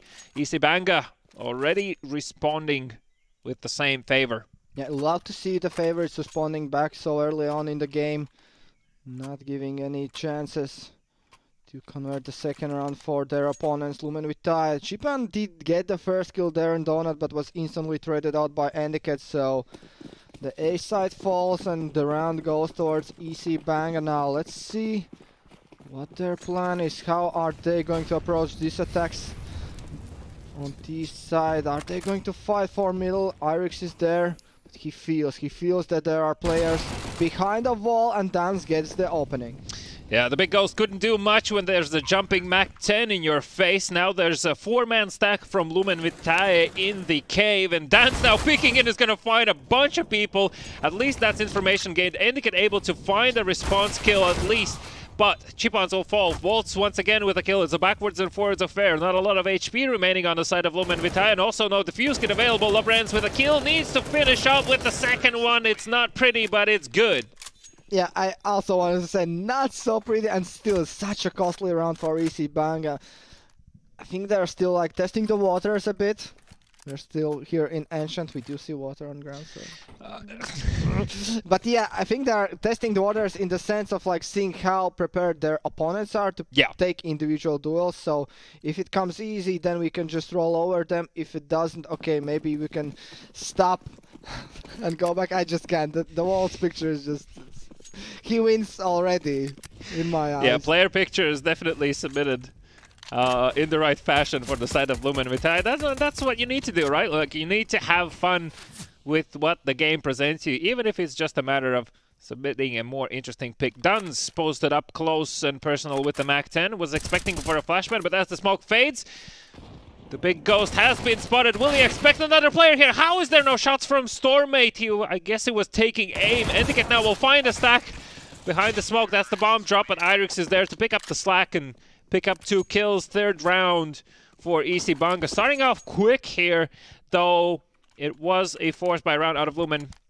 Sorry, pistol round out of Lumen beforehand. Now the buy comes through, and I'm curious to see how Lumen Vitae are going to try and approach mid control, because it's very important for the CT side to have control over the mid. Otherwise, the rotations are just wide open for the T side to exploit. Yeah, on the other side, I would love EC Banga to just avoid middle in the first rounds, maybe, and just go for that quick A play or quick B play. Maybe that turns out A play this time around. We see bomb going towards A here. Dance is going to get some attention towards middle. 3 guys there from CT side, but that's when a hit comes in, and rotation just by 1 Molotov on B. Looks to be the case, yes. So Lumen Vitae definitely slightly jumpy on the rotation gun. Storman through the smoke will not find anything, not even taking any shots. Chipan up close. Good, saw the trajectory from the nade. Didn't expect Endicott to be so close, and he still is going to fall as the smoke suit will fade in Donut. No resmoke available, so it is going to be an all-out brawl. Fully 4v5 post-plant situation for EC Banga. Dance with the Mach 10 can't find the kill as well. 3v5 situation now. Irix, huge flank from him. 3 kills in his account as Labrans finds the 4th. And last man standing, Ergrets. 1v2. He has a kill, has no HP in time, and that is the 4th round for EC Banga. Irix came up huge with that flank. Did he come from middle, right? I think he wrapped around from long into middle, yeah. Lovely, lovely there, flying from Irix, securing the round for his team. And yeah, looking back now at Lumen Vitae's pockets, there's not a lot of money. All they can muster is possibly buying the classic half buy with few pistols, maybe not even going for that. Yeah, I mean, I was expecting actually for Lumen Vitae to once again try and stack nades into middle and see if someone's going to rush out into those. Not going to happen. Through the smoke with the USPs, no damage can be found as Danz is approaching the donut. There's 3 CT players here. Sees the first, sees the second, and gets him as well. Chipan's finally able to respond, even gets the dink onto Labrans, but not enough to finish him off. You can see Danz being bloodthirsty. He's like, oh, there's got to be another one there. Yeah, he's convinced. Labrans in a good position. Timing plays against him. They opt not to shoot him, but maybe that's a mistake. That's awkward now. The big ghost can't land the shots. Finally gets one as Labrans does get his teammate, and that is Stormmate that falls as Irix does spat already the big ghost. Ideally, if they can, they should try and get rid of this weapon. Screed in a great position to do so. Spots the players in mid together with Labrans. He will fall. Labyrinth was just picking up the assist, and it was actually out of the round already. But regardless, though, 5 rounds for Easy Banga, clearly showing us why the choice of Ancient has befallen amongst them. They are not pulling Este Invicti, you say? Yeah. But it's early days, so yeah, finally, once again, we see the buy coming in from Lumen Vitae. Once again, putting an emphasis towards that B side from Bang. Is it a clear rush? Just rushing in. Straight rush into B. Irix picks up the first kill. Storman can't find the connecting shot with the AVP. Walt's in a good position in cave, but he has been smoked off. As now Chipans and Storman both find kills, though trades come through. It is a 3v2 situation for Lumen Vitae. Not a lot of money to work with, and well, no money required when Irix puts up more kills. When Irix pulls his JL version there. Absolutely. Like, I mean, look, you saw how many grenades were still in the hands of Lumen Vitae before they found their doom. So not even able to utilize the money spent. And so quickly, Easy Banga, no respect, just running in, grabbing as many rounds as they can. And we're back to this... It's weird buy, right? Yeah, like, broken economy situation for Lumen Vitae where... You could kind of half buy, but they're still opting not to, which is interesting. Well, I presume they want to have the ops and the grenades next round. Triple op setup next round, please. Why not? Why not indeed? Still, the mid belongs to Banga players. They are using their utility correctly. Dance once again being the spearhead of this attack. Looking towards that donut position, maybe, possibly having an inkling to go towards the red room, but no, Heaven comes in, an Endicat and Dance clean up. Yeah, Erigret's still in a cheeky position, and Irix has the presence of mind to check this corner as well. Good job from him. Stormite, last man standing with the USB in hand, can only hope to see if he can find this weapon, but instead he finds the enemy in the form of Screeth, and that is going to be all she wrote for himself. 7th round on the board for Easy Banga. Now the big buy comes out for Lumen Vitae. How many Alps? That's the big question, right? And I would actually love to see a tactical pause here from Lumen Vitae. It feels like the game is suddenly slipping out of their hands already. We are 9 rounds in now, 8 rounds in, so to say. 1-7. It's now or never, it seems like. 2 ops. Yeah, 2 ops, absolutely. Need to respond with something here. The problem is with those 2 AVPs, both retakes are a problem and fast rushes are a problem. So if they don't get the entries now, they still might run into issues. Good job from Stormate. Finds the first kill onto Endicat, crossing over cave towards middle. Chipan is there also to receive any player that might be tempted of taking a peek as to what is happening here. And now here. it's interesting. Did Chipan here scope of Labrance there in the middle? Maybe he could have an inkling or information given that Op is there in the middle. 3 people stacked towards B from Lumen Vitae. Catch this. No one caught it. Light of Life. What is Light of Life? Lumen Vitae. Ooh. I presume that's... Well, Vitae is definitely life. Screet falls, and that leaves Easy Banga in a 3v5 situation. A missed flash shot from Storman, but the defense is there from the big Ghost. And that is going to be finally a round put up on the board for Lumen Vitae. On the bright side, once again going for Lumen Vitae, is the fact that Chipan did not show his op, as I believe he was not seen, so there's no information that double op is in play here from Lumen Vitae. Do you know Latin or what is this? It's Latin, right? Or yeah. Well, Vitae comes from the name of CV, Curriculum Vitae, which is Path of Life. And then Lumen is not hard to figure out, it's light, so... Sherlock Holmes in the building. You would say Captain Obvious maybe, but I wouldn't have thought of that, I guess. Damn, okay.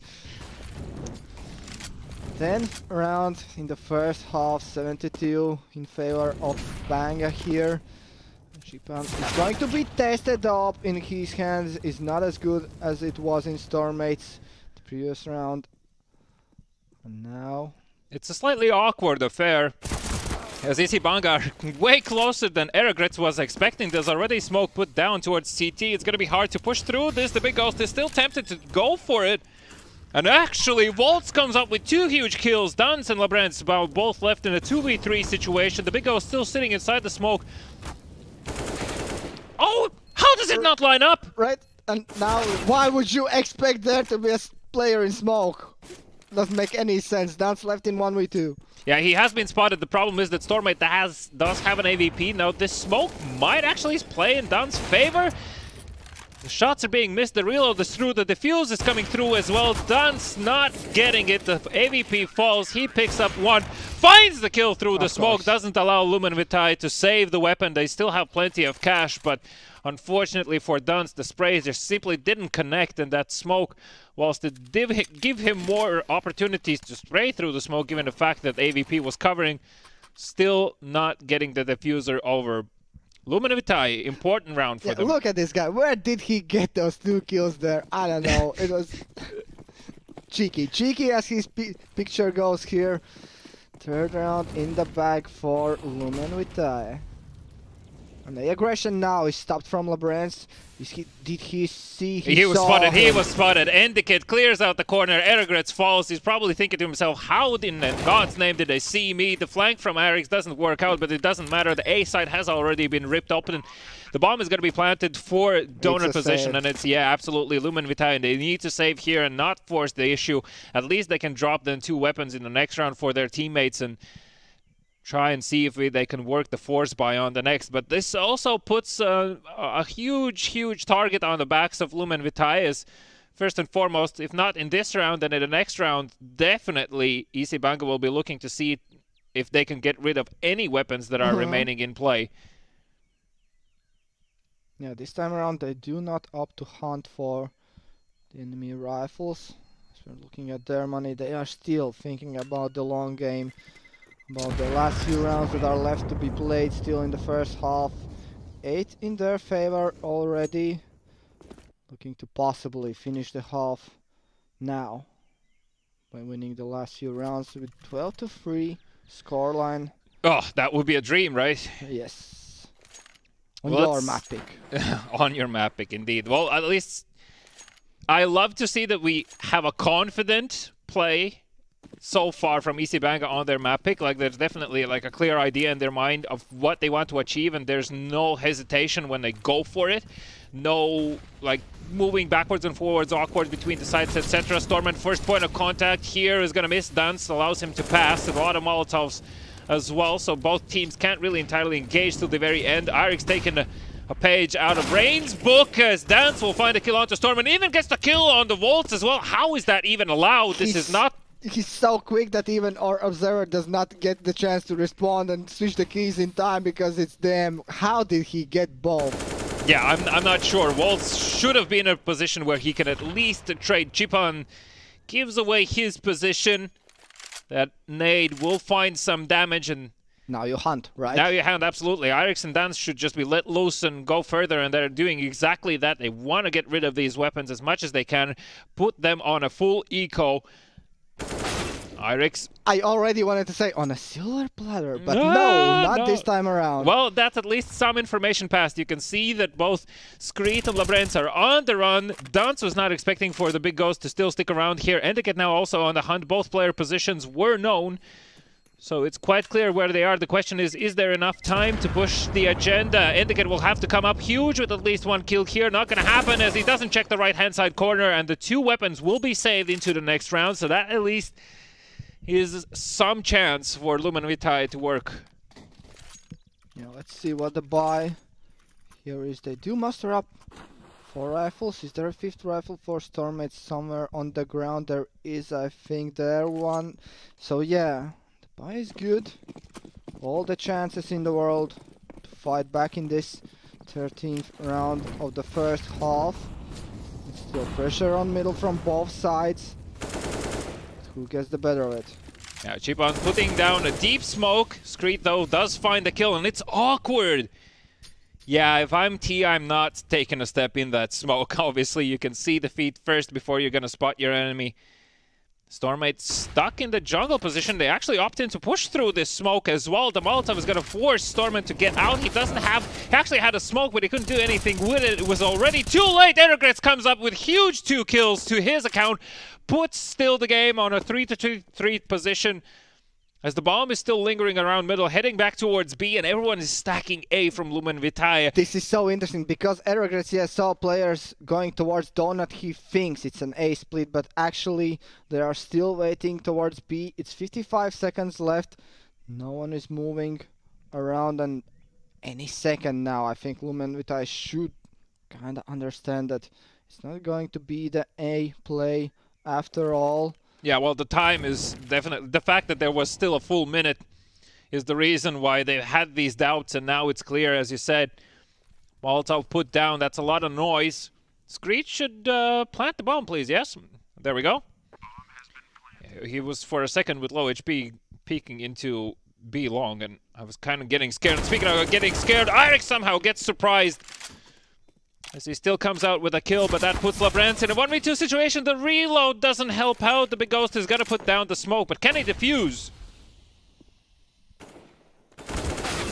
Labrance challenges.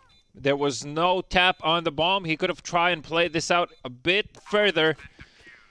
And instead, it is Lumen Vitae to pick up the round. A bit of BM there for good measure. You have to somehow get under your opponent's skin, right? Yeah, as if they're watching. Yeah, I don't think Banga cares at all at this point. 9 rounds is pretty good on D side on their map pick. I think if they get at least one more, they should feel safe enough. Knowing yeah, absolutely. That Ancient is kind of CT-sided. So well, so they say. So they say. You say, so they say. That's exactly what I'm saying. Back to B-Rush. Back to B-Rush, changing the pace. EC Banga trying to work with the chaos. It doesn't really work out in their favor. Only now the B site is clear. It is actually a 2v2. Still, the bomb is on the ground. There's a quick rotation coming through from Chipan. Says Erogretz is going to join him as well. So both players are going to become from cave/banana point of view. Screet, in the meantime, doesn't hear anything in CT spawn. Is going to put down the smoke. There's no defuse kit, so CT should be moving a bit quicker, I would say. A step here, maybe heard. Nice flashbang. Screet takes one, and he sees the last guy as well. Nading down their opponents, even smoking off Chipan here, and chipping away at him through the wall. Chipan falls, so it's 10th round already for EC Banga, and Screet there getting 4 kills in this round. Hero of that last round. On the other side, we see Stormate not having the best game for himself, but the series is still young. Indeed. Well, last round in the first half between these two, EC Banga definitely have shown us so far as to why they have chosen to play this map. Quite convincingly, I would say, even throwing in a few pace changers there in the middle as well, trying to throw off Lumen Vitae as much as possible. And speaking about changing pace, Dan's just storming ahead, and Stormate is there to greet this push as he comes out and gets the 2 kills. But look at the rotation. Once again, over-rotating, guys. The bomb is in spawn. No one cares about the bomb. No one cares about the bomb. There's no old guy in that team. No one's playing overalls. Or maybe Dance was supposed to be the old guy, but Irix gets so much information. Trigger control from Sandis here. Now Chipan's dash check, he's behind, he's 6, and only 1 kill found by Irix now. Let's see. I mean, so much already has happened in this round that there's still a full minute left in play. Erogretz doesn't see the cross into red room, so Endicott is allowed to pass through. There is a player in CT spawn though, and that is Stormate. Present of the fact that someone can be here, but somehow Endicott still comes out on top. This has to be an A split. They know that's a player, so maybe now they are keen to move towards that A side with the bomb, but Labrance is still cautious enough to keep on checking all the corners. 30 seconds left. Labrance does have a smoke, so yeah, it should be a smoke here, and maybe then... Oh, gap!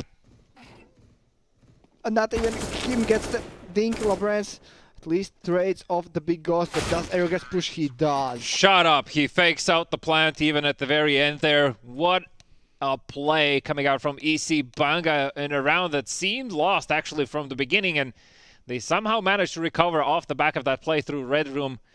And they get finding the lurk.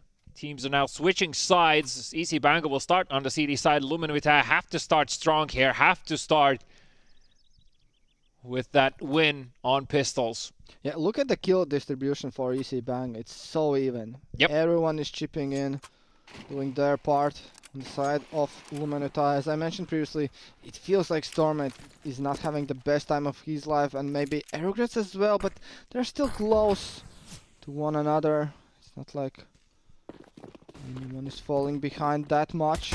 Well, Screet needs to come up huge here, finds the first kill, instantly able to fall back as well, so he's not going to be overrun just yet. At least he still hears this information. Now he's falling back. They're coming! It's A, help! As he falls to his demise, Don's there together with Arix to pick up his slack. And Arix can't find the kills, but Don's from the side. Free kills available to him. The bomb has been dropped. He's still fighting with the player in Donut. The big ghost is going to fall and leave Stormate in a 1v3. Now, his position is not known, but the longer this time goes, the bigger of a problem it starts to become. He needs to find this first kill fast, spots the player as well. All attention towards A long. And against USPs with Glocks, he can't really do much. Don nicks him through the side of the wall, I suppose? Right. Well, either way, EC Banga, they pick up the 12th and looking confident on Ancient. Yeah, definitely not the story of last series where we saw teams trading and winning each other's map picks. This time around looks like Banga are confident with their pick of Ancient. We will be moving towards Overpass after this. A map pick of Lumen with Taya after themselves banning Mirage, which was quite interesting, but let's see, maybe they have prepared something on Overpass that will surprise us. Aggression from EC Banga, they're not holding back. Hello? Where? What? Cool. When what? What happened? Where? When? How? Dance, mate, where are you at? I guess it was... I suppose he was asking the same questions then, if this was possible. Was it a B push? No, it's A push. You see in the radar there's a circle that around A, but how did it happen? Well, it doesn't matter. Endicott, absolute mow down, 3 kills to his name. Oh, it was 4. Screet picked up 1. Yeah, I was taken aback by that knife kill, probably as anyone was, but great news for his economy, right? Like, he gets the knife kill, so that's a lot of cash gained. Instantly buys up an AK. There's an AVP in play as well in the hands of Stormate. 4-13, though, on the scoreboard. So Lumen Vitae, I mean, if they're not taking this first buy round, a minimum at least getting a plant here. The chances of coming back into this game are slim to none. Yeah, I totally agree with that one. Let's see how much Stormate make happen here with his AWP. He does send one warning shot off towards their enemies. So, EC Banga know that AWP is in play. Screet even looking at the possibility of being there. A boost and Irish. Nice flashbang. He gets the opening kill here on Vaults. And not only that, he gets a lot of information about how many players are here. They know that there's the big ghost is still playing around. But other than that, nobody else was. Players exposing themselves from Lumen Vitae in the middle. They do manage to rack up a kill, but it took a long time for it to happen. And Dan's here as well with the nade. Gets at least information about nobody walking out. In the meantime, Indicate already had pushed through B lobby, and this is already a threat in the backside of things for Lumen Vitae. And with a minute on the clock, 2v3 situation, health is not really in their favor. I'm afraid to say that unless Stormate comes up with a huge pick with this AVP, this is going to be a dire end to a round for Lumen Vitae. Yeah, with Indicate pushing so far, where can you even move? As a T, you know that you kinda cannot go back towards your spawn, and here comes another kill from Labyrinth on Chipon, and the only mate left is in the storm. He falls as well, unfortunately, for Lumen Vitae, and it's the 14th round on the board. What feels like was just a 5-minute game. I feel like I just blinked and we're already here. And it's over, man. It's an analogy for life. You know? Yeah, well, a good thing this is a best of 3. So this means that Lumen Vitae will have a chance to fight for a point in the series on their map pick of Overpass. But so far, unless something drastically changes and 4 out of 5 EC Banga players stop finding kills, then as I said, I feel like they have this in the bag. I agree. I definitely agree. It feels like that. Oh. Here comes the B-rush. What a nade! What a nade! It found so much damage. Indica coming up with 2 kills of his own. The bomb still cannot be planted. Too many defensive players across the board. Actually, there's already a backstab happening, and that is Screet on the backside of things. Irix will find the kill onto Chipan. Lobrens will find the kill on the Eregrets. And Volt's last man standing can't do anything. Oh my god, I feel like that grenade did probably around 120 damage in total, because like 4 players just went instantly red. Yes, yes, and there's no bright side on this Cloud, on this Storm. They did not even get a plant. Okay, their loss bonus is big enough, so Stormate can afford it all, but we have not seen any wonders from him this game with this big green.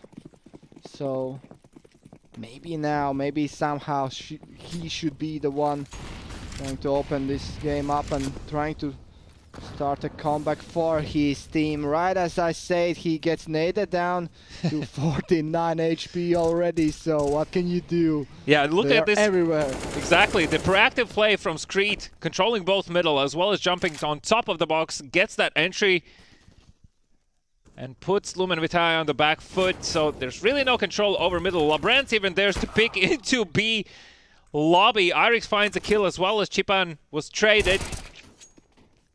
So will Eregrets fall, leaving Stormate last man standing. Nozum goes through at least. That's something going for him, but the bomb is on the ground. Irix will find it in a moment's time. A Stormate still needs to fall back and pick it up. This has to be a knife play. They have the opportunity to set it up. Yeah, yeah. Plus, you know, just for the lulz. For the lulz, for the motivation of yeah. Look at Irix. Irix is on it. He's on it. Yeah, and look at the time. It's 40 seconds. You see. Dance is going to bait. Yeah, but looking at the utility, even if they want to, Indicate can smoke the opponent off. They can molly him off, and it's like there's nothing to do for Storm. And here you can see Indicate is already with a knife. And that's a bait. There we go. Things are finished off. 16-14 on EC Bangus map pick. To 4. You said 14. Nope. It was sorry, not 4. that close. 4. Yeah, it wasn't that close. So yeah, well, what can you say? It was a very convincing play out of EC Banga for Lumen Vitae. Definitely room for improvement, as they usually say. Yeah, let's go with the. It was their opponent's map pick. It was opponent's map pick. Doesn't even count. They surprised but you know what? us with It's easier actually for the players to disregard this map with that scoreline, right? So it's fine. Okay, so it was 16-4. They mowed us down on their map pick. Cool. Next is ours. We can do the same, right? So that's kind of the mentality players should be going into the game with. So hopefully Lumen Vitae can have a quick chat, and we are going to take another quick pause for about 10 minutes, and when we come back, then it is going to be the second map of Overpass between these two.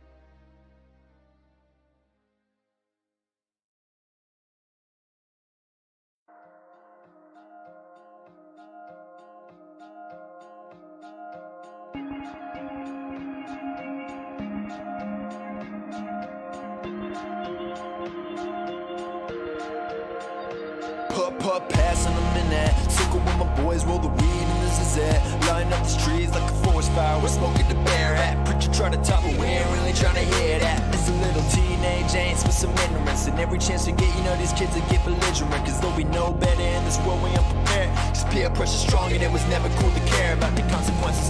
Flash 4 or 5 years and the story done changed. See, I did a little growing up. It's crazy how perspective change when your head between your knees in the bathroom pulling up. Still it took a fatal accidental overdose in my circle just to wake me up in time for me to get it. The fabric of this life is delicate and most don't get too many chances. I'm just thankful that I never fully ripped it. I remember back then when we was both cool, getting into trouble, never following the rules. Nowadays things change and now you're cold-blooded. Every time I try to talk, you're only trying to get blunted. I remember back then when we was both cool, getting into trouble, never following the rules. Nowadays things change and now you're cold-blooded. cold-blooded. Every time I try to talk, you're only trying to get blunted. I remember back then, when we were both kids, and we would chill and talk about the life we wanna live. All up in your mama crib, memory just take me back, man. Nowadays it's hard for me to tell just where you're at, man. Look me in my eyes, the show is looking distant. There's emptiness inside them, but your mind is someone different. You don't mind it when the people all around you say you're dumb. And the world is full of pain, it's easier to stay numb. First you started with the drink, graduated to the weed. Pop another pill, now you pouring out that lean. And you say that this is it, but homie, I don't really buy it. When the boundaries you set up demolished after you try it. I ain't tripping, I'm just saying that I miss the friend I used to know. Pop a molly on me and you flipping like reciprocal. So ain't much I can really go and do but say a prayer for you do. If you ever need me, homie, I'll be there for you. I remember back then, when we was both cool, getting into trouble, never following the rules. Nowadays things change, and now you're cold-blooded. Every time I try to talk, you're only trying to get blunted. I remember back then, when we was both cool, getting into trouble, never following the rules. Nowadays things change, and now you're cold-blooded. Every time I try to talk, you're only trying to get blunted. I remember back then, when we was both cool, getting into trouble, never following the rules. Nowadays things change, and now you're cold-blooded. Every time I try to talk, you're only trying to get blunted. I remember back then, when we was both cool, getting into trouble, never following the rules. Nowadays things change, and now you're cold-blooded. Every time I try to talk, you're only trying to get blunted. I remember back then.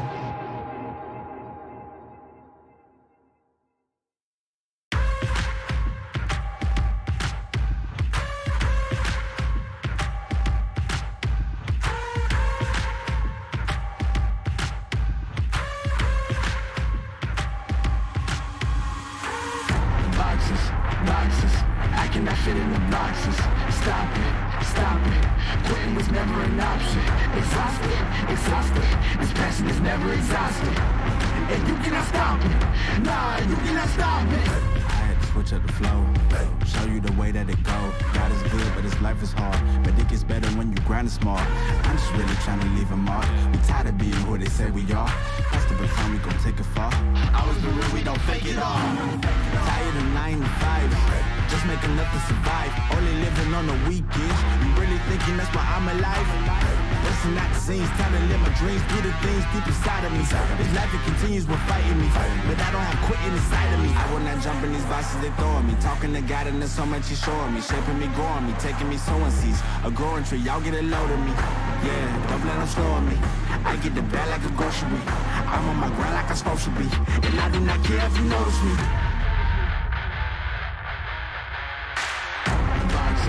Boxes, I cannot fit in the boxes. Stop it, quitting was never an option. Exhausted, this passion is never exhausted. And you cannot stop it, nah, you cannot stop it. This isn't a robbery, hands in the sky if you got a dream. Learn nothing was blocking me. I was the problem, the only one stopping me. I didn't like it, I had to refocus. Now I'm devoted, I know where I'm going. Controlling emotions, I'm owning the moment. In order to get it, see, you gotta want it. This type of flow make a living break. Confessions over these 808s. Don't sleep on the key, better stay away. I mean, for heaven's sake, I'ma be the best. Came from the endless, I ain't with the games, bitch, you with the chest. Be beating on my chest, trying to get my rest. Watch me while I flex. Every win is a blessing, and every L is a lesson. So when I run into rejection, I know it's only redirection. I see the blessings right beside me. The chances of quitting are likely. I do it like I'm in my Nikes. Don't make excuses, they never excite me. Boxes, I cannot fit in the boxes. Stop it, quitting was never an option. Exhausted, this passion is never exhausted. And you cannot stop it, nah, you cannot stop it.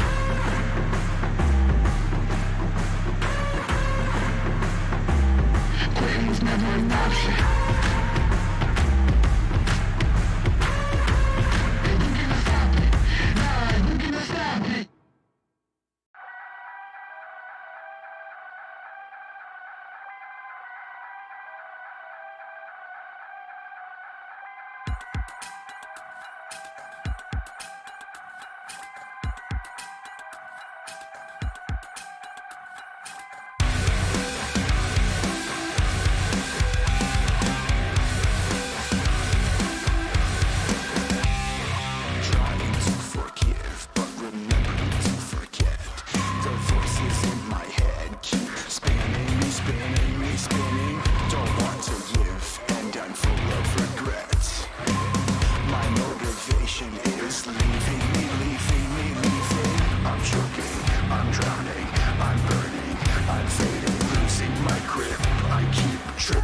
and tripping and tripping.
Nobody's safe. Nobody's safe. All right, welcome back. It is the second map between Lumen and Banga. There we go. You have forgotten, right? Absolutely forgot for a brief second, but it is going to be overpass between these two, and I think the teams are almost ready to go. So, quick predictions: is it going to be a similar affair as it was on Ancient? Because it was a complete blowout, 16-4. Yeah, I don't see a world where suddenly Lumen maybe they can somehow surprise us with an early good start, maybe, but I don't know. Seeing how confidently EC Banga just took over the game, I think it should be the story here as well. Yeah, I mean, I'm inclined to think so. The only thing that gives me hope is the fact that Lumen obviously have the opportunity of just like kind of washing the game out of your head, because it was a quick run over of 16-4. At the same time, the thing that kind of concerns me is that like the rounds were always over so quickly that they didn't even really get to play the game a bit. So are you warmed up enough to take them on overpass is kind of my question. So it's all going to come down to the plan. They didn't have 10 minutes to play DM, bots or anything. I don't know. But yeah, I totally agree with you.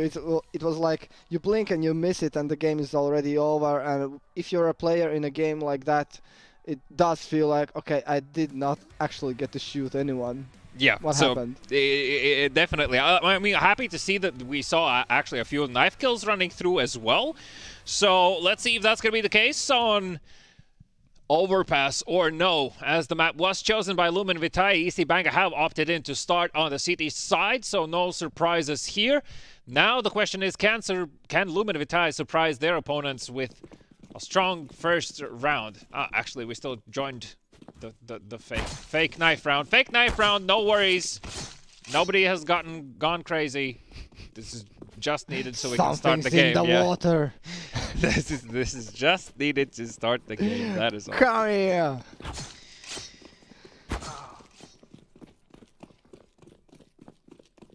But yeah, I mean, look, speaking about first rounds, any preferences for you here on overpass for T-side?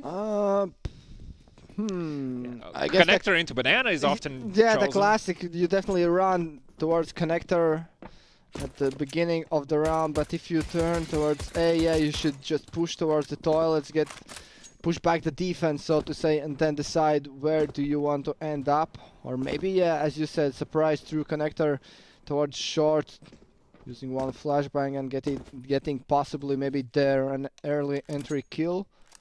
Let's see if that is the case. On the side of Banga, I would say that two classic things that they could go for would be either stacking B side with 4 players or B, or maybe stacking connector, so you do get the potential to either go head to head with your opponents if they rush towards you, or you have an early rotation.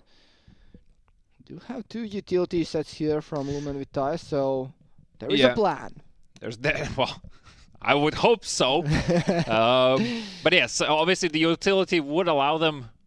I mean, looking at it as well, I feel like this could be an A play, just to have a smoke in CT Molotov in the bank. But no, instead it is going to be Molly into B short, at least to act as a distraction, and smoke on top as well. And instead, the 4 players from Lumen Vitae are going to go and head towards the bathroom area. Everything has been heard by Arix here. He even catches the last man standing with the dual elites. Lebrans from a site with a kill, looking to get the second as well. Lumen Vitae can't really make it to the site just yet, as Lebrans finds his second. Stormate in the meantime has found Downs, the rotating player from B. Low HP on Chipans as he will fall, and another knife comes through from Indicate. Well, such a weird round. Such a weird round, right?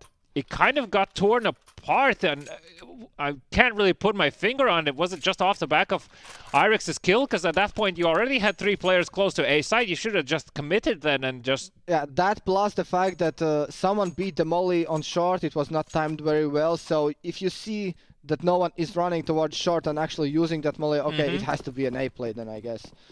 So that plays in favor of Banga, who do convert the first round. Still goes their way, and now the hardest round. Yeah, Labyrinth is going to be met with a bunch of people. Mac 10's in the hand, a lot of damage dealt as well. The Ghost is on red HP. Chipan also on half. Irix is keen to push on from behind. The Big Ghost is expecting this, but from this distance, the Mac 10's can't do much. Ending at first, second, can't get the third, but Screet is there to pick up the slack, and that is another round in the hands of AC Banga. So far looking confident. Lumen Vitae tried to go for a fast play there, but with the Mac 10s through long, that was... Yeah, I'm raising this question mark in my head. Though, maybe the plan was to show a lot of people long, go through bathrooms, back in through connector, through short with the Mac 10s, and then it's a B play. Or maybe they were not intending to go towards long and they went towards long just because they got the kill long. So that kind of opened up that side of a map, and they thought, okay, we have an opening here, we should be taking map control, but back to aggression on middle here. Speaking of map control, Lebrans there together with Dance and Screed trying to make things happen. Lebrans the only one who actually comes up with a multi-kill. Irix comes through from connector. Now, at this point in time, Lumen Vitae can clearly assume that Irix is going to be in connector every single round, because he has been so far, so there's really no reason to think otherwise. Perhaps that's something they can use to their advantage, right? Get rid of connector, open up this rotation path between the 2 sides, drag out the defense's rotation to one side or the other, and then commit to the opposite side. So, like, obviously, we've spoken about this a lot, that Overpass is a map that depends on the fact that CTs either over-rotate or under-rotate, and that's what gives you, like, the biggest chances of getting around. Yeah, you definitely need to find opening kills here in the middle at the beginning of the round, which Lumen Vitae do get, but there is a trade back from Irix. As you mentioned, he is the king of connector this game so far, but Stormate answers back with another one. So now the advantage is back in the Lumen Vitae's favor, and they get to decide where they do want to end up in this round. Labyrinth takes a hit somewhere. Yeah, that was in connector. The Big Ghost did manage to spot him, and Oh, they need to be careful of this flank. Not expecting for Irix to be here. Such a smart play from him. The bomb is not on the ground. It's close to A side. That's going to be taken. Labrens does hear this, and with the AVP, can't realistically do a lot. They're not expecting for Screed to be here in long. And now it is a huge problem for Lumen Vitae. They can't really cross safely to side. This is going to give an opportunity to deploy this grenade as well as the Molotov on top. Somehow can't find the damage. He's not expecting for the player to still be alive there as Stormate last man standing in a 1v2. Spots the flank from CT.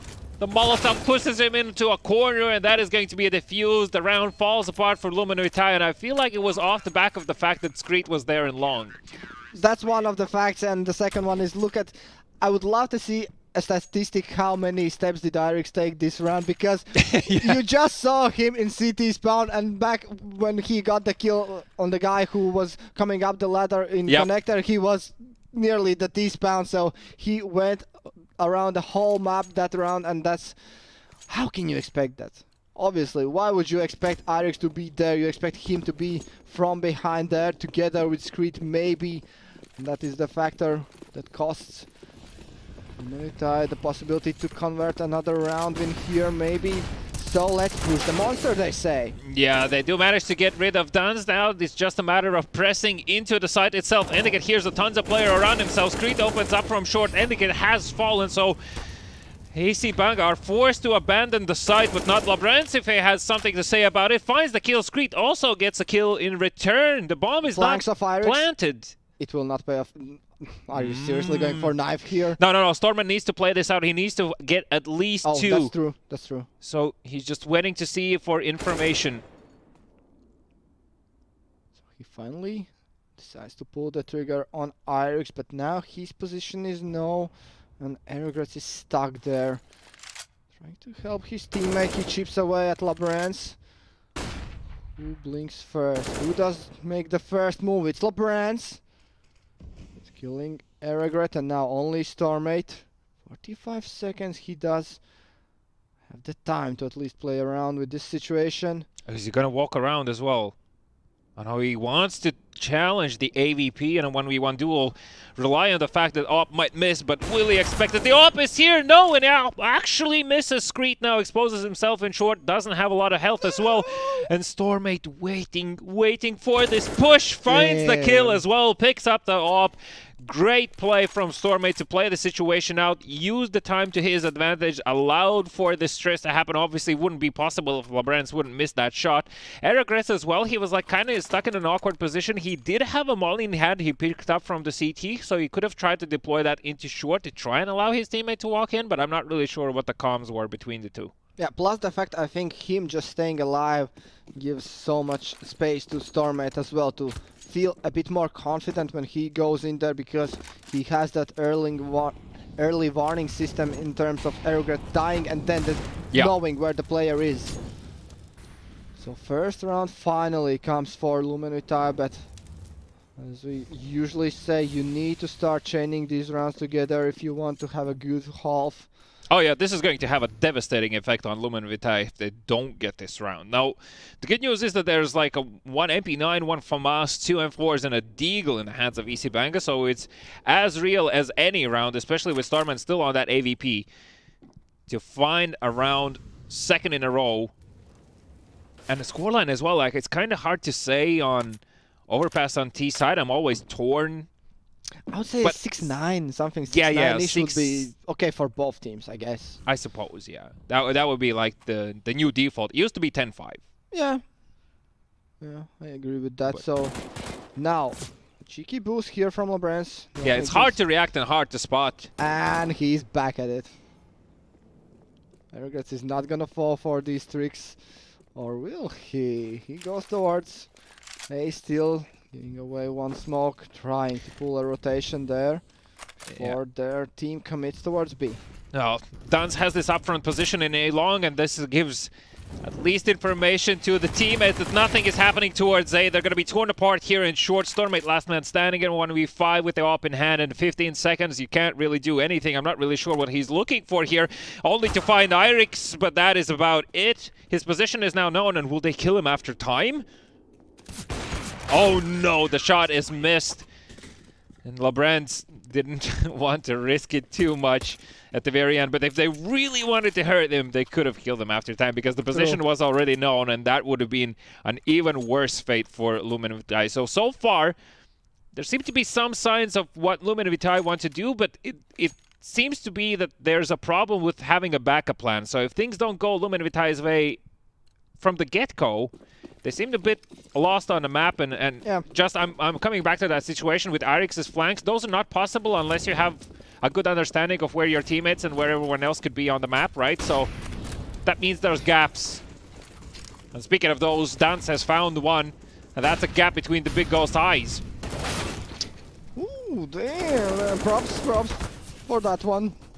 I respect that wordplay.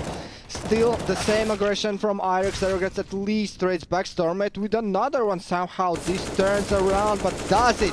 Handicap is there with the spray, but does not control it till the end. A good molly. He still opts to get the plant, costing his life there, but Arrogance position shouldn't be known, but maybe LeBrand does expect that. He does have a nade. He could just stick it. He opts to get a headshot instead.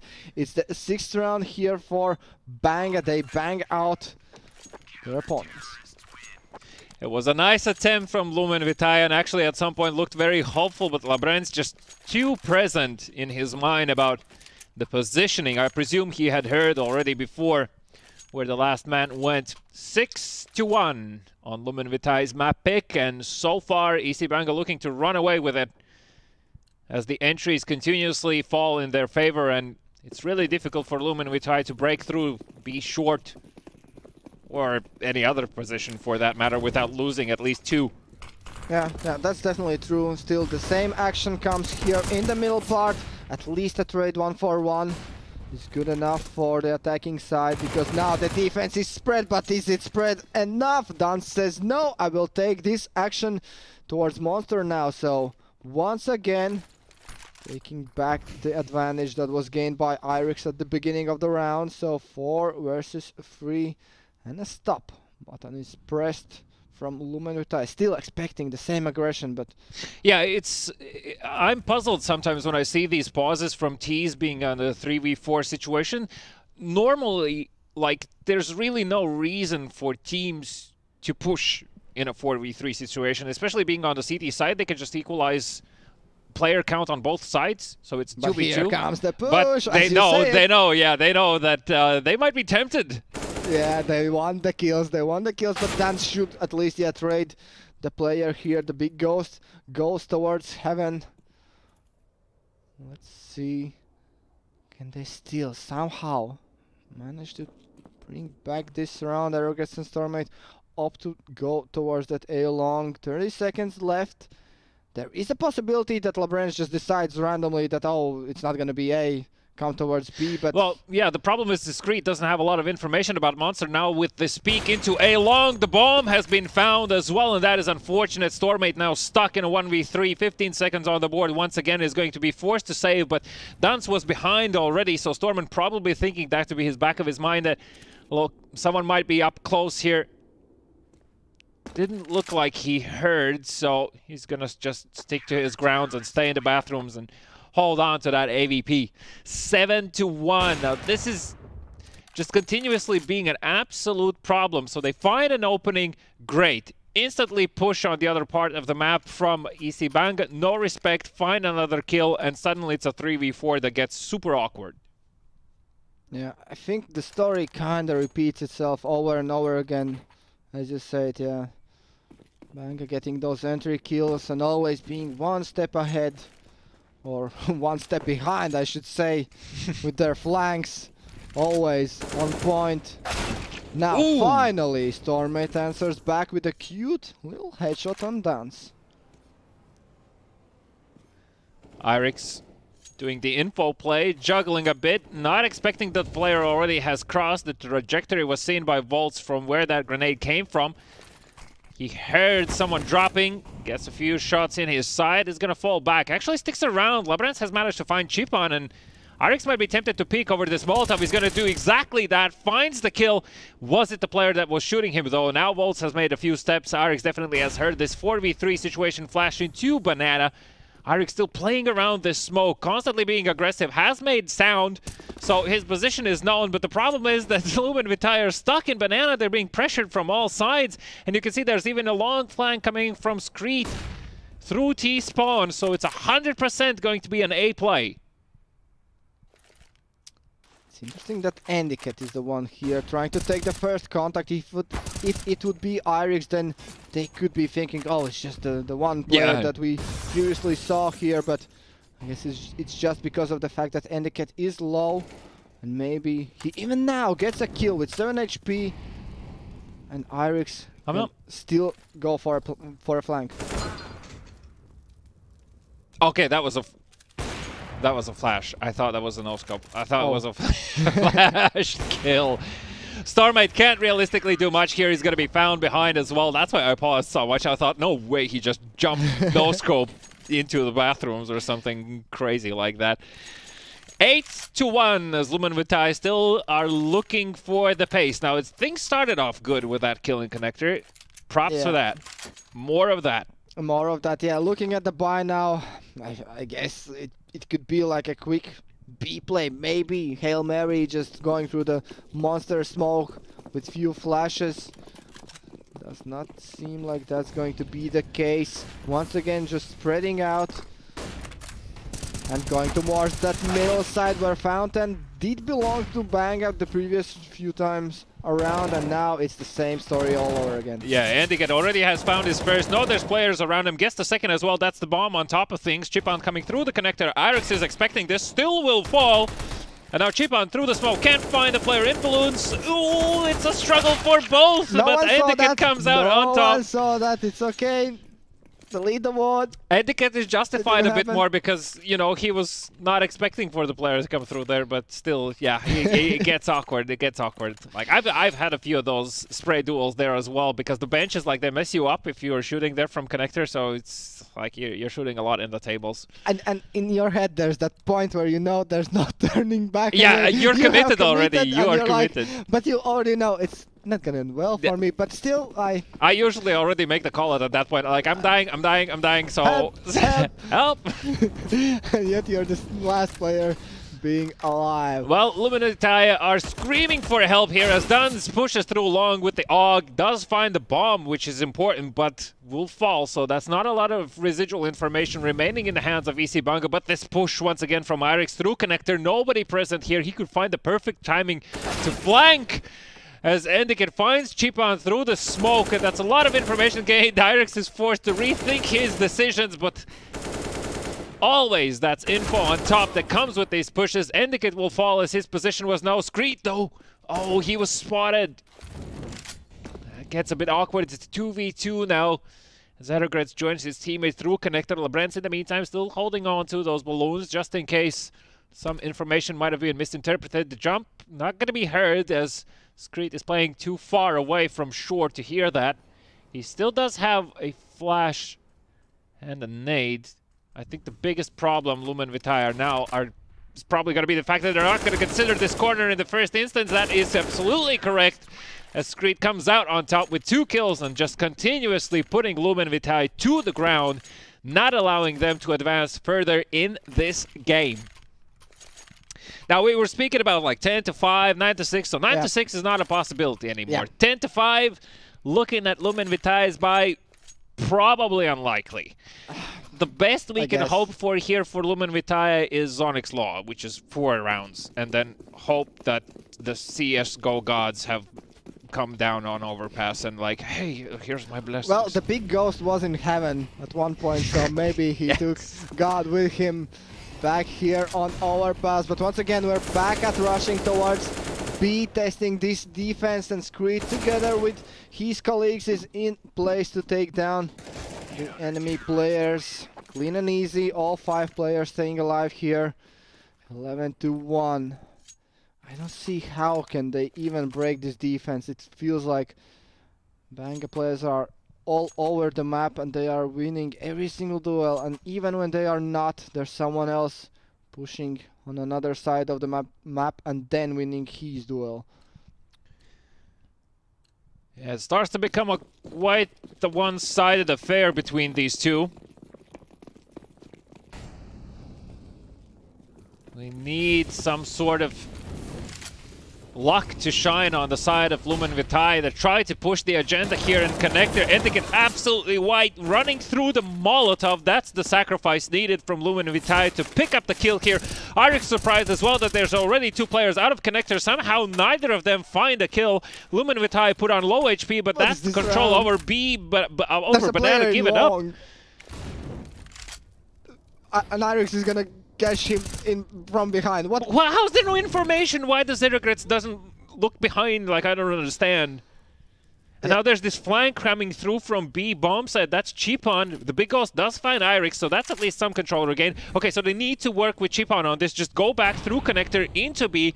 Or wait for Cheapon to just pull the trigger from behind. I guess that should be the play. Okay, there's the trigger control from Cheapon here. He should be trying to find another 1, 2 in. Easy 2 kills. Now Dan is the left. Only 1 left in this round. Only 6 kills to his name. Has not seen any action, it seems like. Yeah, I mean, he has had a few first points of contact in connector and top mid, but that's about it.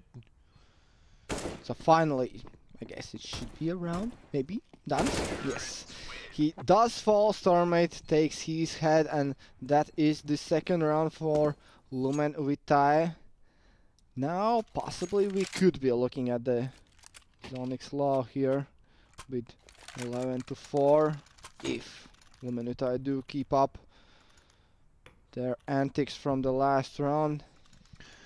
But it's hard to kind of put a finger on it, what happened correctly this time around, because it still was a fiesta, right? Yeah, it was absolutely a fiesta. The whole situation with Irix being in A long, and then Erigret's not checking behind, and then eventually Irix was found. Somehow Cheapon managed to get past Duns. It was just a weird combination of things. Stormmate for the second time does find this kill in connector. Irix was spotted in long as well with the AWP in hand. He needs to fall back. If he falls there, it's terrible news. And there's also an AVP in the hands of Duns. It was a triple AWP setup on the CD side of things. Like, an interesting switch-up definitely would come as a surprise to Lumen Vitae. And here, they're going to try and retake long control. It's not going to happen. Flash under his feet. Irix really wants to press the issue here on A long. Now he finally falls back as the Ghost, the Big Ghost, is going to fall in the hands of Endicott, who already has rotated. Flashing to long peak. This could be devastating for Lumen Vitae. At least information has been spotted. Cheapon is just locked in this corner. He's not making it out. There's no way around it. Even Endicott is now pushing towards the corner to get that easy kill and convert it. He's not even going backwards. Does Irix have a flash for him? No, Endicott is gonna cleanly still take the shots. Yeah, and they're not gonna expect Irix to be here so close. I don't think so. Now, choice where to position yourself with the AVP, questionable, but at least he has the benefit of hearing this information. He even goes in for this crazy shot, and Cheapons will also be found. That's the 12th round for EC Banga, and well, at this pace, as the Invicta definitely know who they're going to face in the grand finals later on today. Yeah, it seems like it. Definitely feels like it now. This does fall in the same category as Ancient, the first map we saw, 16-4, going towards EC Banga. Their map pick, we did have, I guess, higher aspirations to see Lumen Vitae bouncing back. Maybe they can still do that on the CT side of things. Maybe. I don't know. At this point, it's hard to see that happening, but who knows, maybe. Oh, what a grenade. Ooh, yeah, let's start with this round. He does see the boost there, and Squid gets the kill on Eregrets. That's information that at least one more player should be there on short. Yeah, the Molly is going to push them back, and in the meantime, Irix already has pushed through Monster here with the AVP, goes for the flank line. This is just disrespect across the board from EC Banga. You don't do this with 2 AVPs!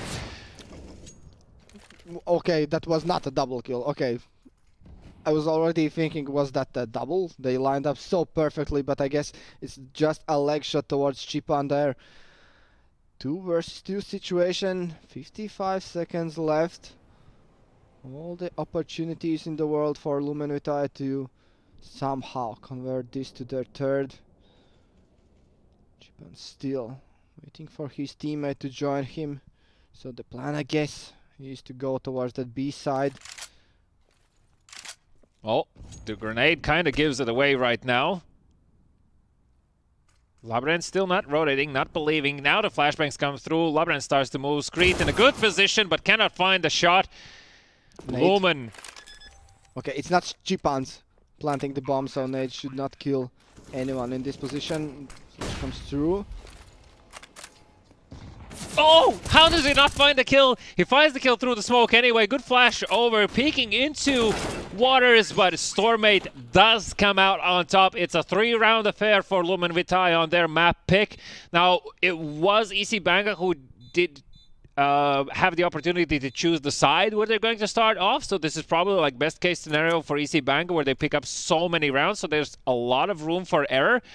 But if they don't play this map, or if they overplay these situations that we've seen some people do today, then there is still a chance for Lumen Vitae, but it needs to start now. Absolutely. There's no room for error.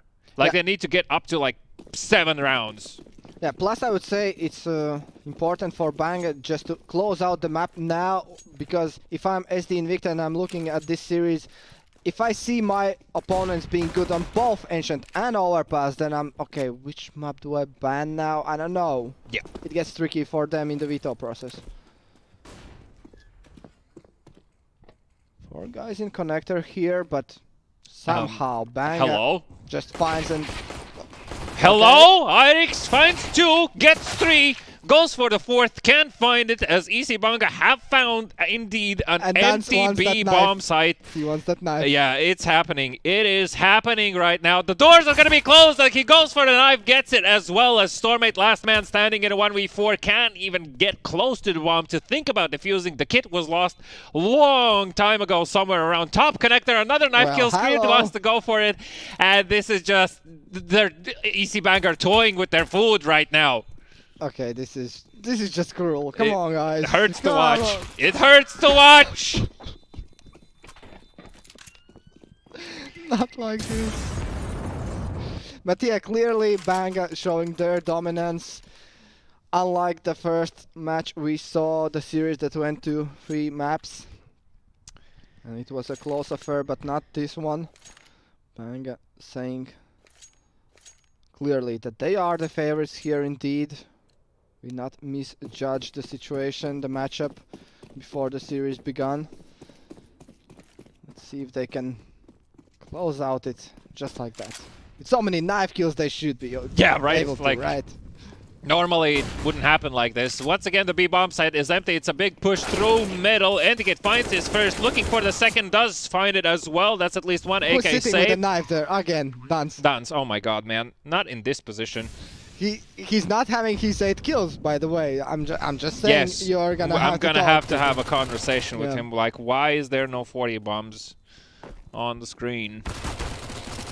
Chipan will fall, and the big ghost, last man standing with the defuse kit and the AK in hand, has to try and save this, but this is just knives out, dualies out. Where are you, the big ghost? Is what EC Banga are saying. But can you knife a ghost? Asking the real questions here. And I love the fact that my brain instantly goes like, is there a weapon that could knife a ghost like a lightsaber? Because that's real. And I wanted to say there's someone you could call, definitely, in these occasions. The Buster Ghosts. 14-3, EC Banga at least have provided us with a decent show. Playing against Lumen Vitae, for them, though, it is a whole world of trouble. At least looks like they're... Finally, a timeout. Yo, okay. Yo, indeed. Now is the time. To out. To out. Of the server. 14-3. Okay, let's stop. Okay, we're professionals here, okay? The comeback is real. Now. Exactly. Right now, they force up. Chipan will get 2 kills in this round.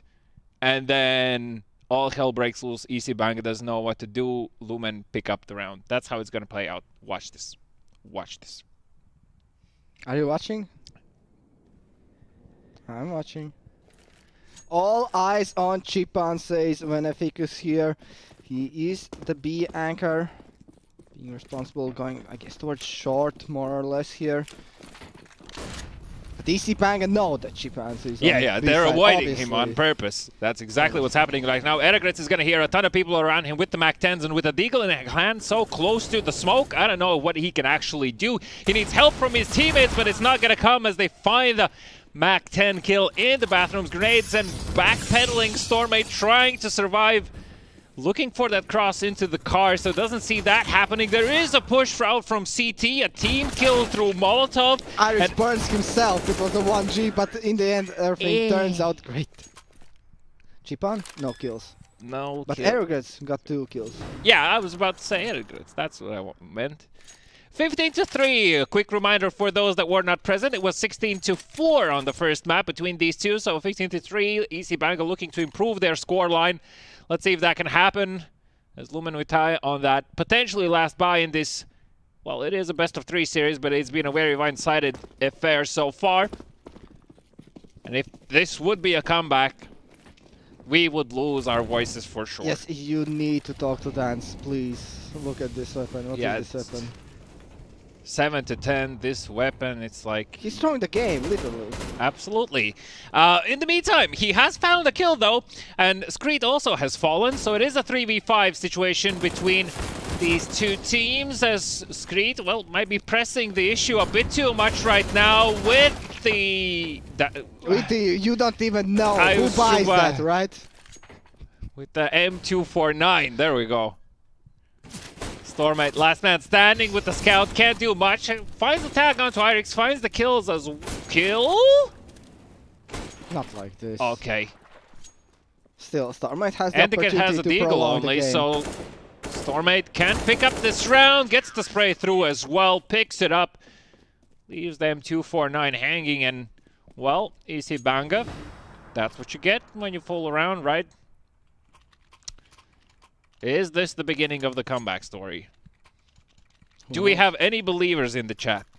We have 1G in the chat. Understandable. The chat says no believers. Okay, I'm sorry.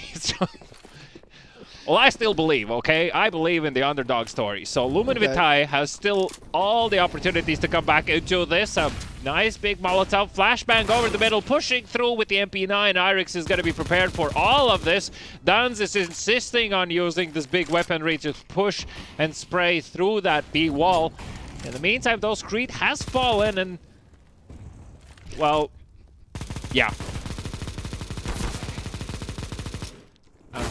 I'm just gonna let this play out. And yes, there we go. That's 16-4. Yeah, so 2 maps back-to-back. Easy Banga's away. Easy 2-0 for them. Looking to join Este Invicta in the grand finals. And whilst it was definitely not as close affair as we saw in the first best of 3, it was definitely an enjoyable one. I think it was fun. I cannot deny that. Yeah, well, obviously, if so you're many knife kills, and yeah. Yeah, how many was it? Was it 5? I think it was like 4 for sure. At least, yeah, 4. 4 for sure. I think it was like 5, maybe even 6. If we count attempts, it was definitely a lot more than that.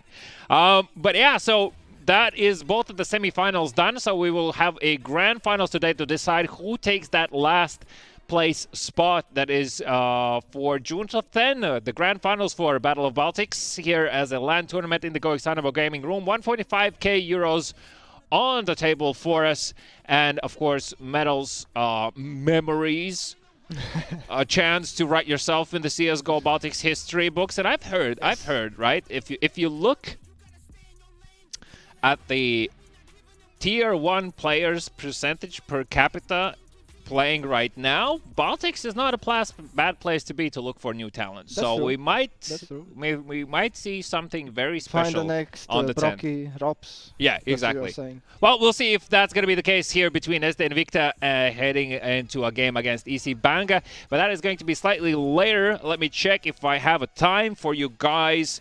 It is going to be roughly about 20-ish minutes from now. So good chance once again to replenish your snacks, drinks, or whatnot.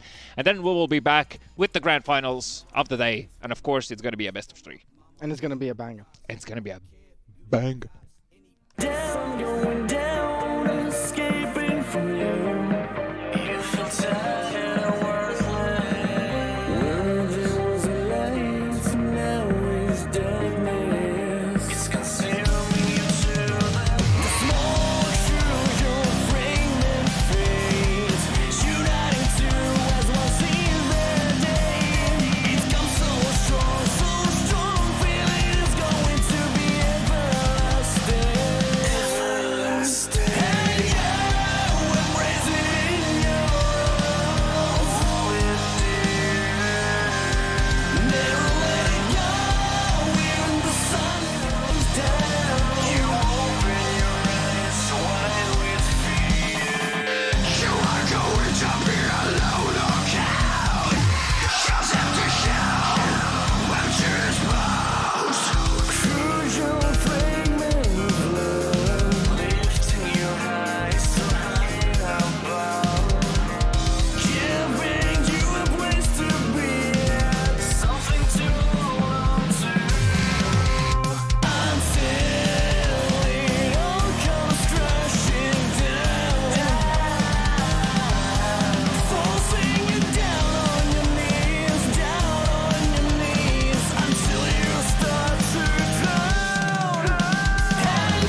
Putt, passing them in that circle with my boys, roll the weed and this is it. Line up the trees like a forest fire, we're smoking the bear hat. Preacher try to topple, we ain't really trying to hear that. It's a little teenage angst with some ignorance, and every chance we get, you know these kids will get belligerent. Cause though we know better in this world, we unprepared. Cause peer pressure strong and it was never cool to care about the consequences. Flash 4 or 5 years and the story done changed. See, I did a little growing up. It's crazy how perspective change when your head between your knees in the bathroom, putting us. Still it took a fatal accidental overdose in my circle just to wake me up in time for me to get it. The fabric of this life is delicate and most don't get too many chances. I'm just thankful that I never fully ripped it. I remember back then when we was both cool, getting into trouble, never following the rules. rules, nowadays things change. And now you're cold-blooded, every time I try to talk, you're only trying to get blunted. I remember back then, when we was both cool, getting into trouble, never following the rules. Nowadays things change, and now you're cold-blooded, every time I try to talk, you're only trying to get blunted. I remember back then, when we were both kids, and we would chill and talk about the life we wanna live, all up in your mama crib. Memory just take me back, man. Nowadays it's hard for me to tell just where you're at, man. Look me in my eyes, but you're always looking distant. There's emptiness inside them, but your mind is someone different. You don't mind it when the people all around you say you're dumb. And the world is full of pain, it's easier to stay numb. First you started with the train, graduated to the weed. Pop another pill, now you pouring out that lean. And you say that this is it, but homie, I don't really buy it. When the boundaries you set up demolished after you try it. I ain't tripping, I'm just saying that I miss the friend I used to know. Pop a molly on me and you flipping like reciprocal. So ain't much I can really go and do but say a prayer for you too. If you ever need me, homie, I'll be there for you too. I remember back then, when we was both cool, getting into trouble, never following the rules. Nowadays things change, and now you're cold-blooded. Every time I try to talk, you're only trying to get blunted. I remember back then, when we was both cool, getting into trouble, never following the rules. Nowadays things change, and now you're cold-blooded. Every time I try to talk, you're only trying to get blunted. I remember back then, when we was both cool, getting into trouble, never following the rules. Nowadays things change, and now you're cold-blooded. Every time I try to talk, you're only trying to get blunted. I remember back then, when we was both cool, getting into trouble, never following the rules. Nowadays things change, and now you're cold-blooded. Every time I try to talk, you're only trying to get blunted. I remember back then.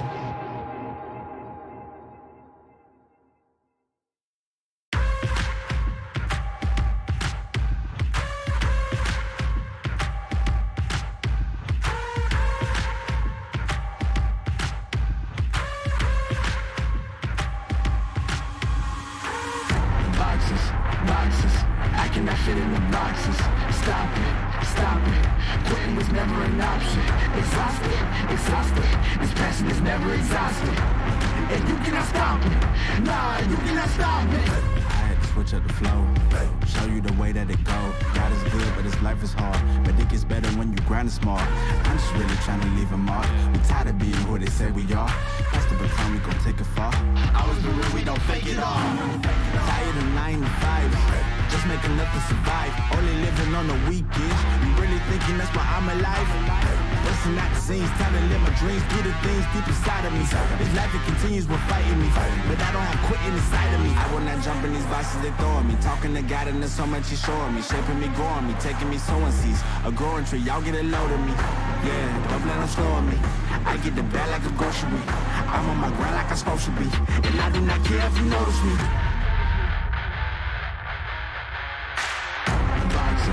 Boxes, I cannot fit in the boxes.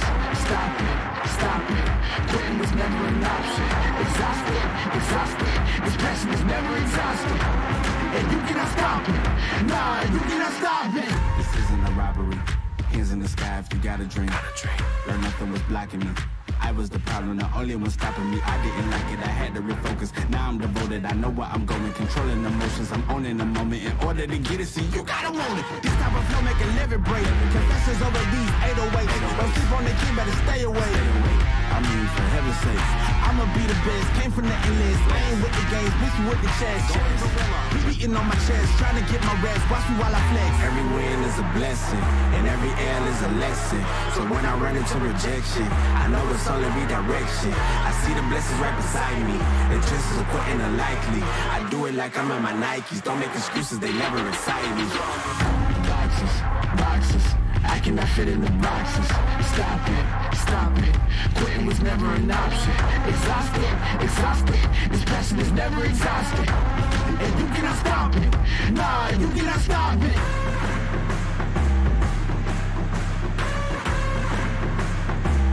Quitting was never an option. And you cannot stop it, nah, you cannot stop it.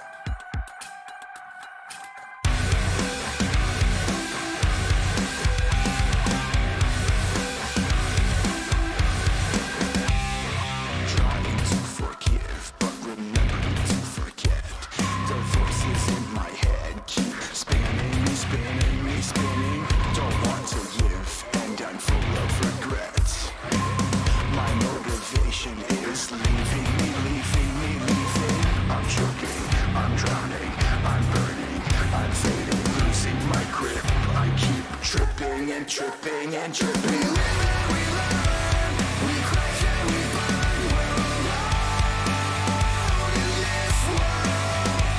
We rise and we fall. We're one and for all. Pick yourself up off the ground.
Nobody's safe.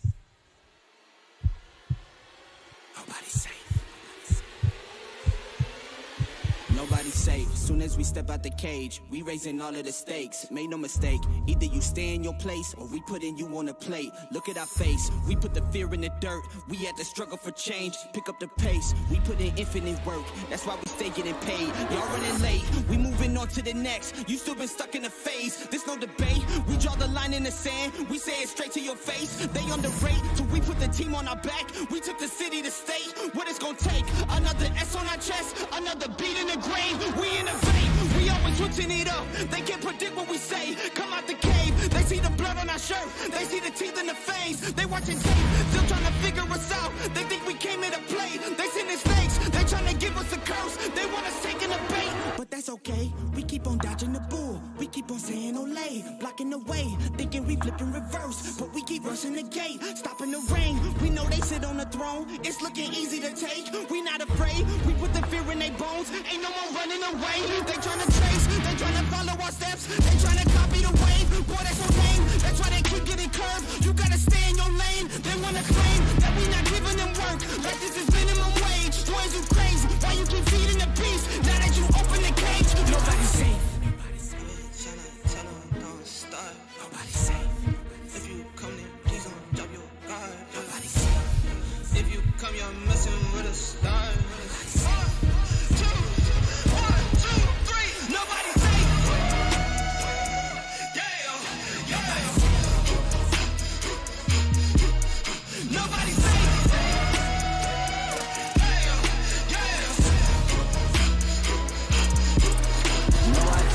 For my folks, for my mama and my pops. I don't care if you the cops, anybody could get boxed. If you aiming for my head, then you better take your shot. If you miss, then this fist gon' be cleansing your clock. I don't care if you the press or the feds or an op. If I stretch out these hands, then prepare to get robbed. If your friends said that you had a chance, understand that they probably was never for your friends. They my fans. Jumped in the ring and I started swinging. Came from the jungles of drunken demons, fighting them off in the Coliseum. Studied and learned how to target weakness. That's why your team would do better beefing with someone else who was probably vegan. Touch me and lose every single finger.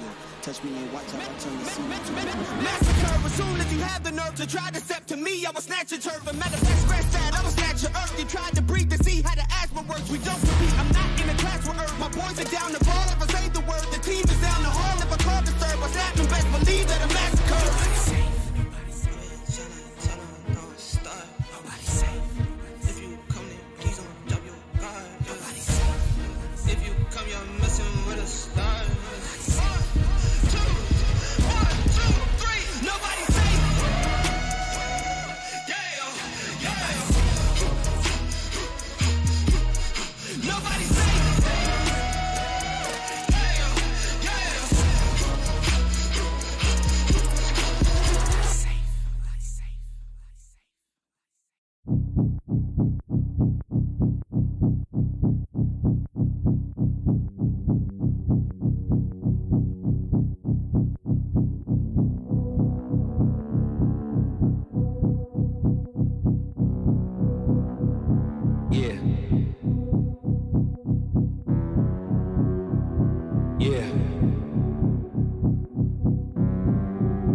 That make my mind scared, hold me hostage and they don't fight fair. Who gon' pray for me and wipe on my tears? Who gon' save me if you not right here? Move this darkness and make my sight clear. Take me your way cause I don't like here. Ghost of my past, they feeling the night air. Wake me up, I'm trapped in my nightmares.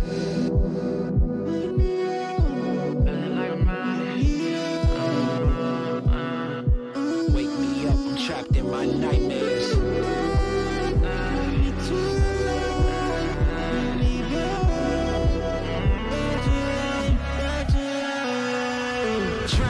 Drowning, I'm off the deep end. Apparitions of all my demons. All my thoughts are committing treason. All alone, who gon' hear me screaming? Manifestations of my fears. Regrets that stretched out for light years. Can almost touch the light, homie, it's right there. Body free but trapped in my nightmares. Wake me up, don't let me drown. All the lights are fading now. All my life is fading now. All my life is fading now. Wake me up, don't let me drown. All my life is fading now. All my life is fading now. Body free but trapped in my nightmares.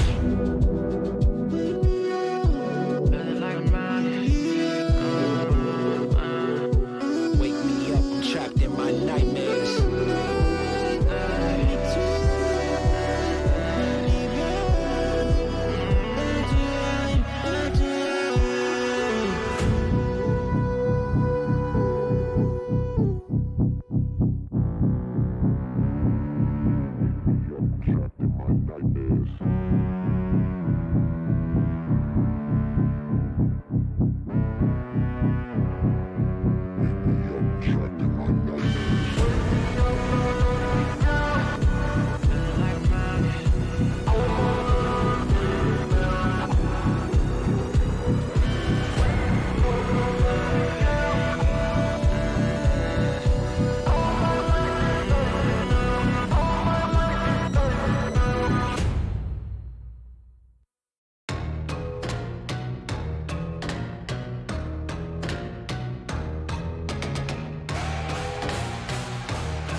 I'm getting hyped, bitch.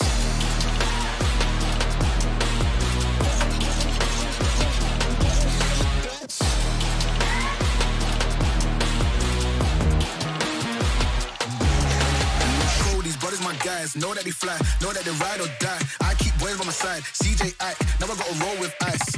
No rush, go on, move dumb. Pushing, so I move dumb. Peace and love turn to peace and gloves. Now you gotta do a run up.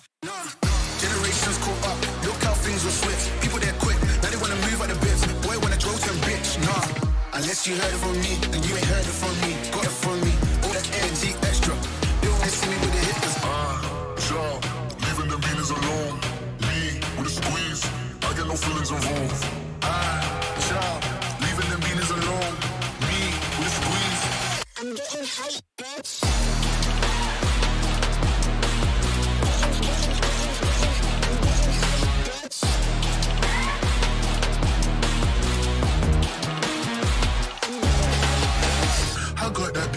got that G, but she ain't know the way. She knew my face, she heard my name, pulled up and caught the wave. I'm feeling lonely, so I hope she stay. I'm confident when I'm drinking Ray. I hope you get a taste. Despite being a stereotype, I'm up on the hype. These niggas, they coming around, they tryna just fuck on my vibe. Playboy like my name was Carti. All my black Barbies, they come around along me. It's like I got on me. Child, leaving the meanings alone. Me with a squeeze, I get no feelings involved. Child, leaving the meanings alone. Me with a squeeze. I'm getting hype, bitch.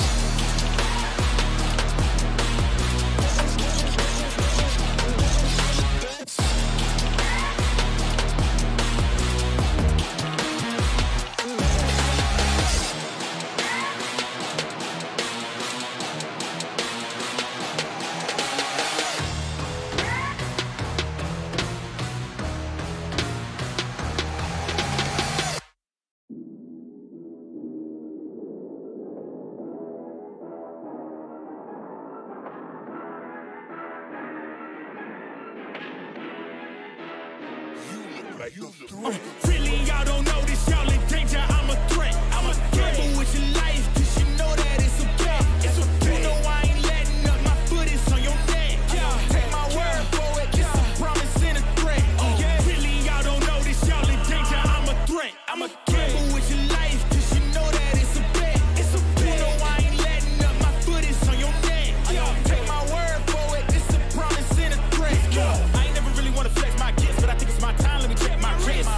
You can never dim my shine, I'ma keep on grinding till I reach the top. When it's just in my jeans and I ain't looking back, cause I'm feeling like Chris Cross. They can never slow me down, but they need to hate me, now I'm feeling like Chris. Rock with the team, cause you know that we winning, we with it, we going, we flowing again. I might just go by a Benz, I might just blow my advance, whoa. I did it all for the feeling, alive but I'm making a killing. I'm gonna break every ceiling, cause I need a million, but I don't need your money, you can pay me in respect. Cause once I do it big, what's to follow is a check. I need 100 bags, nothing more, nothing less. And the ops feel away, cause I'm next, I'm a threat. Oh yeah. Really, y'all don't know this, y'all in danger, I'm a threat. I'm a gamble with your life, cause you know that it's a bet. It's a bet. You know I ain't letting up, my foot is on your neck. Take my word for it, it's a promise and a threat. Really, y'all don't know this, y'all in danger, I'm a threat. It's a gamble with your life, cause you know that it's a bet. You know I ain't letting up, my foot is on your neck. Take my word for it, it's a promise and a threat. I ain't been feeling spectacular, flow so sick it's hazardous. Y'all still suck like Dracula. Sip this beat, let's back it up. And I don't care about critics cause they talk too much, and I know that I gotta keep on grinding, finding myself. I ain't gonna stop until I know I had enough. Mama, I made it, I know that they see me. I'm popping these bottles just like I'm a genie. I'm glad that you made me, it's all in my DNA. I'm about my chips like I'm working for Frito-Lay, and bet the bag on myself. I don't do this for my health. Every threat is a champion. Got the title, need a belt. I don't need your money, you can pay me in respect. Once I do it big, what's to follow is a check. I need 100 bags, nothing more, nothing less. And the ops feel away, cause I'm next, I'm a threat. Oh yeah. Really, y'all don't know this, y'all in danger, I'm a threat. It's a gamble with your life, cause you know that it's a bet. It's a bet. You know I ain't letting up, my foot is on your neck. Take my word for it, it's a promise and a threat. Really, y'all don't know this, y'all in danger, I'm a threat. Gamble with your life, cause you know that it's a bet. It's a bet. You know I ain't letting up, my foot is on your neck. Take my word for it, it's a promise and a threat. Still young spits, but you call me young boss. Eating real good, so a man's gon' floss. Got my way up in my view real posh. You a frisbee mine, so that mean you get tossed. Got a new clip, studio in the back. Numbers ran up, had to spit it with the chaps. Realest in the city, in my record, I fact. But your man's only chat when he do it in the raps like Spot go lost and don't really care what it cost them. You don't wanna cost them. My lifestyle awesome, couldn't decide if my gal want it too, so I butt them. Don't run track, but I run up a check. Run, do it real big, gotta one up the next. Point to the sky with the one up, I'm blessed. I'm young, rich and black, so you know I'm a threat.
Passing them in that circle with my boys, roll the weed and this is it. Line up these trees like a forest fire, we're smoking the bear hat. Preacher try to topple, we ain't really trying to hear that. It's a little teenage angst with some ignorance, and every chance we get, you know, these kids will get belligerent, cause though we know better in this world, we unprepared. Cause peer pressure strong and it was never cool to care about the consequences.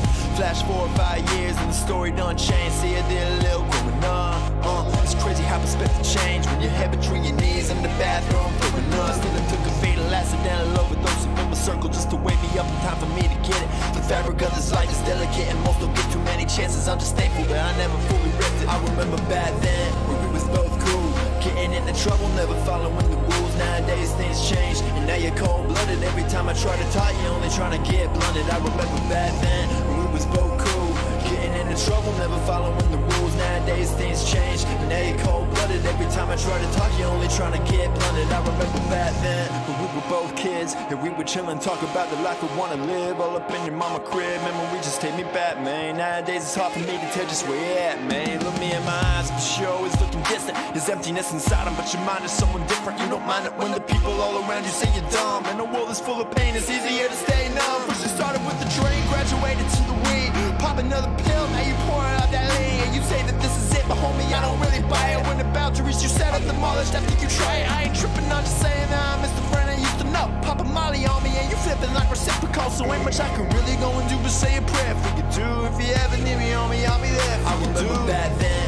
when we was both cool, getting into trouble, never following the rules. Nowadays things change and now you're cold-blooded. Every time I try to talk, you're only trying to get blunted. I remember back then when we was both cool, getting into trouble, never following the rules. Nowadays things change and now you're cold-blooded. Every time I try to talk, you're only trying to get blunted. I remember back then when we was both cool, getting into trouble, never following the rules. Nowadays things change and now you're cold-blooded. Every time I try to talk, you're only trying to get blunted. I remember back then when we was both cool, getting into trouble, never following the rules. Nowadays things change and now you're cold-blooded. Every time I try to talk, you're only trying to get blunted. I remember back then.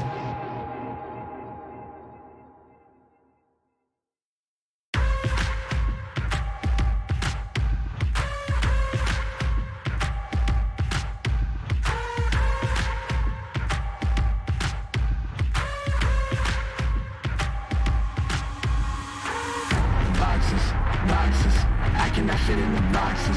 Stop it, stop it. Quitting was never an option. Exhausted, exhausted. This passion is never exhausted. And you cannot stop it. Nah, you cannot stop it. I had to switch up the flow, show you the way that it go. God is good, but his life is hard. But it gets better when you grind it smart. I'm just really trying to leave a mark. We tired of being who they say we are. That's the baton, we gon' take it far. I was the real, we don't fake it all. Tired of 9 to 5, just make enough to survive. Only living on the weekends. You really thinking that's why I'm alive? Listen, not the scenes, time to live my dreams, do the things deep inside of me. This life, it continues with fighting me. But I will not jump in these boxes they throw. It's that time of the day when we're back into the Battle of Baltics, and it is grand finals time between SD Invicta and EC Banga. Two teams that have shown up today definitely with a bang. And SD Invicta looking to see if they can perhaps upset EC Banga, because SD Invicta definitely didn't look unbeatable today. Yes, I would definitely say so. EC Banga looked better than SD Invicta indeed, but as we have heard, Baggies is back, so no Weaker this time around. Not that saying that Weaker was the weak point per se in the first series, that's why they struggled that much, but once again, it's still full team now. You have your full strength, your full roster, and coach is where he should be in the coach slot.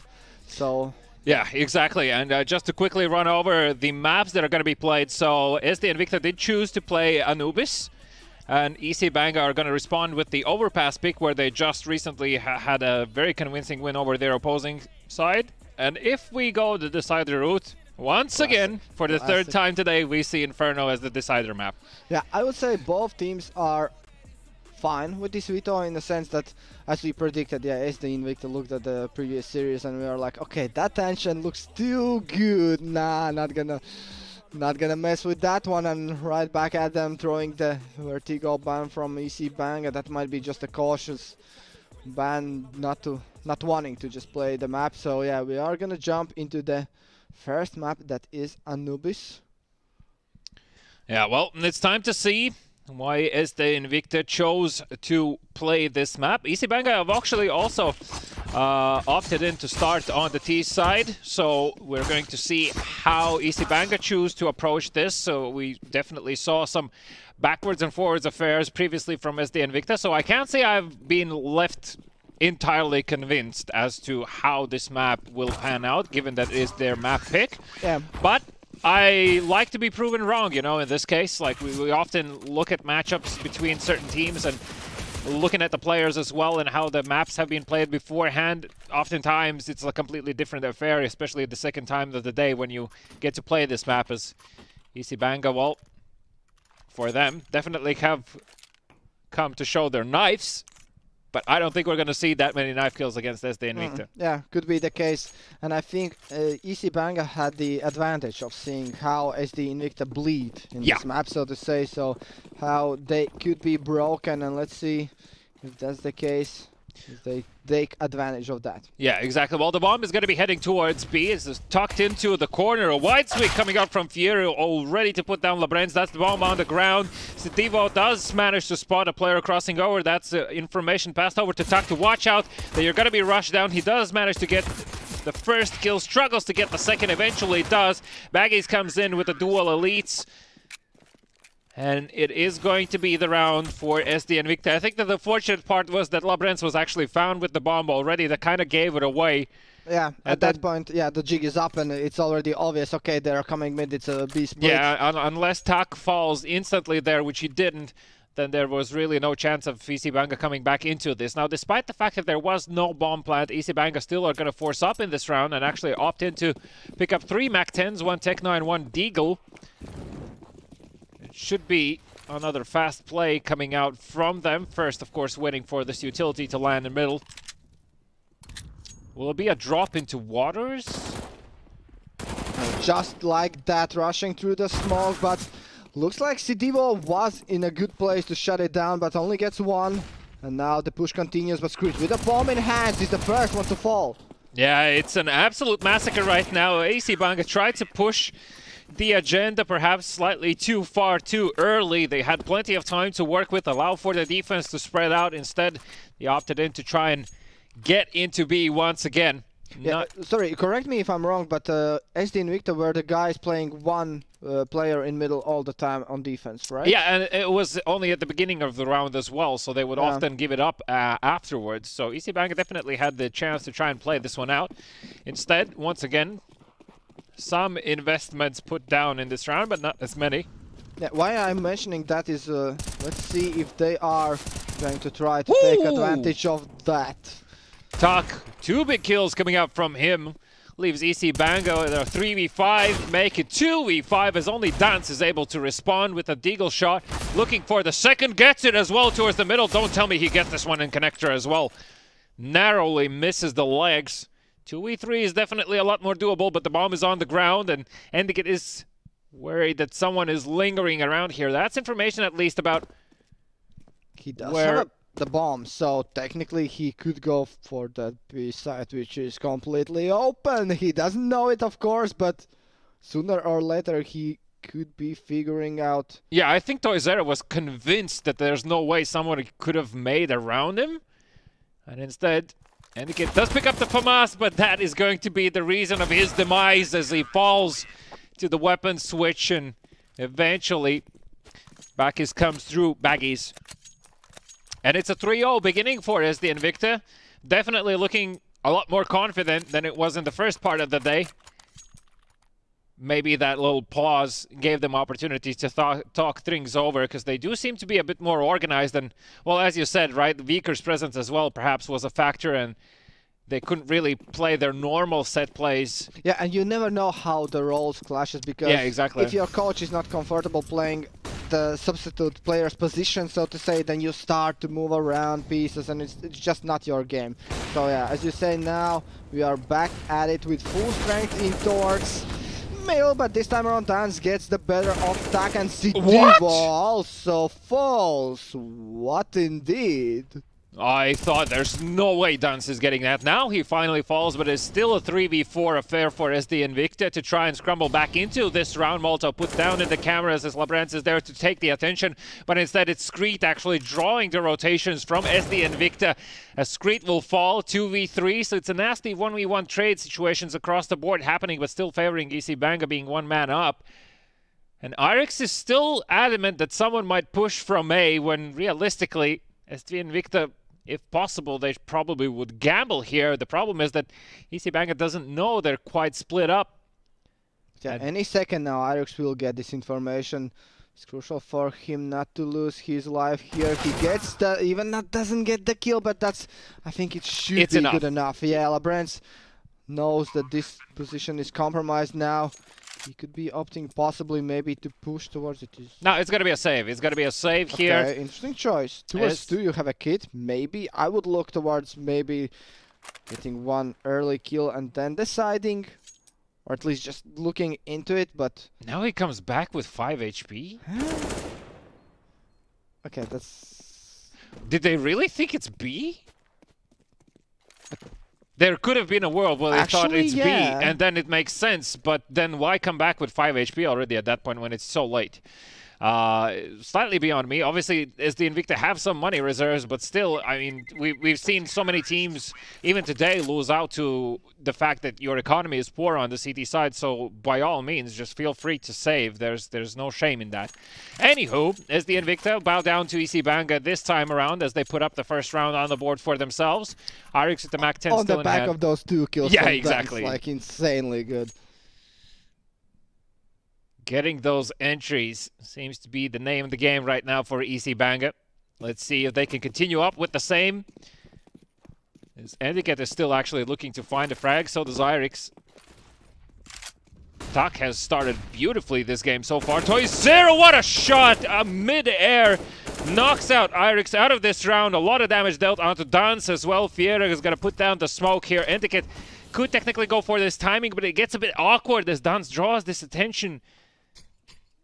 They're not going to use the timing gap, and Fiera waiting for this smoke to dissipate. No flash to be given inwards as well. It's going to be a pure numbers game, and Fiera, I feel like, might come out on top. Sees the legs moving and gets the 2 kills as well. Screet, can he answer with 1 kill in this round for EC Banga? Yeah, I really like the aggression at the B main entrance there from Toyzer at the start of the round. He does get 2 kills and completely shuts out his opponents, and now Screet as well. Yeah, he drops his life. It's 4-1, and I'm starting to wonder, maybe SD Invicta are one of those teams that play up to their opponent's level, so to say. Oh yeah, I know what you mean. Definitely. Well, man, that first shot was a banger onto Irix.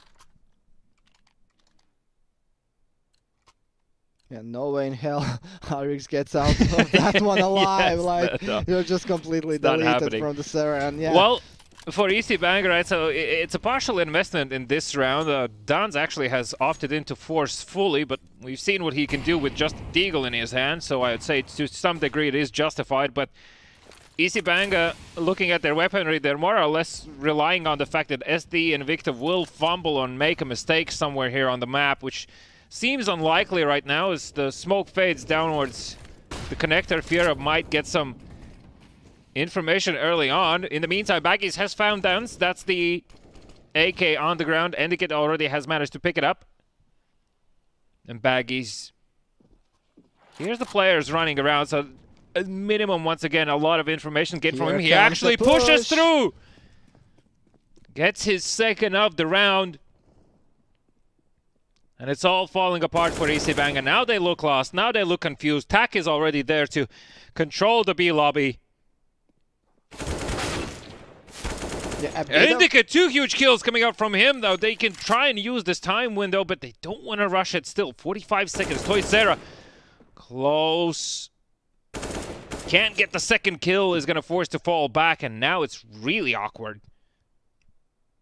Yeah, 30 seconds. Do you drop down? You had the possibility, but Baggies is here. You don't know about that, and you should understand that there is a player.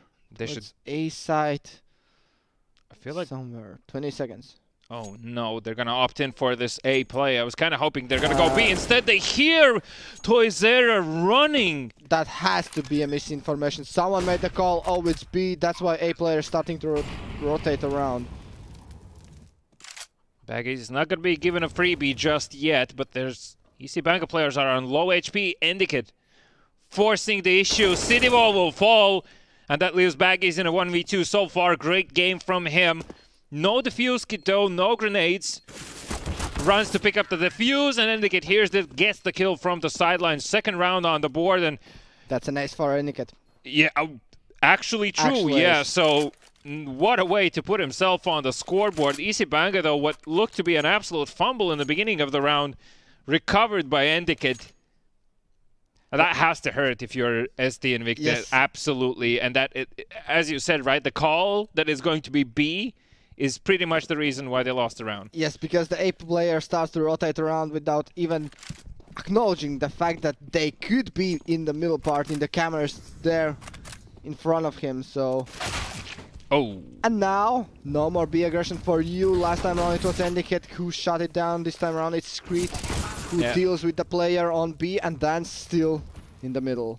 Somehow Sidivo did manage to get at least one kill. He was dinked through the door, if I'm not mistaken. This is a 3v4 affair. Fier tries to push through the smoke. Not gonna happen as Dans lays him down. Tak is probably gonna be thinking about saving here. His position is now, that is a problem, as the bomb is still actually in T-spawn. But now there's info about both players from SD Invicta, so technically bomb could just go towards B. They're still opting to challenge and get the rifles out of their opponent's hands, but finally Labrans comes to terms with the situation and decides to go towards that B site. And all around Baggies there are T side players who are trying to get the last rifle out of his hands, but... Interesting that Baggies didn't even opt in to try and go for the AVP save. Instead, he goes into middle. Screet, as long as he turns left, he might spot him. He just did, but the scope was heard, and doesn't matter. A headshot from the AVP is going to do the deed. As EC Banka put up the third on the board, third in a row as well for them, and that completely resets SD Invicta's economy, and a nice chance for EC Banka to even things out here. And what looked to be a convincing start, suddenly these last rounds, and I must emphasize this, in a very awkward fashion, mostly has fallen in the favor of EC Banka. I feel like this might start discussions amongst SD Invicta players that you don't want to have, you know, like you're looking for problems where there aren't any problems. Yeah, could be. Just of the fact that you are doing some silly mistakes, maybe miscommunication here and there, and that's how things fall apart, and it just starts a unnecessary snowball effect. Yep. As you're saying, yeah, trying to find... Interesting that Dance is the spearhead of the attack with the bomb in his hands, but I guess the intention is just to go in and drive through their faces here. Dance has to stop for a second in order to plant the bomb. Still trying to decide which one is the best spot to do that. And allow how spread out EC Banka players are. They are ready to take out the remaining opponents, wherever they may come from. Ooh. Yikes. Well, that's an AK that can potentially be retrieved, but you can see that SD Invicta are not even trying to pick it up. They're too afraid of the fact that someone might be close. Now, Toizera is going to be curious to do that. Fiera, nice attempt, but Dans is just too present. Second jumping Mac 10 kill? Well, he landed. Right? Nah, he jumped, dude. It's like style points, give him the style points. Oh, by the way, Irik's still on the goose egg with 0 kills in his account. But on assist, but we're not seeing it. It's not there. Still a special agent from Lithuania. Sandis Rainskis. 4-4, we see the first timeout. Something first normal timeout of the day, I would say, because the last one we saw was at what, 12-3, something like that scoreline. So definitely there is reason to talk things over, and I'm happy to see this is happening so early in the game, because EC Banga realized that if they win SD round over SD Invicta right now, once again, it's going to be an eco round for them. So EC Banga have a real chance to start running away with this game a bit more on the T side. Once again, SD Invicta did chose to play this map, and I feel like they might start having a bit of flashback situations as well from the first game today on Anubis. That's true. Let's see what happens here. Peeking into an knob, just like that, LeBrance gets the better of. A good play with the angles. It just simply still doesn't work out here for Toy Zero. Finally, he finds the kill, but Screet in the meantime already has found one. Duns comes in with a trade as well. It's a 2v3 situation. There is a defuse kit available. The bomb is close towards B. Not expecting for Duns to be in this corner. Citybo left last man standing. The defuse kit can be picked up, but they are already expecting him. And EC Banga up the ante and up the pace in this round as they knock out SD Invicta. And as mentioned, SD Invicta, I mean, if they force here, they're kind of risking it a bit, seeing that 3 players are sitting around 3k. So yeah, a bit of a utility. A few pistols can be passed around the board, but shouldn't go further than that. Okay. And I would assume that we probably are going to see an AWP coming out in the next round in the hands of Tuck. Yeah, definitely agree. This is the right decision, so to say. Do a bit of a half buy. If need be, give away the 6th round to EC Banga, who are looking pretty hot at this point. And definitely doing, I'll say, even a leveled up impression of the SD Invicta's previous opponents, so to say. Just once again banging their opponents, and SD Invicta are not surprising me in any way with their team play, with their strategy. I would expect them to be the ones who would outplay their opponents tactically. Looking back at how these rounds were lost, I really do have the feeling that it's just the way how those rounds were lost is the reason why SD Invicta are struggling right now, because now you have this sense that no matter what you do, things just simply don't go your way. And it's a dangerous thought to have, especially being on the CT side once again, right? So, I mean, SD Invicta absolutely need to have a few more rounds here. Now, good job of... The bomb could... Oh no, bomb is in connector already, okay. Oh no! What happened? How? What? When? And there's another player, seems out on theirs. There goes the round. Suddenly, it just crumbles from nowhere. Never mind what we were saying, I guess. If you're putting up shots like that, it is going to be the 5th round for SD Invicta, and this partial buy actually pays off in huge dividends as 3 players remain alive, able to pick up the weapons. The AWP is in Tuck's hands as well, as mentioned before, so EC Banga slightly scratching the backs of their heads, but once again, you know, when bullets are scratching your heads, like, you can't do much. I would say Irix with a scoreline like that, he gets that MVP. Yes, we do have that Agent 007. Let's go.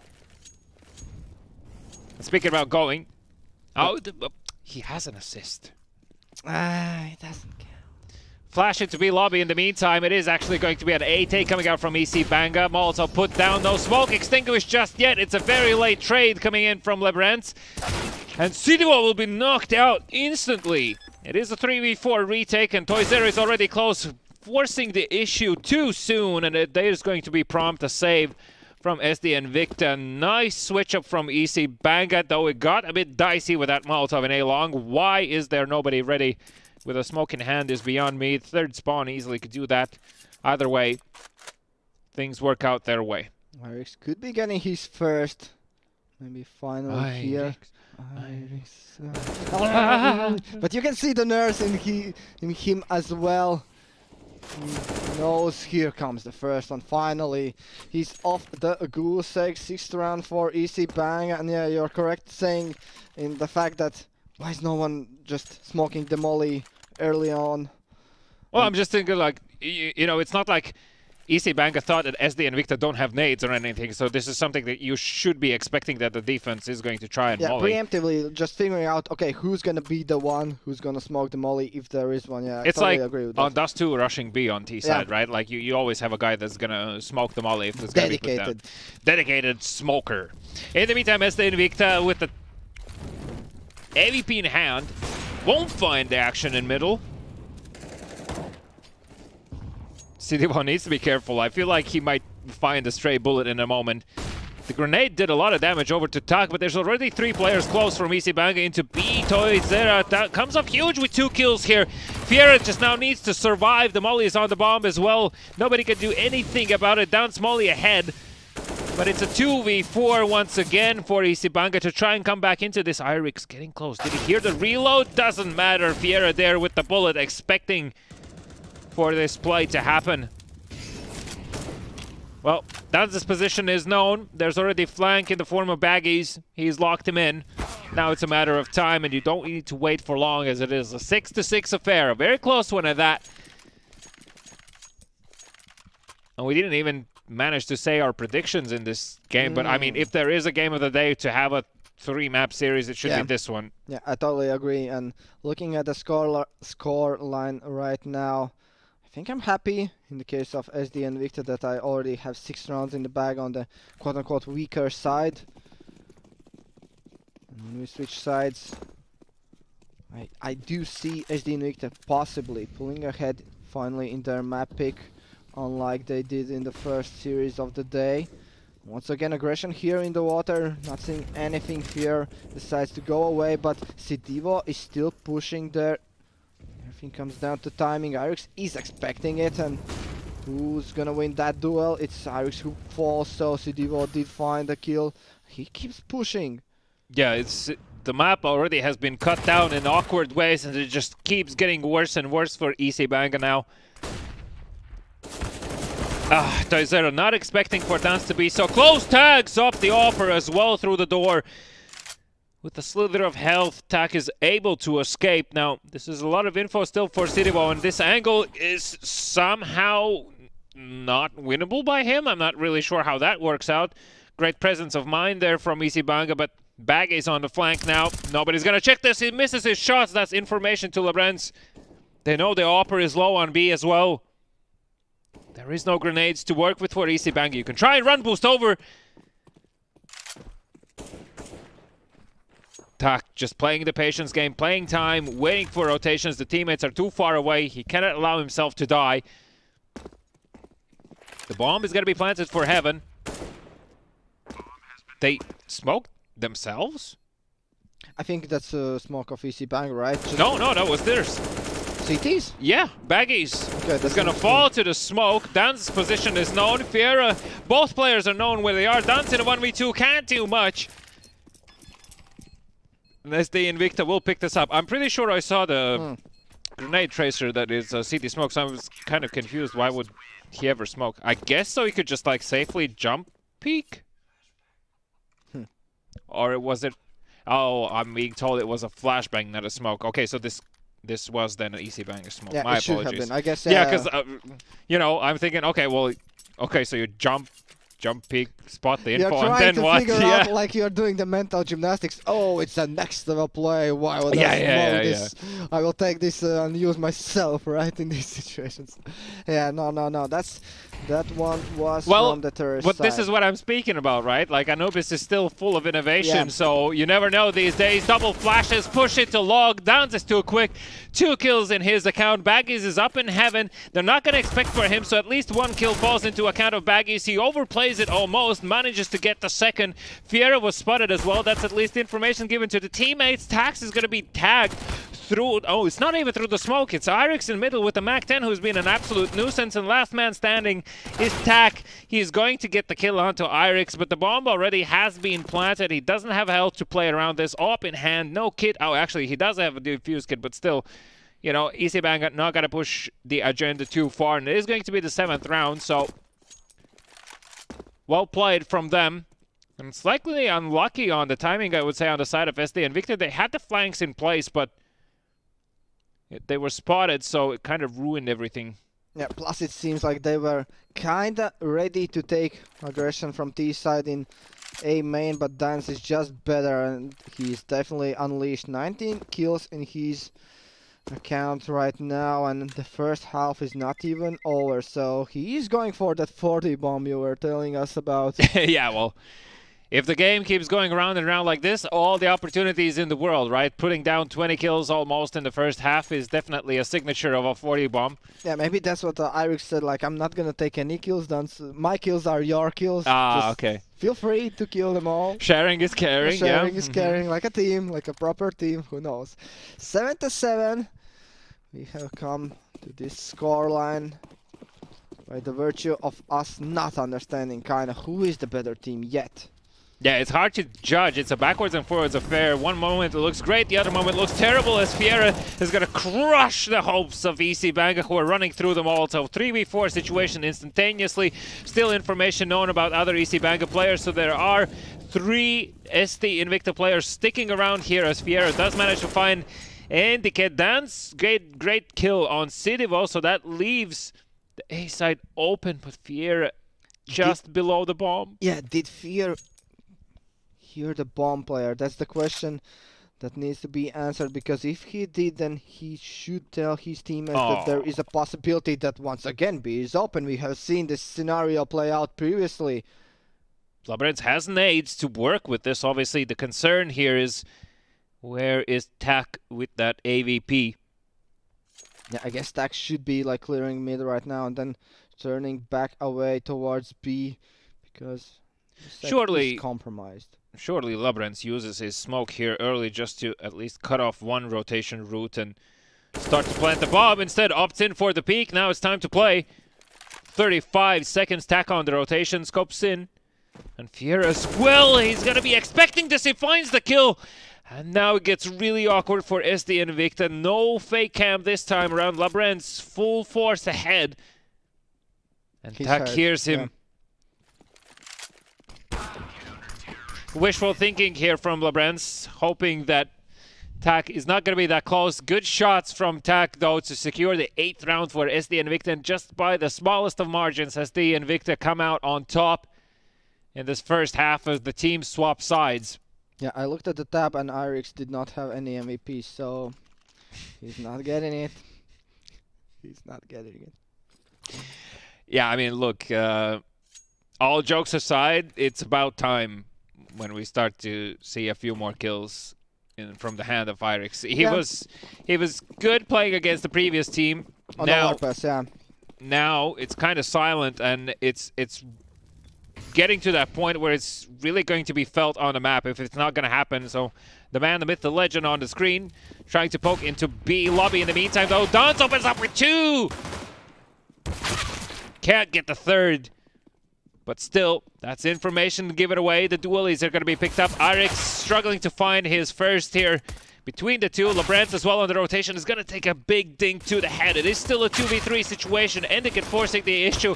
Screed finally able to get a kill. Somehow Baggies lives for so long. The USPs can't do enough damage. And I would say,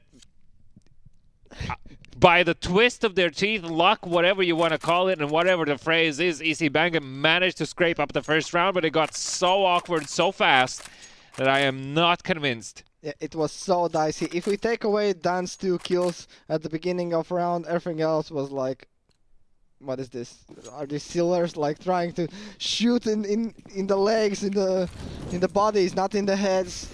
Unlike we have seen, like Dan's showed us that you should be doing, but now 8-8. It's a forced buy from SD Invicta. The attack is going to be coming towards the B side.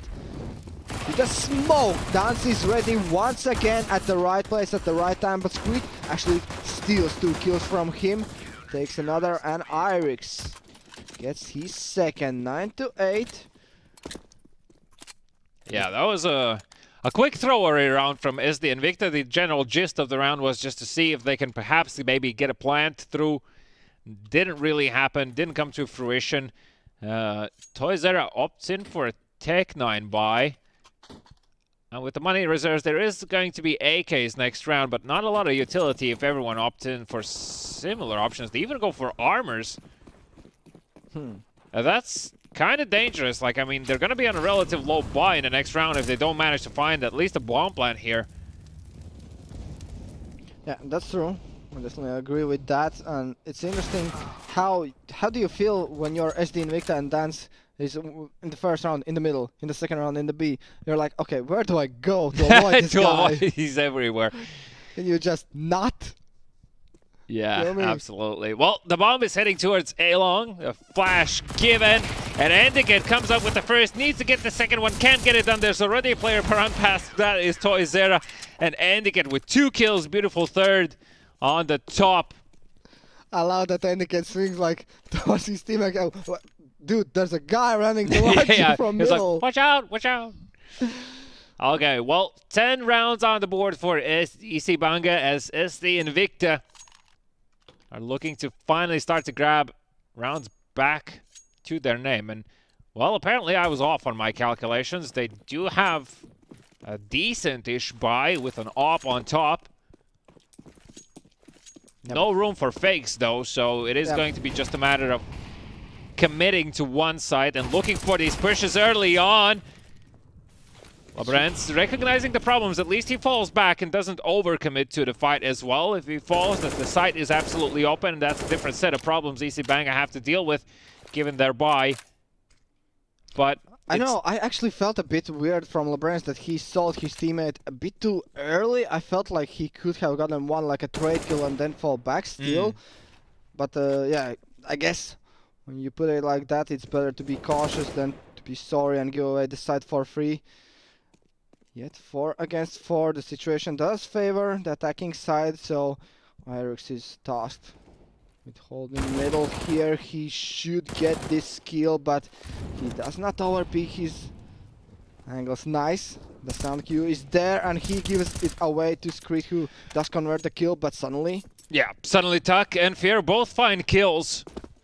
And speaking of finding those, Dance is able to return the favor on to Toizera, so it is a 2v2 affair. Already heading into Heaven is Fear, trying to take an off angle, being on low HP. Screet in the meantime is going to avoid this Molotov. He can push the issue here. Gets the kill onto Fear as well. Nowhere's the last man is standing. That's the Opper that's going to fall. And Screet takes the round on his shoulders, even has the chance to pick up the AVP as well. EC Banga getting their 11th round, and what looked so hopeful with SD Invicta so quickly turned around. Toizera was left on the lurk, and he was found by Dance. Yeah, obviously looking at the loss bonus and at the money of SD Invicta, it feels like they are going to be able to buy even when they keep losing rounds. Well, now, yeah, it's been too many rounds in a row. Yeah, but then again, you look at EC Banga, look at Screed, it's almost 10k, look at them 6k. At least for another round, if not 2, maybe, with good kills, they are going to... Hey, Irix got a second kill, though. Yeah, that's true, that's true. Let's go, Irix. Banga is cleaning out A-Long up close, can't find or hear anyone. Smoke is going to be deployed also in middle to give food for thought to Irix. Big grenade onto Tuck, though. Actually, pleasantries being exchanged on both sides in middle. And Sidiwa will fall. And that's a great pickup, even gets the second. That's exactly what we needed from Irix right now. Dance here's the player in connector. As he repositions himself, he does have a flash, doesn't have a smoke, so if a molly comes through, he can't do much about it. Misses the head as Fiera comes out on top. Dropped in the water, so he has the opportunity here to do a quick flank, and he gets another one. It's third for him. Oh, you swing, you see all 3 players basically, because Irix was already in the close side, but that information does nothing for SD Invicta. Yeah, Irix triples the scoreboard for himself, putting himself up onto 6 kills in this round. Sorry, not in this round. On the scoreboard for himself. There we go. Excuse me, we're not playing Valorant, you know. But the problem is for SD Invicta that it's the 12th round for EC Banga, 5th round in a row, if I'm not mistaken. So SD Invicta still having trouble of finding a response on their T side, and it was actually the same story, if I remember correctly, on the first time they played Anubis today as well. So T side seems to be a problem. The grenade is going to find some damage with Tech Knights in hand. SD Invicta are going to try and push down Irix instead. It's Labrance who comes in for the trade. It's a 1v1 trade. So the weapon technically is there for pickup, pushing through the Molotov, pushing the agenda. Endicott, well done from him, does manage to find 2 kills. It's a 2v3 situation as Dan's quick on the flank. I don't think he's going to expect for Tuck to be here. He's still adamant that someone's sitting in the smoke, and Screet now left in a 1v2. Gets the kill. Yeah, and Sidivo is low. There is an information that he still decides to pick an AWP that could be holding the angle, but Sidivo misses the shot and Screet converts the 13 for his team. That's a feels bad man moment if I've seen one, you know, like having the angle, having everything, and the player is just slightly lower than your crosshair was. 13th round on the board for EC Bank, and now at least some economical damage done on the side of EC Bank, but definitely they can buy a few more rounds. I would say, like, looks like 2. Yeah.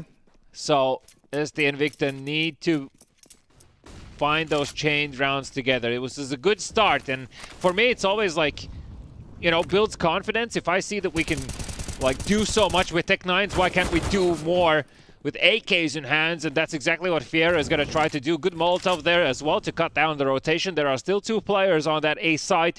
Endicott previously was quite good in this position, finding 2 kills. Swapping now with Labrenz, getting that first kill, getting the second kill as well. Labrenz coming up huge here. Endicott's position is known as well, but it doesn't matter. It's a time game right now as the rotations start to fall through. Dan's looking to see if he can find the flank. Endicott will fall on A long. And Dan's needs to wait. Oh, well, his teammate I was about to say, but instead he opts in to win duel. Ooh. That's awkward, Toysera. He wasn't expecting for him to be up there. Screet, though, still in this. Does have a defuse kit. Sidivo, of course, knows where the player is coming from. Wins the duel.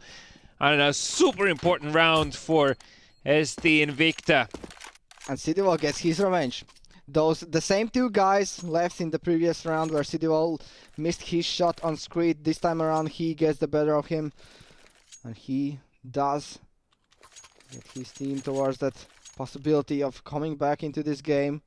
I really like the Labrenz and Endicott, like the push and pull there around absolutely. The column and taking on the attack of SD Invicta. This time around the clutch goes towards the Lithuanians. Once again opting for that boost. Last time around we saw Irix already pre-spraying, being ready for that one, even though he lost his life, but yeah, well, this is the momentum swing round that SD Invicta absolutely need to win. If they do, EC Banga has no money and are going to be put on eco, and they're going to try and narrow the gap in the points on the scoreboard. Sidivo walks through the smoke, gets the first kill, doesn't spot the second, gets the second as well. Both Irix and Endicott will fall. And that's a 5v3 situation that should be easily convertible unless Labrenz has something to say about it. With the AVP, gets 2 of his own, falls back. It's a 3v3 situation instantaneously, expecting for him to be run down. And you can see as well, Tak. Yeah, I guess now you have to go for it. Who's left? Dance is still on B side. Is he not like convinced that it's A? I think Labrenz had all the information in the world. Screet is waiting for his colleague here. A nice flashbang, but still Baggy somehow converts that kill. And all was dashed on Labrenz, but no, this time around SD Invicta are the favorites in this round as well. And for them. Yeah, I mean, look, if Baggies doesn't find that Mac 10 kill fully flashed, it's still absolutely open and up for grabs for EC Banga. Instead, it was SD Invicta picking it up, and as I mentioned right now, it is going to be a pistol round coming up from EC Banga, so opportunity for SD Invicta to narrow the game down to only 2 rounds. Unless, of course, I mean, we've seen some crazy pistol plays coming out today already, so is this going to be the case once again?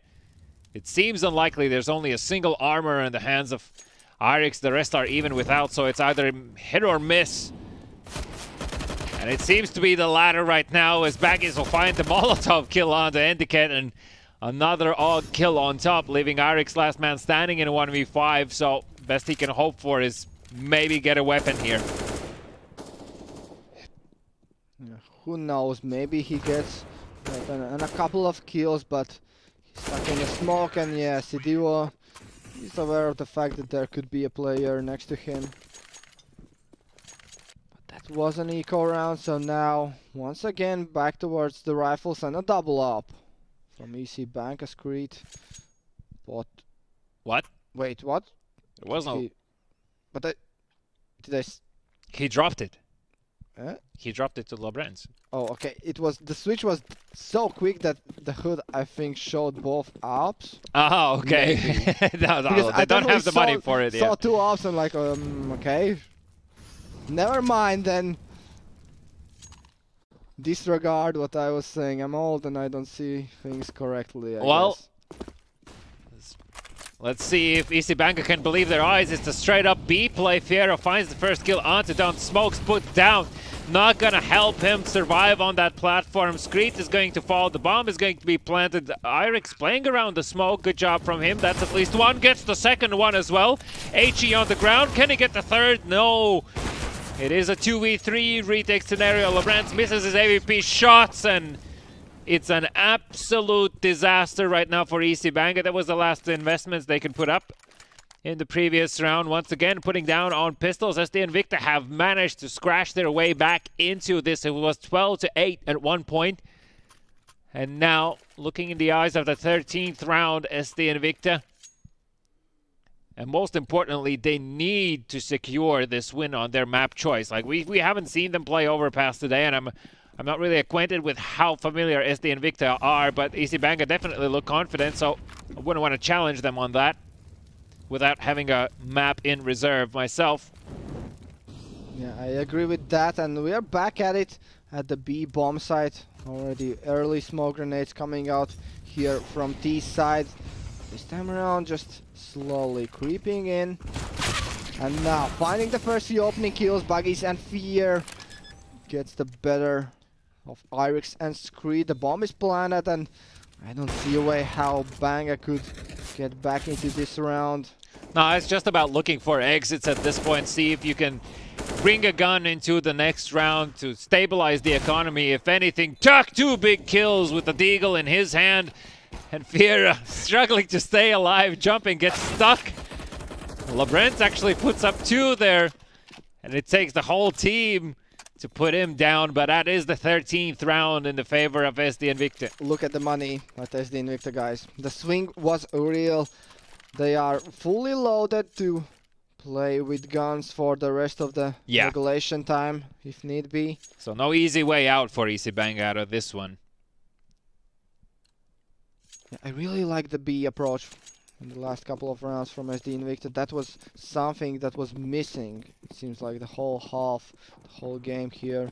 Yeah, and even if it's like an upfront play from SD Invicta, it doesn't seem like EC Banger can actually do anything about it as well. The kills simply do not fall in their way.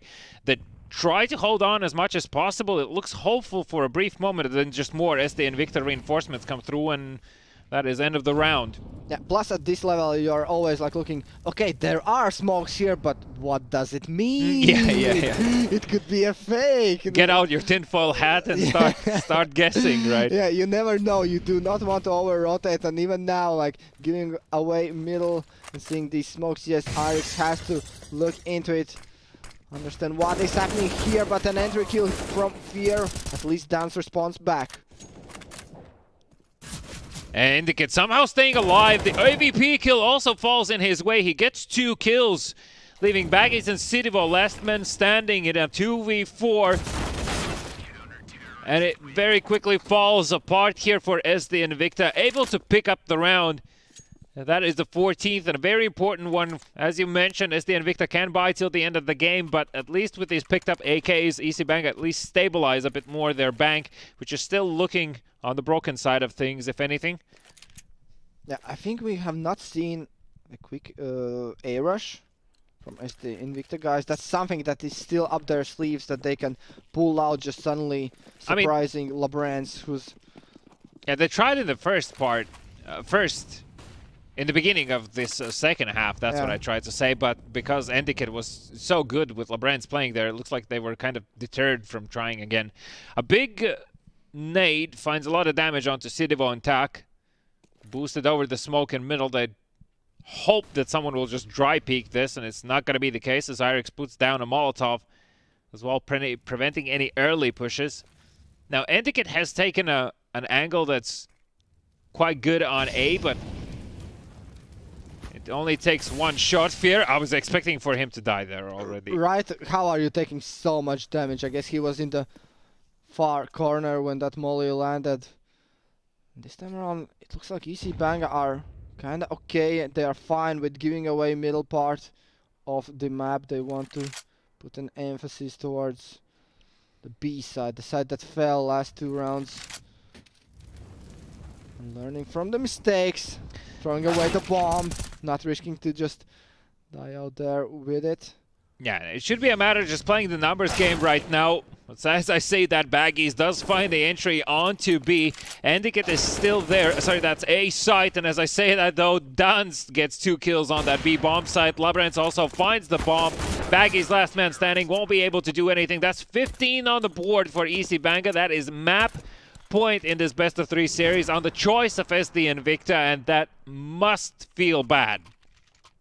Do we go back to the B exec we saw from SD Invicta? I guess that's I think so, worked, yeah. right? You know, if it works, don't try to fix it. Yeah, or we could be like pulling something like a fake round towards it, throwing the same nades, the same utility set. Yeah, it could be done with 2 people easily. Yeah, and then surprising the enemies towards A. Once again, Banga players are get 3-player stack towards B, but Endicott at the same time goes for an aggressive question mark? Like, yeah, question mark. Why are you doing that? Indeed. Just dry peeking, no nades, nothing. Is going to lose. Irix at least is going to be able to put down this molly, but for how long will this be a deterrent for SD and Invicta? Because they can draw so much attention, and Irix doesn't have backup to find out. Yeah, something has to be done on B, and that's what Dance is doing together with his teammates. Unfortunately, Labrance falls, but Dance still, his hand is hot. He's taking those kills one by one and taking back the advantage for his team. Now, Irix, does he hear the player? No, he does not hear him. But at least they exchange bullets, no one dies. And Dance slowly and seems like quietly has crawled up to 31 kills right now. Yeah, I mean, he's slightly afraid that in B lobby someone still might be lingering. The bomb is heading towards A, and Sedivo in the meantime has managed to find Irix. That's going to be a gate opener for SD and Invicta to take A site. Town's already closed. Both of the CT players have the fuse kits available. A single molly in the hand of Screet, pushing through. And where is Screet in this moment? Dans makes a solo play, and that's going to come back and bite them in the back.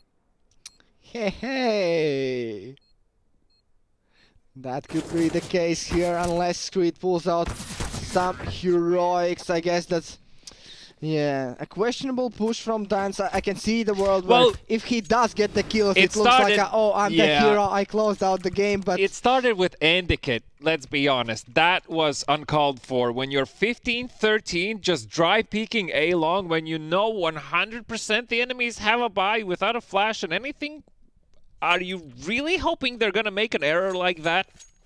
Maybe trying to catch it off timing, so to say. But he wasn't even there like in a super fast spawn or anything. I don't know. If it all falls apart, I'm sorry, Endicott, this one's on you. But not all might be in vain yet. There is still the AVP in the hands of Duns, who has been absolutely deadly so far. I'm not really sure he saw the jumping feet. Now he knows the player is there. Does he expect for a second one to be there? No fear with an off angle playing around the smoke. Is going to get the kill. Is going to push head. Screet really wants that all back. Switching his MP9 with a big green, and Fear takes one to the face. Down to 24 HP. Something needs to happen here for Banga unless they want to play that overtime. And they are maybe not done with Anubis yet, but who knows. A heroic play is what is needed. I guess Invicta are just waiting for Buggies to gather the information towards A, and then deciding. Yeah, we can see the bomb rotating around towards that side. Here comes the aggression, but it's already stopped from Tak. Tuck just too precise. It's a 2v5 right now for EC Banga to win this map. It looks like SD Invicta are going to take us to overtime in map number 1. Info about both. Yeah, the Screed does manage to find Fear. Sidivo puts the bomb down. That's slightly too high. But it is still a 2v4 to take. Labrance finds the kill, makes it a 2v3. Shouldn't rush this. You need to wait for your teammate to get closer. Gets the information, gets the kill as well. Tack slightly rushes and fires too soon, preemptively. Screet, we need you, man. And there's no defuse kit, so I was just about to say, time is of the essence here. They need to put on their running shoes. They have an information about the last one. Not like this. Are you serious? Do you have time? No, you... They do? No. No, they don't. Nope. They don't. It is going to be overtime, and oh my god, how lucky are SD and Invicta. Labrance pulls this one back. 3 kills for him in this round. Screet as well with 2. As they narrowly miss out on taking this map in regulation time, but still have all the opportunities in the world to do that in overtime as we're heading into overtime number 1. Indicating that there are going to be multiple ones. Thank you. Thank you, NSPS. Well, this is not ancient yet, but we're not out of woods yet. Okay, looking at the regulation, who surprised you? Who do you favor here in the overtime? I feel like the way how it finished, I'm still actually favoring EC Banga right now, because SD and Invicta, as you said, like they kind of have given up on the B bomb site, and A just gets way too dicey way too many times. They get kind of lucky, yes, in some of these situations, but this last round, a 2v5 was just a beautiful indication as to why it might be a problem. Here's this how time you do around, yeah, exactly. Indicate with a flash together, peeks, gets the kill, falls back, happy days. Labrance finds information in middle as well. Is gonna fall back here, and Screet, I think he might have heard Toyzera getting close. Well, either way, the grenades are gonna give it away. No bomb. Yeah, you just nade yourself, because why not? What's happening? Labrance gets the better of Toyzera here, so 3 against 3 situation. The B side is compromised and it belongs to the terrorist side. Rotations are coming in. Labrance with the far angle with his AWP, and the kit is behind him. There's a slow, very slow rotation coming here from Irix as well. Labrance falls, and Irix is all that is left for the defense side. Yeah, it's very unlikely that he'll be able to do anything here. Of course, he can try and get an exit kill. Not even that, as Baggies will put a bullet to his head. 16th round on the board. Then, exactly as we said, if you go B, you find success. Right? You get the quote of the day, I guess. If you go B, you get success. It's straight up. Yeah, just rush B. No, not the same. Yeah, I mean, it started off great for Indicate, right, with a flash kill. Yeah. But then Screed just nades himself. But then Screed nades himself. Pushes through the smoke and like, ah. He's trying to confuse the enemies and himself as well. Whoa. Ooh, nicks him through the wall, actually. I think, or no, was it nades? That's a lot of damage with the Molotovs being done. Pushing through SD and Invicta this time around. Maybe it is going to be indeed the A-take that's going to find success. Dance here with the first. Here's the players running around, jumping through the air. Fiera together with Tak do manage to find the kills. It's another 2v3 situation for EC Banga to try and retake. It's going to be incredibly difficult. However, Irix with the kill is going to prompt Screed to push through the Molotov. He picks up the defuse kit, is going to fall. Irix with his second here, needs to get the third to clutch it. Doesn't have any grenades remaining, so does Fiera. It's going to be a game of timings, and unfortunately, exactly at the time Irix falls down the stairs, Fiera peeks and just wins off the back of that. Yeah, finally we see A-side being tested as well. Indicate falls quickly, and Dance is playing around his own smoke, trying to buy time for rotations to come in. But if I'm not mistaken, the first rotation that was coming in from cameras already died while Dance was still alive. So I don't know about that play. Maybe he should have played together with his teammates, not trying to bait them in a sense. Moving Indicate right as they are coming in, and that does cost them the round. Yeah, you can see as well now in this overtime, it feels like both teams have up the pace a bit, and it seems to favor SD Invicta a bit more, as EC Banga switching up positions many times, and it might be the reason why they falter here, as Endika does manage to find the kill, but is going to be traded back, and Irix needs to be careful with the temptation of pushing this smoke. The timing might work out in his favor. Now it does with that kill. He gets the kill onto Baggies and gets valuable information that there's no extra players in A long. The question is now what's happening in the middle. Is City Boy trying to push through and forward? Irix finds the kill onto him as well. The bomb is heading towards B. There's already a player inside. There's information about him as well. Dance is simply too good and comes out on top. Fiera now in a 1v2 with an AVP. Has a lot of nades though. Irix does not opt to. Okay, there's so much information given away from Fear, and Irix gets his third and gets another round for EC Banga. So 17-16 after the first half of the first overtime. Switching sides now. Let's see if EC Banga can close it out. Yeah, it's a matter of turning the tables right now, because obviously EC Banga started off pretty good as well on the T side before. Yeah. So I'm definitely not putting them at a disadvantage being one round down, though ideally you want to start off right now with picking up one, right? Because for SD Invicta... Otherwise, yeah, it's just guaranteed another overtime. Yeah, exactly, and we don't want to see those, right? Nah. Definitely not. Let's see if that is the case. Already connector is smoked, so Tak gets nothing with his potential peak of connector with AWP. Once again, Dance is trying to unleash himself together with his teammates. At least Screet is there to trade back the kill. Mid control is taken. Now let's just maybe slow it down. Just regroup and rethink this. Where do we want to end up? Trying to understand, was Sidivo an A player? Was he a B player? Are we calling any rotations out with these kills? This utility right here, right now. Yeah, I mean, I feel like there has been so much chaos on the map that it might be actually difficult to follow through the players right now. Oh, it is going to be an A take from EC Banga, pushing through the smoke. Baggies will manage to find one. Fier still looking for this A-long push. Irix comes out on top with Baggies with his second kill with the grenade in the smoke.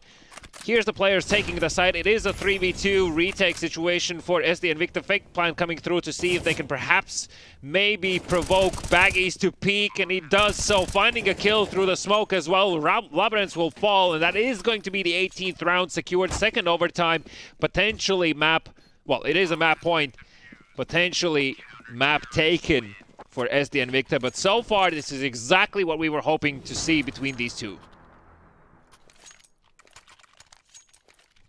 What's the grand finals without an overtime?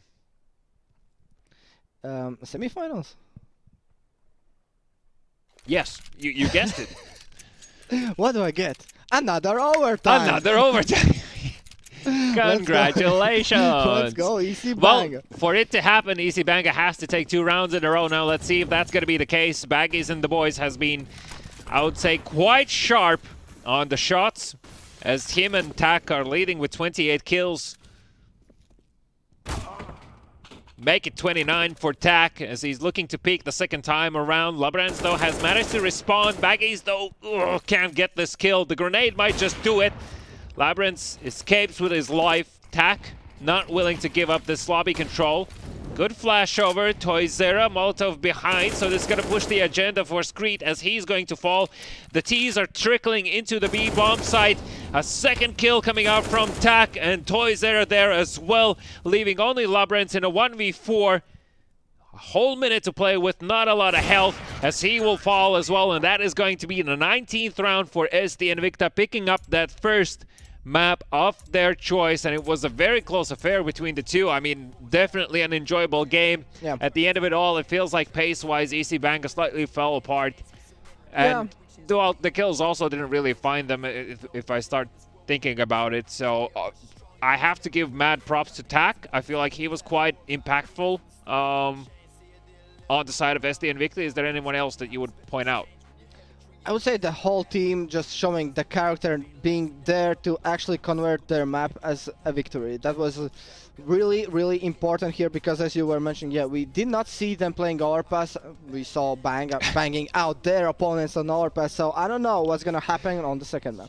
Yeah, well, we'll have to wait and see. We're going to take a quick breather for 10 minutes, and then we'll be back with the second map of overpass, and, well, it might be the last. Fingers crossed, it's not. We'll be back.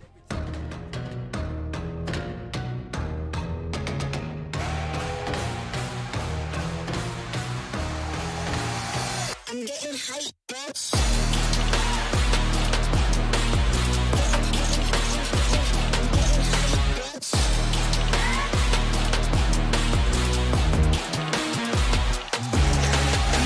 These brothers, my guys, know that they fly, know that they ride or die. I keep boys by my side, CJ Ike, now I gotta roll with ice. No rush, go move dumb, pushing, so move dumb. Peace and love turn to peace and gloves, now you gotta do a run up. Generations caught up, look how things will switch. People there quick, now they wanna move out the bits. Boy wanna grow to a bitch, nah. Unless you heard it from me, and you ain't heard it from me. Got it from me, all that energy extra. They always see me with the hitters. Child, leaving them beaners alone. Me, with a squeeze, I get no feelings involved. Child, leaving them beaners alone. Me, with a squeeze. I'm getting hyped, bitch.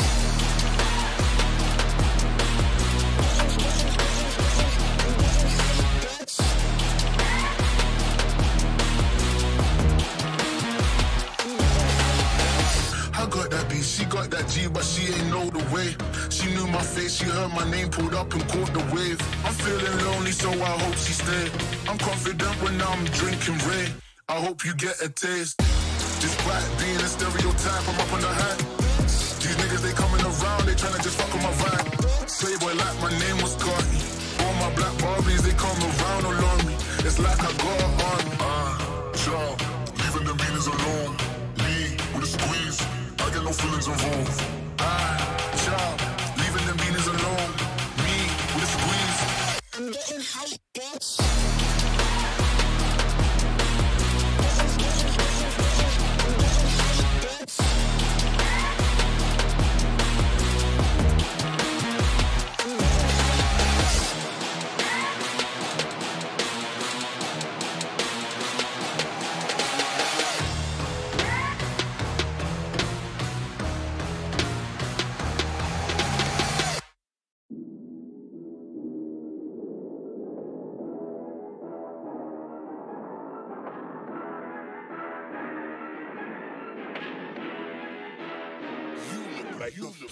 Really, y'all don't know this, y'all in danger. I'm a threat. I'm a gamble with your life, cause you know that it's a bet. It's a bet. You know I ain't letting up, my foot is on your neck. Take my word for it, this a promise and a threat. Really, y'all don't know this, y'all in danger. I'm a threat. I'm a gamble with your life, cause you know that it's a bet. It's a bet. You know I ain't letting up, my foot is on your neck. Take my word for it, this a promise and a threat. I ain't never really wanna flex my gifts, but I think it's my time. Let me check my wrist. You can never dim my shine, I'ma keep on grinding till I reach the top. When it's just in my jeans and I ain't looking back, cause I'm feeling like Chris Cross. They can never slow me down, but they need to hate me, now I'm feeling like Chris. Rock with the team, cause you know that we winning, we with it, we going, we flowing again. I might just go by a Benz, I might just blow my advance, whoa. I did it all for the feeling, alive but I'm making a killing. I'm gonna break every ceiling, cause I need a million, but I don't need your money, you can pay me in respect. Cause once I do it big, what's to follow is a check. I need 100 bags, nothing more, nothing less. And the ops feel away, cause I'm next, I'm a threat. Oh yeah. Really, y'all don't know this, y'all in danger, I'm a threat. I'm a gamble with your life, cause you know that it's a bet. It's a bet. You know I ain't letting up, my foot is on your neck. Take my word for it, this a promise and a threat. Really, y'all don't know this, y'all in danger, I'm a threat. It's a gamble with your life, cause you know that it's a bet. You know I ain't letting up, my foot is on your neck. Take my word for it, this a promise and a threat. I ain't been feeling spectacular, flow so sick it's hazardous. Y'all still suck like Dracula. Zip this beat, let's back it up. And I don't care about critics cause they talk too much, and I know that I gotta keep on grinding, finding myself. I ain't gonna stop until I know I had enough. Mama, I made it, I know that they see me. I'm popping these bottles just like I'm a genie. I'm glad that you made me. It's all in my DNA. I'm about my chips like I'm working for Frito-Lay. And bet it bag on myself. I don't do this for my health. Every threat is a champion. Got the title, need a belt. I don't need your money, you can pay me in respect. Once I do it big, what's to follow is a check. I need 100 bags, nothing more, nothing less. And the ops feel away, cause I'm next, I'm a threat. Oh yeah. Really, y'all don't know this, y'all in danger, I'm a threat. It's a gamble with your life, cause you know that it's a bet. It's a bet. You know I ain't letting up, my foot is on your neck. I don't take my word for it, it's a promise and a threat. Really, y'all don't know this, y'all in danger, I'm a threat. Gamble with your life, cause you know that it's a bet. It's a bet. You know I ain't letting up, my foot is on your neck. I don't take my word for it, it's a promise and a threat. Still young spits, but you call me young boss. Eating real good, so a man's gon' floss. Got my weight up in my view real posh. You a frisbee man, so that mean you get tossed. Bought a new clip, studio in the back. Numbers ran up, had to spit it with the chaps. Realest in the city, in my record, I fact. But your man's only chat when he do it in the raps. Like, squad go lost and don't really care what it cost them. You don't wanna cost them. My lifestyle awesome, couldn't decide if my gal wanted to, so I bought them. Don't run track, but I run up a check. Run, do it real big, gotta one up the next. Point to the sky with the one up, I'm blessed. I'm young, rich and black, so you know I'm a threat.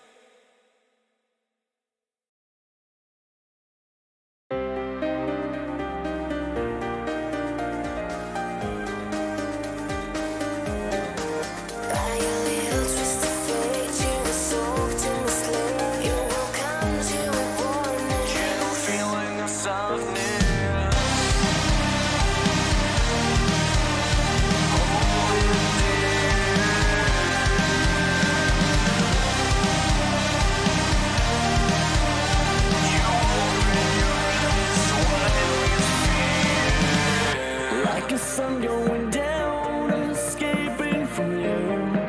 You feel tired and worthless. When there was a light, now is darkness. It's consuming you to the smoke through your frame and face. Shoot out into as one sees their day. It's come so strong, feeling is going to be everlasting. And you embrace it in your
Well, on that note, we are back here for the second map in this best-of-3 grand finals today for the last chance qualifier between ST Invicta and EC Banga. ST Invicta managed to take out the win on their map pick of Anubis in an overtime in a 1917 fashion, if I remember correctly. So now it is going to be up to EC Banga to show what they have in their arsenal, in Overpass, because, like, you know, we got a very, very, very small sample taste. What is technically possible from them? Yeah, but that was CT side. Right now they are choosing the map, so they are starting on T side. So go figure, have they actually prepared something on T side? Because yeah, the previous series for them on Overpass just ended so quickly, and you can't even understand, is there anything to go by and say, yeah, they do have prepared Overpass? Yeah, it's difficult to make a judgment call here for sure, and I'm kind of concerned, like, we were speaking about this off camera as well, like, could it be a potential factor that EC Banga feels slightly overconfident in Overpass, just how easy it was before today already once? So obviously if they don't manage to string up these rounds nice and early on the T side of Overpass, do they have a backup plan? If so, what it's like, and how will ST Invicta be able to respond to this? Now, one thing that was noted as well off cam was that ST Invicta are keen on rotations, so they do rotate quite quickly, and it might not play in their favor playing on the CT side of Overpass. So a good question is, will that be the case, and can EC Banga actually use this to their advantage? I guess we'll just have to wait and see if that is going to be the case as the players are getting ready on the server. So if I'm not mistaken, in a brief moment we'll be able to jump into the action and see for ourselves. I'm of course hoping to see once again on all three map scenarios, see to go this in Inferno, because if that's the case and if we can judge anything by Anubis, it definitely should be an overtime scenario on the board for us. But time will tell, and it all comes down to Overpass. So let's jump into the game as the players are getting ready. As mentioned, EC Banga starting on the T side, and let's see if that's going to be that connector push that we were talking about before.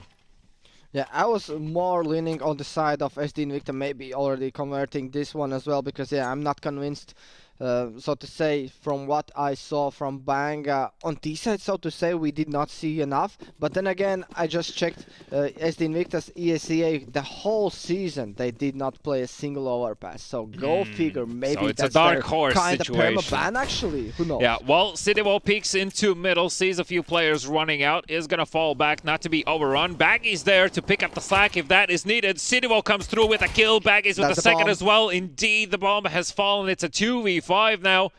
Screet with a P250, and Dunn still in B short. He can maybe find this lurk, but still miracles are going to be required as Screet will fall. And Dunn's in a 1v5, left last man standing. Should not be possible, right? Should not be possible, but it's Dunn's. Well, but the connector door is closed, so as soon as he opens that, that should be at least information given. Tak is there to hear that as well, gives the information to his teammates, spots the enemy, and gets rid of him as well. A super clean round coming out from ST Invicta. Attack, the only man actually taking any damage in this round, so best case scenario for ST Invicta to start off strong here. No bomb plant as well from EC Banga. They opt in for the weaponry in this round, so no full eco to buy in the next. Instead, they're gonna rely on their Mac 10s and Deagles and Tech 9s. It's a mixed bag and of goods. Other utilities and armor. yeah. Well, it is going to be a fast B play, no doubt about it. Because what else can you do with this kind of weaponry? It's going to be up to Sidivo and Co here on that B-bomb side to hold down the push.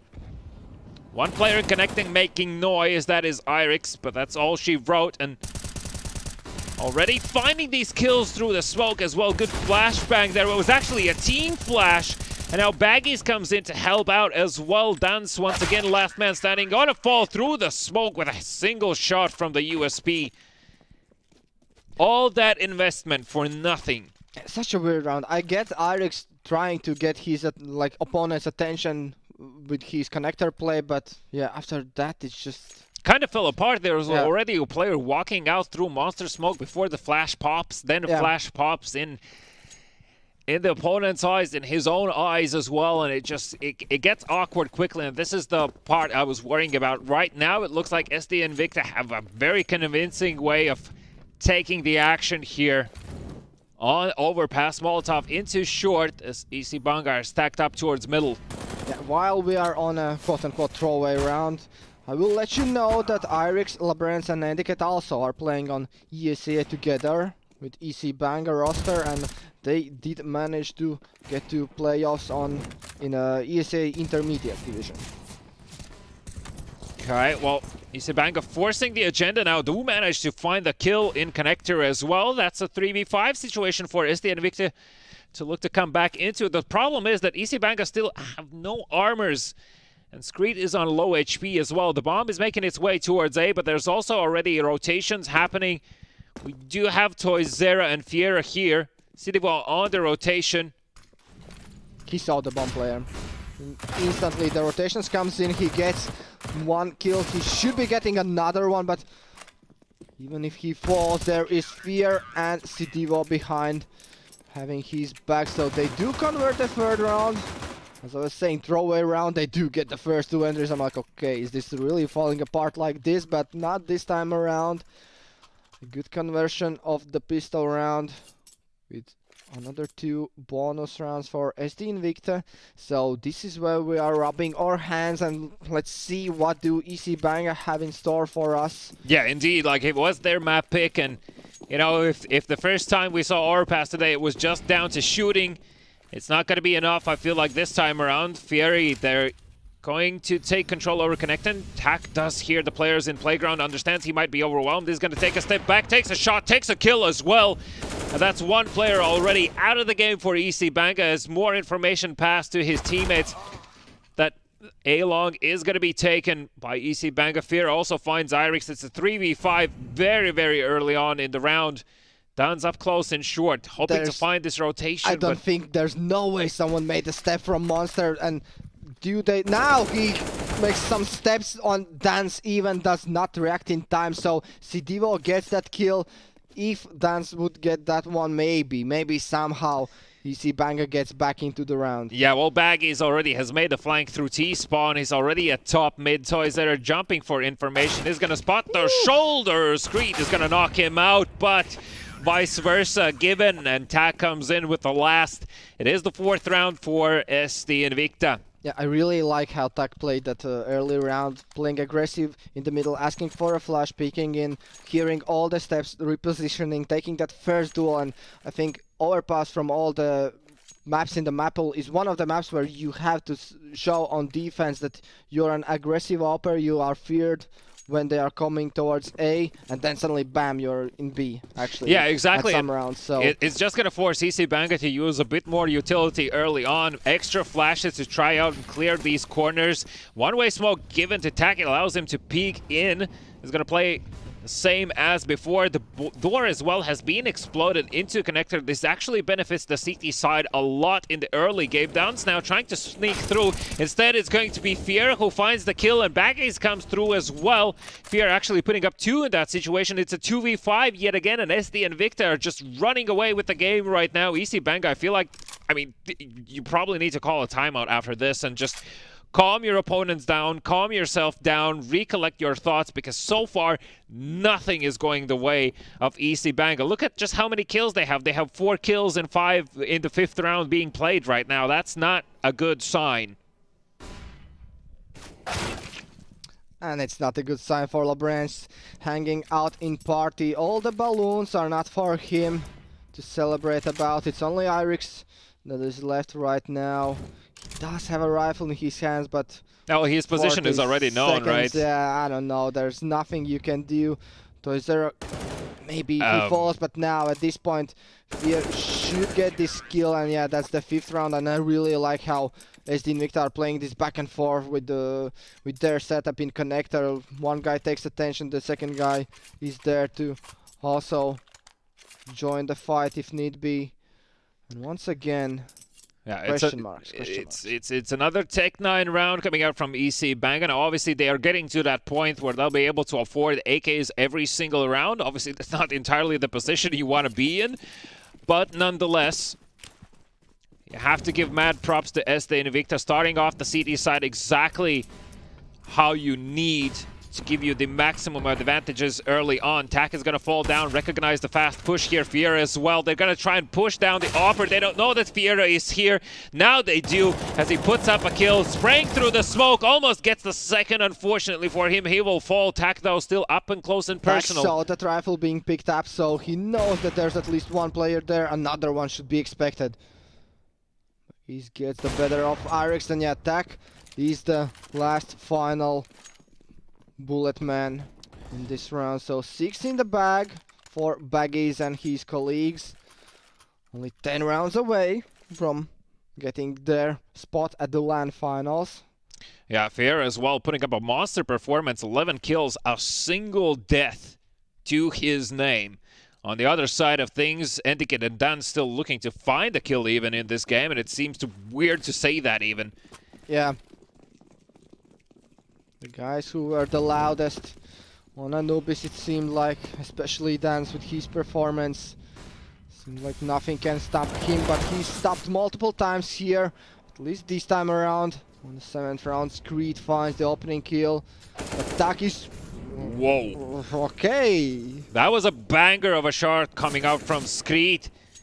Baggies as well. Tempted to push this smoke, does manage to find the kill, but Eniket is there to trade. He's on low HP, but it is a 2v4 situation now for SD Invicta, make it 1v4 as Cityval will fall, leaving Toys0 in a 1v4. Now this finally is a round that is going to fall in the hands of EC Banga. Whole minute on the clock, still waiting for this smoke to fade. Don't want to get any nasty surprises, especially the bomb is close to Monster as well. Toys0 hoping that there is a lurk that he might get to pick off. So the answer is just get an entry. If you didn't know, just get an entry. Well, that's simple. That's simple, just go kill. How have you not figured it out? But yeah, as we saw that, okay, Screed, the pre-fire on Tak there in connector was absolutely banging, and after that, yeah, just the defense, I think, falls apart. Everyone's trying to get aggressive play, just taking back the advantage. Yeah, you can't really blame them. It worked out before for like 6 times in a row, right? So why wouldn't it work this time around? So EC Banga finally able to respond, and yes, again, props to Screed for that shot. So it will force Toys0 to fall back here, though. The money situation is great on SD Invicta's side. A few more rounds definitely can come out from them. They would have to lose another 2 in a row with heavy investments in order for them to even be put on an economic round. And, well, judging how things have gone so far, for EC Banga, it's a tall order to ask. And you can see as well, like, they've won the round, but off the back of those 2 lost weapons, there aren't many reserves in place, so losing this could have devastating consequences. Yeah, we do see an op on the hands of Labrance in the first series of the day. We saw him multiple times, I think, getting actually killed by Stormate, as I remember. Yeah. I just wanted to praise Labrance, but I was just rolling back through that game and like, no, Stormate got those kills on him multiple times, so... And still, yeah, Tak is keeping on with his aggressions in middle. He's not challenged that much. And a different setup here in connector as well, so...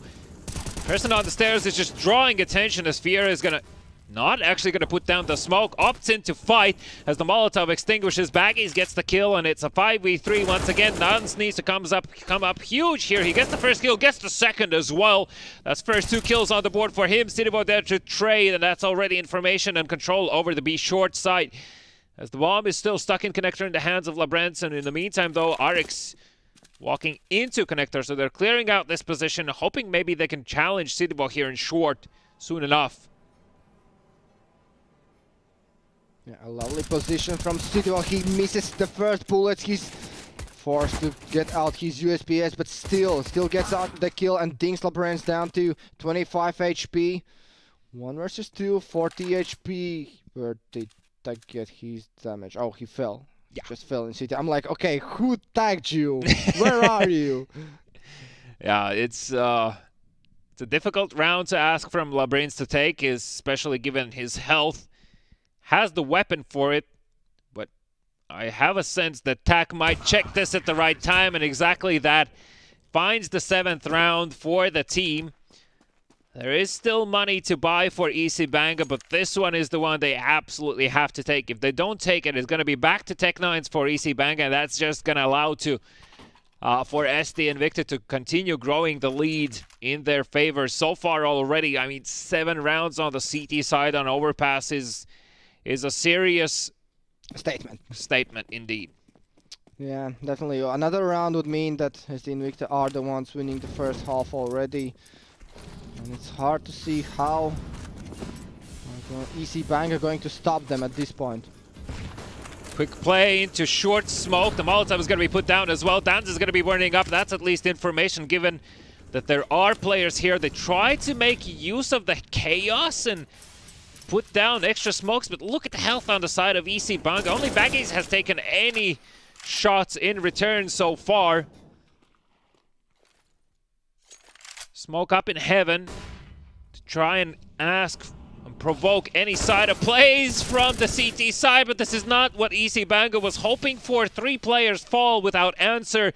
The bomb is stuck in Monster, and he's going to be pushed as well. That's Irix carrying one person. Second one comes out for the trade. The bomb is down on the ground. LeBrand's stuck here. Found only a single kill. EC Banga, that is, have found only a single kill in this round, which is not good news. As SD Invicta continue building up their economy, here's the player in short. We'll find the kill onto Cityvo, that's at least information, but the problem is that there's players swarming around the bomb. And there is no way in hell, right, that LeBrand's takes this? Yeah, yes, not gonna be the case, and EC Banga, as mentioned, should be back to Tech9s, I believe. I mean, if they force with AKs here, they can, but they won't have a lot of grenades, and I wouldn't be a fan. Yeah, now, whatever they buy, it will show us in what state of mind they are in. We see Irix taking already the hero AK. Is everyone now forcing? They supposed to, I guess, yeah. And that means that, yeah, they do believe that they can still kind of break their opponents here and now, but I don't know.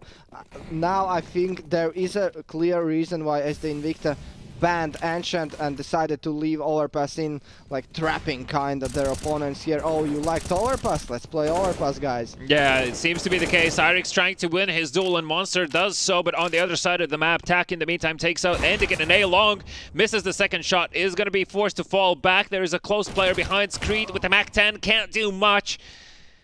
Forces the issue too much as Danz now will spot TAC. TAC kind of evading these shots left and right. He's going to try and play around this smoke, knowing that it's unlikely he will be pushed, and he survives. Yeah, and he survives. Just like that. And then Fear comes in from behind, even gets the second one. Okay, at this point, what can you even do? Yeah, that's a kill that LeBrand should be getting any time of the day. Your opponent is in the middle of a switch animation, right? So that should have been an instant head. Instead, it's the vice versa round, and Irix left in a 1v4 yet again. Only a single weapon drop on the side of SD Invicta, looking to secure another clean round. Now, he has managed to squeeze himself through into CD spawn. Somehow, but he is expected. At least he gets one on Toyzera. Now his position is known, so 35 seconds, but Bomb is miles ahead. Somewhere there down at the start of long. Yeah, Sandis is not going to go for this one, and man, TAC with his op shots and his plays. I really liked him in the early stages of this half when he showed himself playing aggressively, and now again, still surviving somehow through all that chaos, getting 2 kills. Oh, I'm trying to nade his teammate. I was just looking at the health there. I was like, just don't tell me he's gonna blow him up, right? Well, either way, Irix left with 750 in his account. Actually has to come up huge next round if he wants to survive. Why are we wasting teammates' armor? Yes, I don't really like this. Yeah, this is once again a sign that SD Invicta guys are maybe feeling like, oh, this is already over, let's book the trip to Riga next week, it's already in the bag, but I don't know. Yeah, I agree with you, I don't like these kind of plays. You should be focused at all times. I feel like it's, you know, instead of just, this might sound like an old man thing, but if for me, it's more impressive to win like 16-12 over your 16-2 over your opponent instead of like making it close with just doing stuff like this.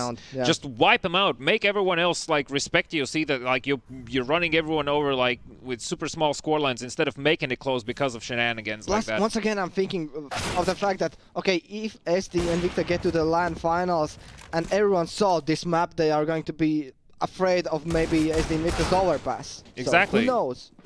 Well, there's a few trades happening on the board as Indicate together with Irix do manage to find this kill.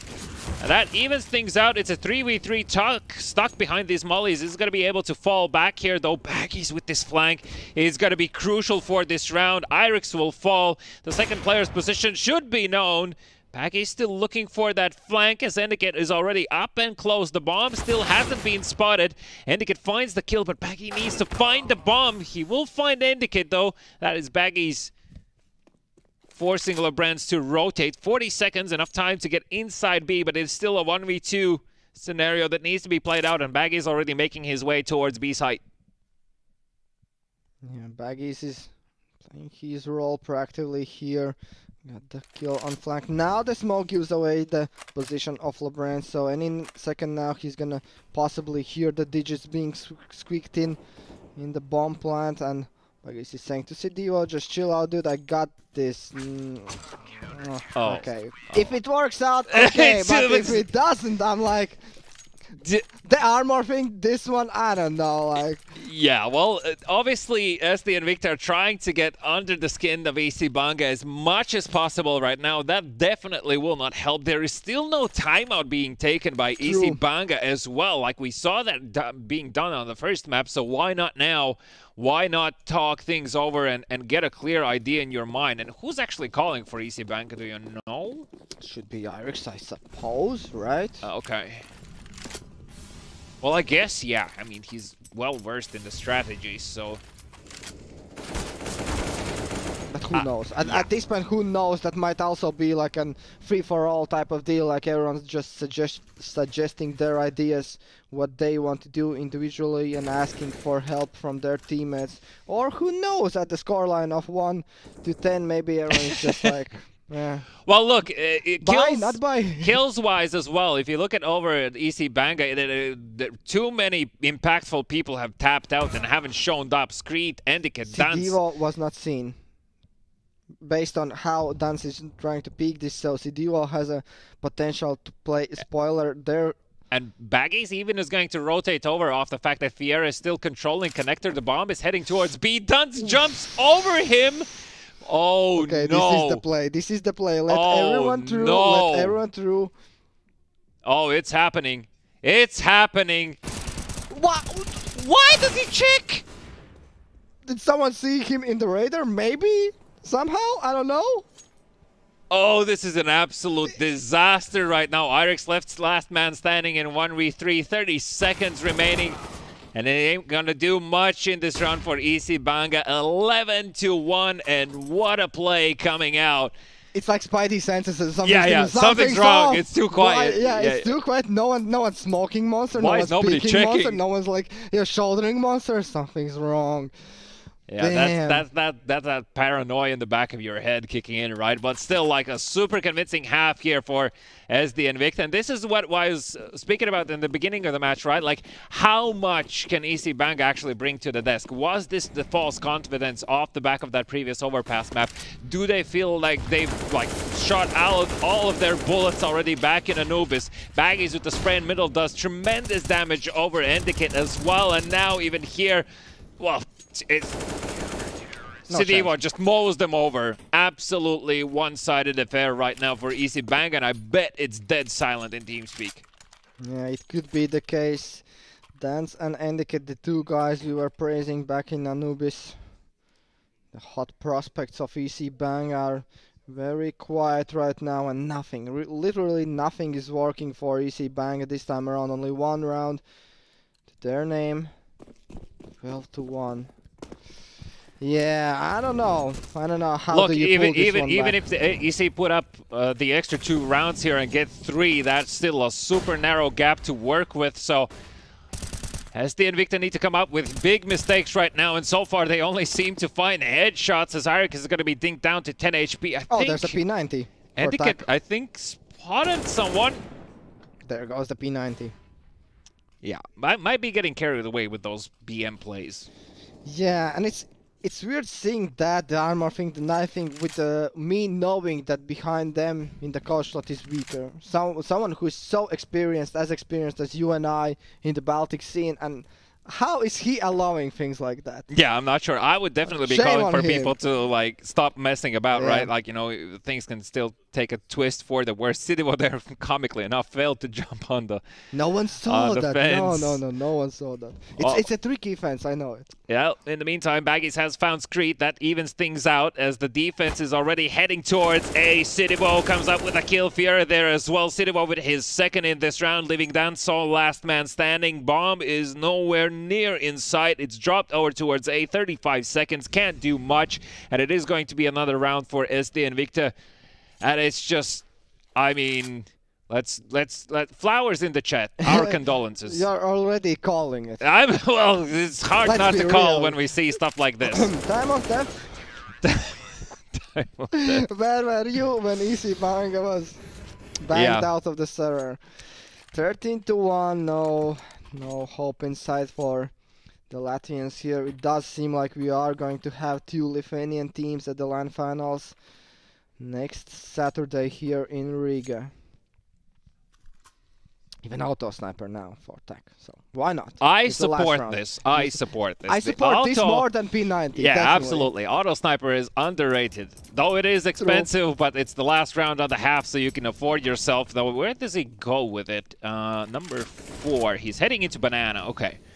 So he's going to come support his man in Connector. Irix tried to force an event happen in Connector. Didn't really come to fruition as Fiera is falling back with the AVP. In the meantime, though, it is a B short take from EC Banga. They do manage to at least clear out this position with the Auto Sniper. Okay, now that's he info. Knows. Yeah, at least now he knows that. But it's such a scary gun to take a fight against. Etiquette still, though, does manage to come out on top. Gets his second as well. That opens up the A site. The bomb is still so far away.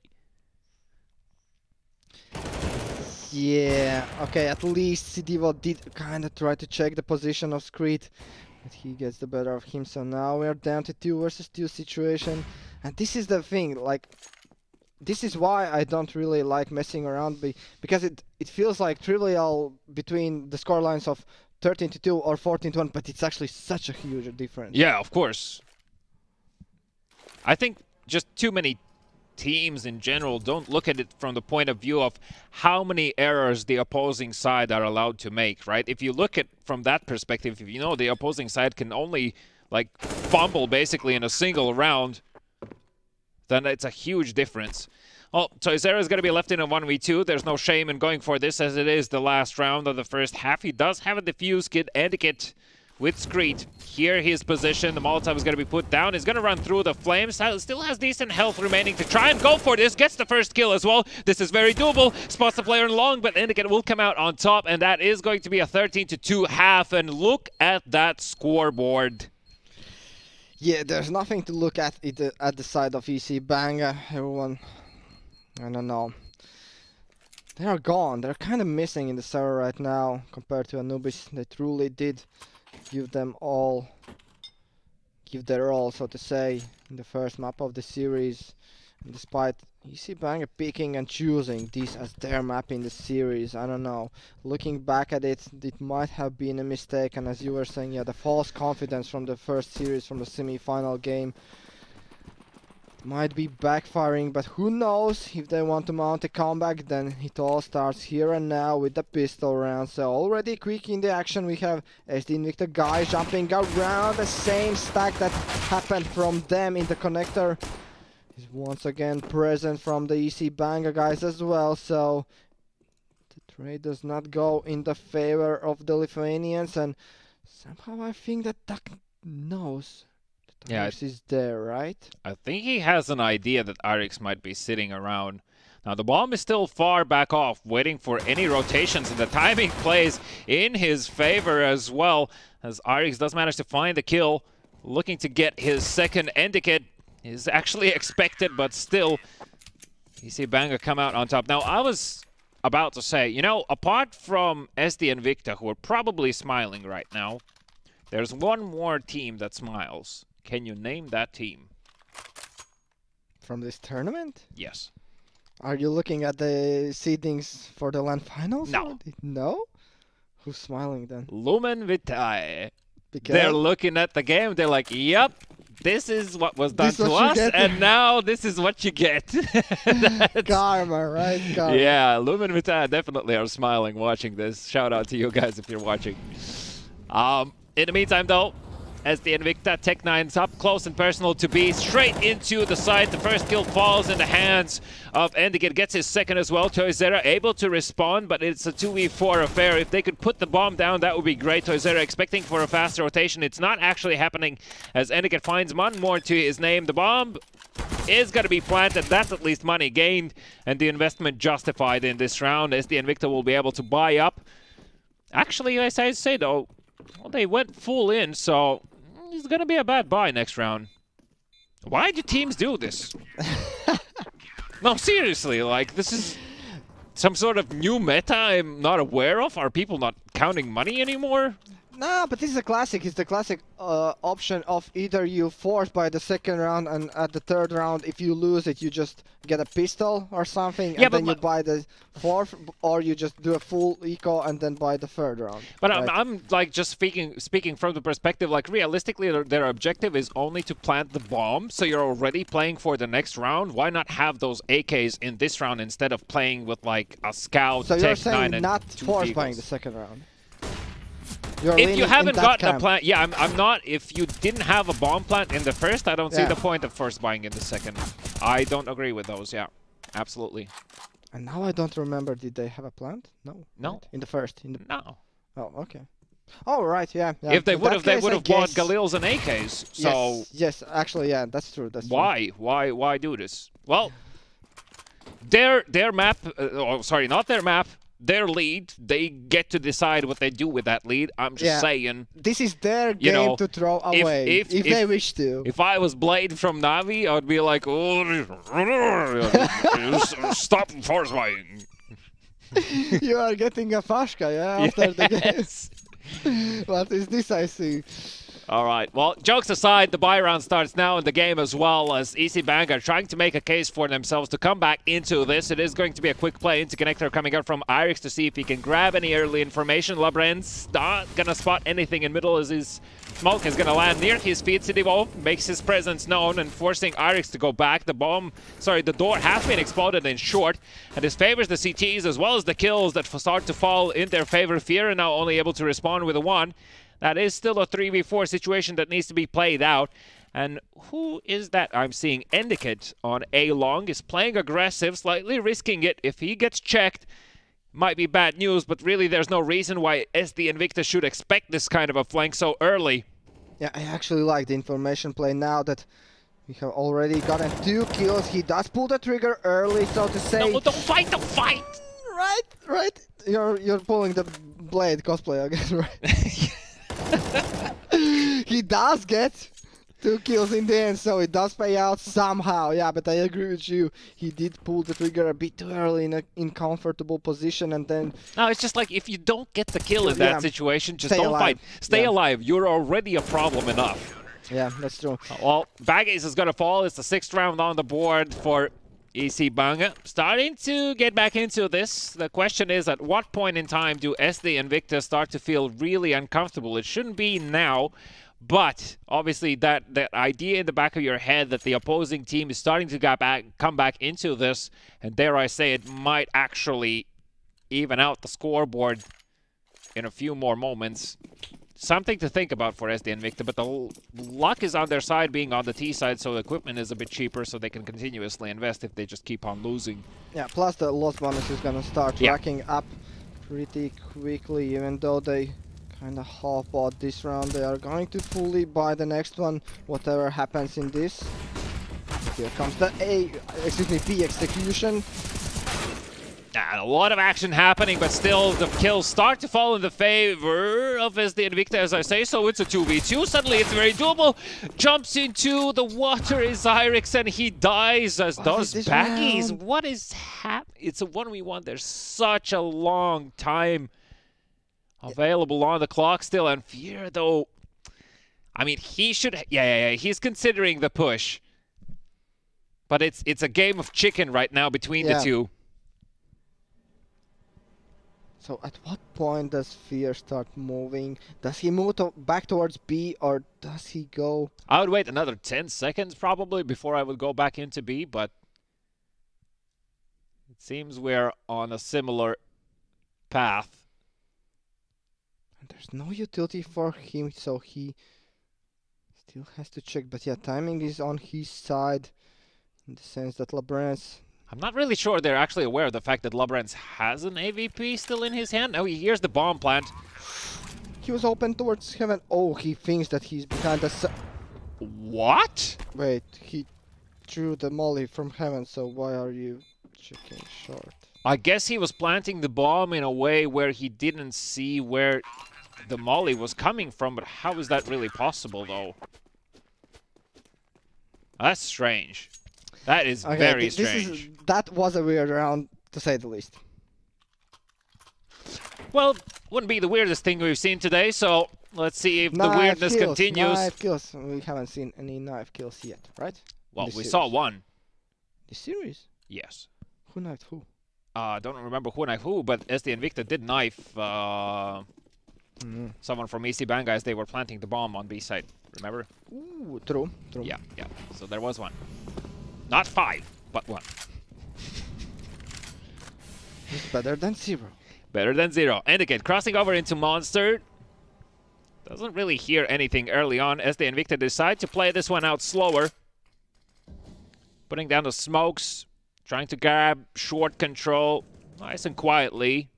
Yeah, and here comes the chicken and egg part, because SD Invicta saw the previous series how EC Banga like to play aggressively, so this is why they are playing the early round in such a passive manner, expecting the aggression coming from CT side, but nothing is given to them for free.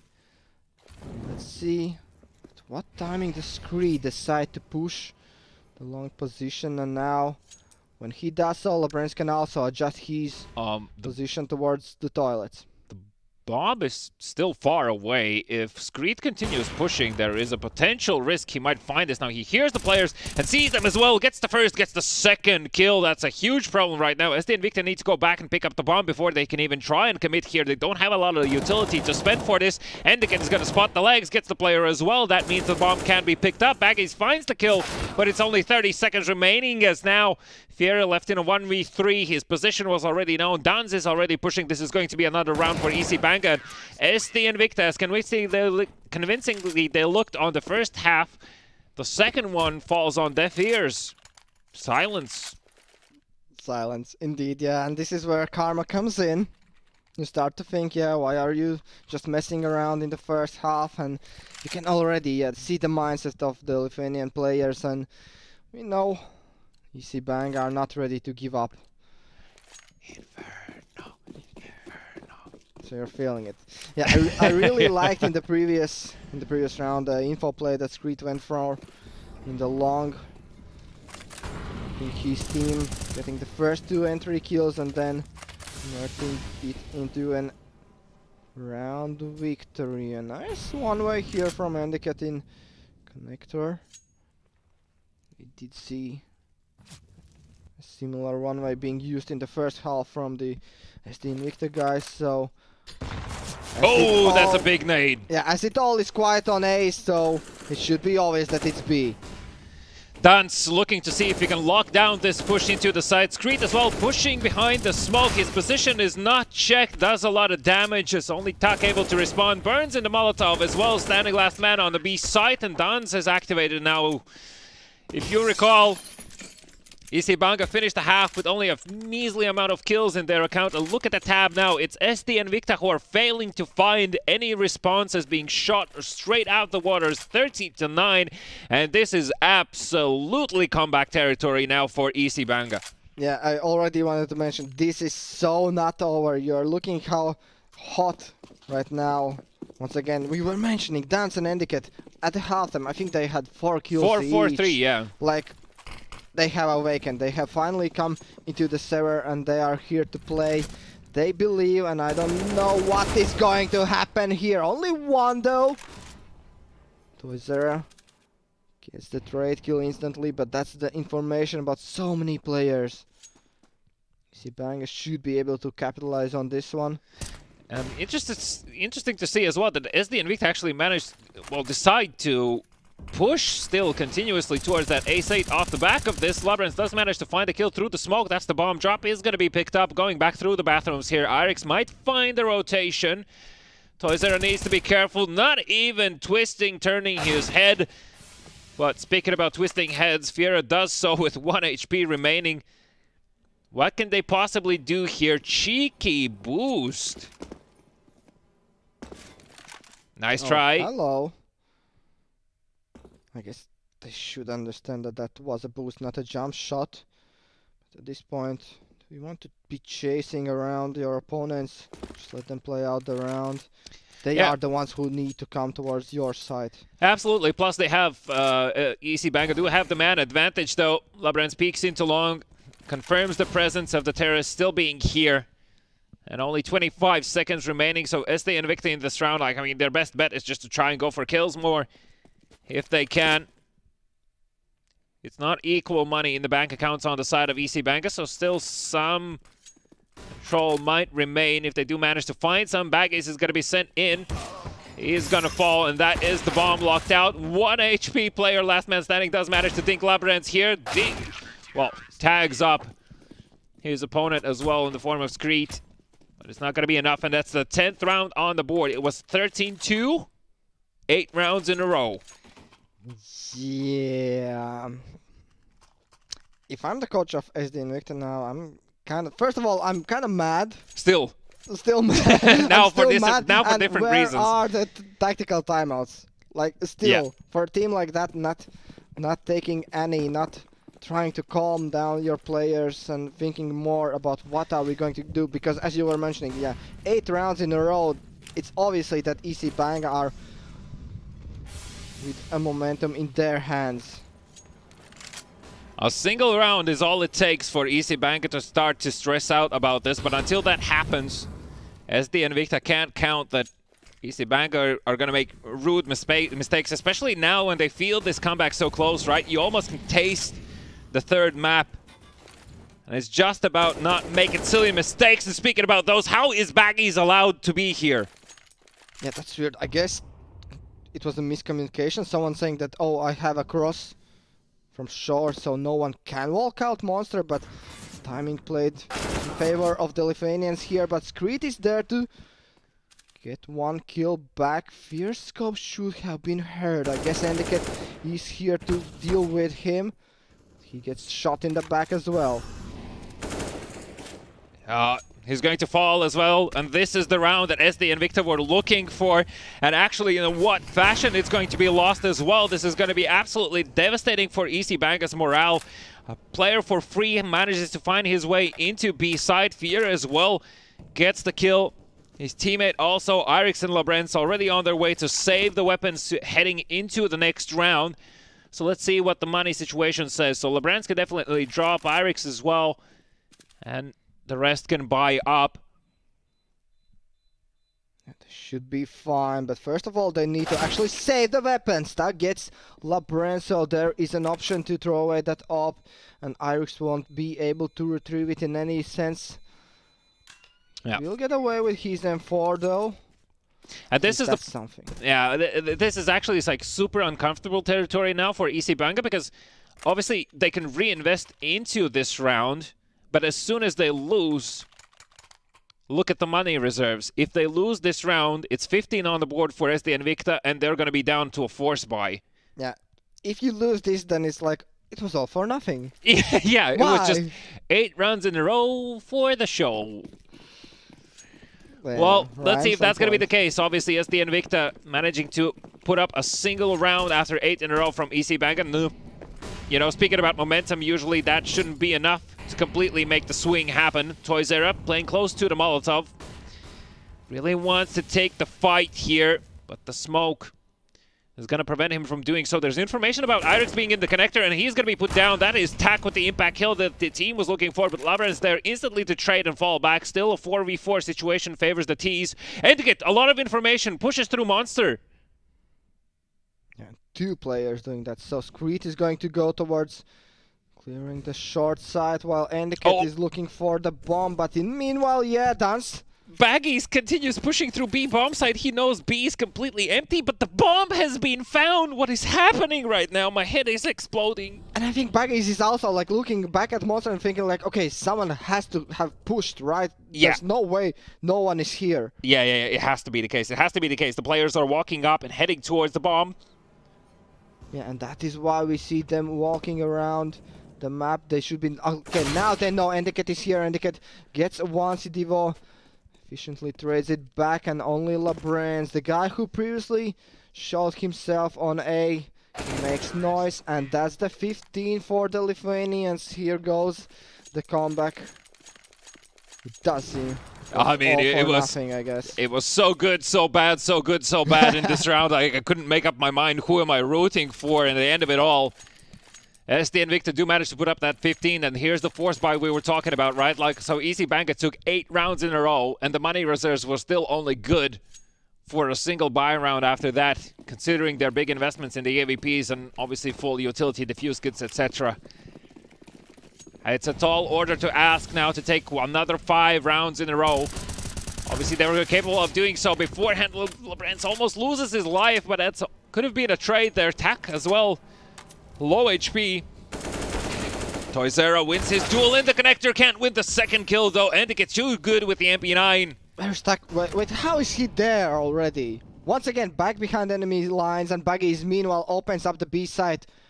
What is this is just disaster spelled out. If I'm the bomb player, I'm super confused. Where do I go now? And confused is Endicat as well, asking his teammates, why is there a guy on A side already? Yeah, Irix left in a 1v4, can't do it. SD and Victor come out on top. And they do secure the final spot on the 10th of June. And I mean, look, I was beginning to believe already at one point after 8 rounds in a row were taken. You know, it's definitely not easy to come back from 13-2, playing on overpass, being so much down. And constantly also being on the risk of being reset economically. So, and I'm not really sure what was the main issue if I tried to pinpoint from on the side of SD and Victor. You know, we were speaking about this kill factor as well on the side of EC Banga. They just simply weren't showing up with the kills. Suddenly they just start showing. Obviously there's some doubt that starts to show up in the heads of SD and Victor, and then suddenly just simply kills not going their way. Yeah, I guess on CT side, it just feels easier to chain rounds together because you are on the defense, they are coming towards you. You don't have to be the one coming up with ideas. What are you going to do? How are you going to break their defenses? And that's what I guess happened, in the sense that on T side, nothing was working. Yeah, we were trying to go towards A. Oh, there's a Take with AVP. We are going towards B. Still, nothing's working. There are multiple rounds where I guess, like all these Fiesta rounds, so to say, a couple of them just went towards SD Invicta in the first half. So once again, I don't know, it does play, like the luck factor does play against the EC Banga players. Yeah, unfortunately for them. So kick things off in a game in Anubis. It was a 19-16 affair. SD Invicta managed to close it out on their map pick in overtime, and then Overpass definitely initially started off as a one-sided affair. And, you know, truth be told, seeing the type of momentum EC Banga was able to find on their map pick eventually, if it just would have started a bit sooner, it could have been still a three-map story. But looking back at how the day has passed, as the Invicta kicked things off with a game against Young Talents, and it actually ended up being the closest game with a three-map series, which seems a bit counterintuitive. On the other side of the branch, EC Banga won a very convincing 16-4 game against Lumen Vitae, and the grand finals you just saw. So I can definitely congratulate SD and Victor. I'm super stoked to have them here in the studio. So next week, 4 teams from the Baltics are going to be battling it out for 1.5k euros in the GOEXANIMO studios in the Monster Energy Battle of Baltics. Of course, along with that comes a trophy, medals, bragging rights, HLTV games, nice photos, memories, yeah. What else? Chance to speak to us in person, yes. Super important. To meet each other, meet your teammates. Yes, yes, for those that might be living far away. What else? I don't know. Good times across the board. So hopefully we can bring you a super exciting transmission. There we go. Live stream. Easier word. But we could next be weekend. Translating CS games to people who are not so aware with the game. That's what we try to do. So let us know if we can improve. Other than that, I think it's time to wrap up. So thanks everyone for tuning in on YouTube and Twitch. Make sure to drop a subscribe or a follow if you haven't just yet, not to miss next Saturday's games. And yeah, that's it. Until then, drink Monster Energy drinks responsibly. Don't overdo them. Bad for your heart, but good for a short burst of energy, as you can tell. Bye. Your mama crib, roll up in your mama crib. Memory just take me back, man. Nowadays it's hard for me to tell just where you're at, man. Look me in my eyes, but you're always looking distant. There's emptiness inside them, but your mind is someone different. You don't mind it when the people all around you say you're dumb. And the world is full of pain, it's easier to stay numb. First you started with the drain, graduated to the weed. Pop another pill, now you pouring out that lean. And you say that this is it, but homie, I don't really buy it. When the boundaries you set up demolished after you try it. I ain't tripping, I'm just saying that I miss the friend I used to know. Pop a molly on me and you flipping like reciprocal. So ain't much I can really go and do but say a prayer. If you do, if you ever need me, homie, I'll be there. I remember back then, where we was both cool, getting into trouble, never following the rules. Nowadays things change, and now you're cold-blooded. Every time I try to tie you, only trying to get blunted. I remember back then, when we was both cool, getting into trouble, never following the rules. Nowadays things change, and now you're cold-blooded.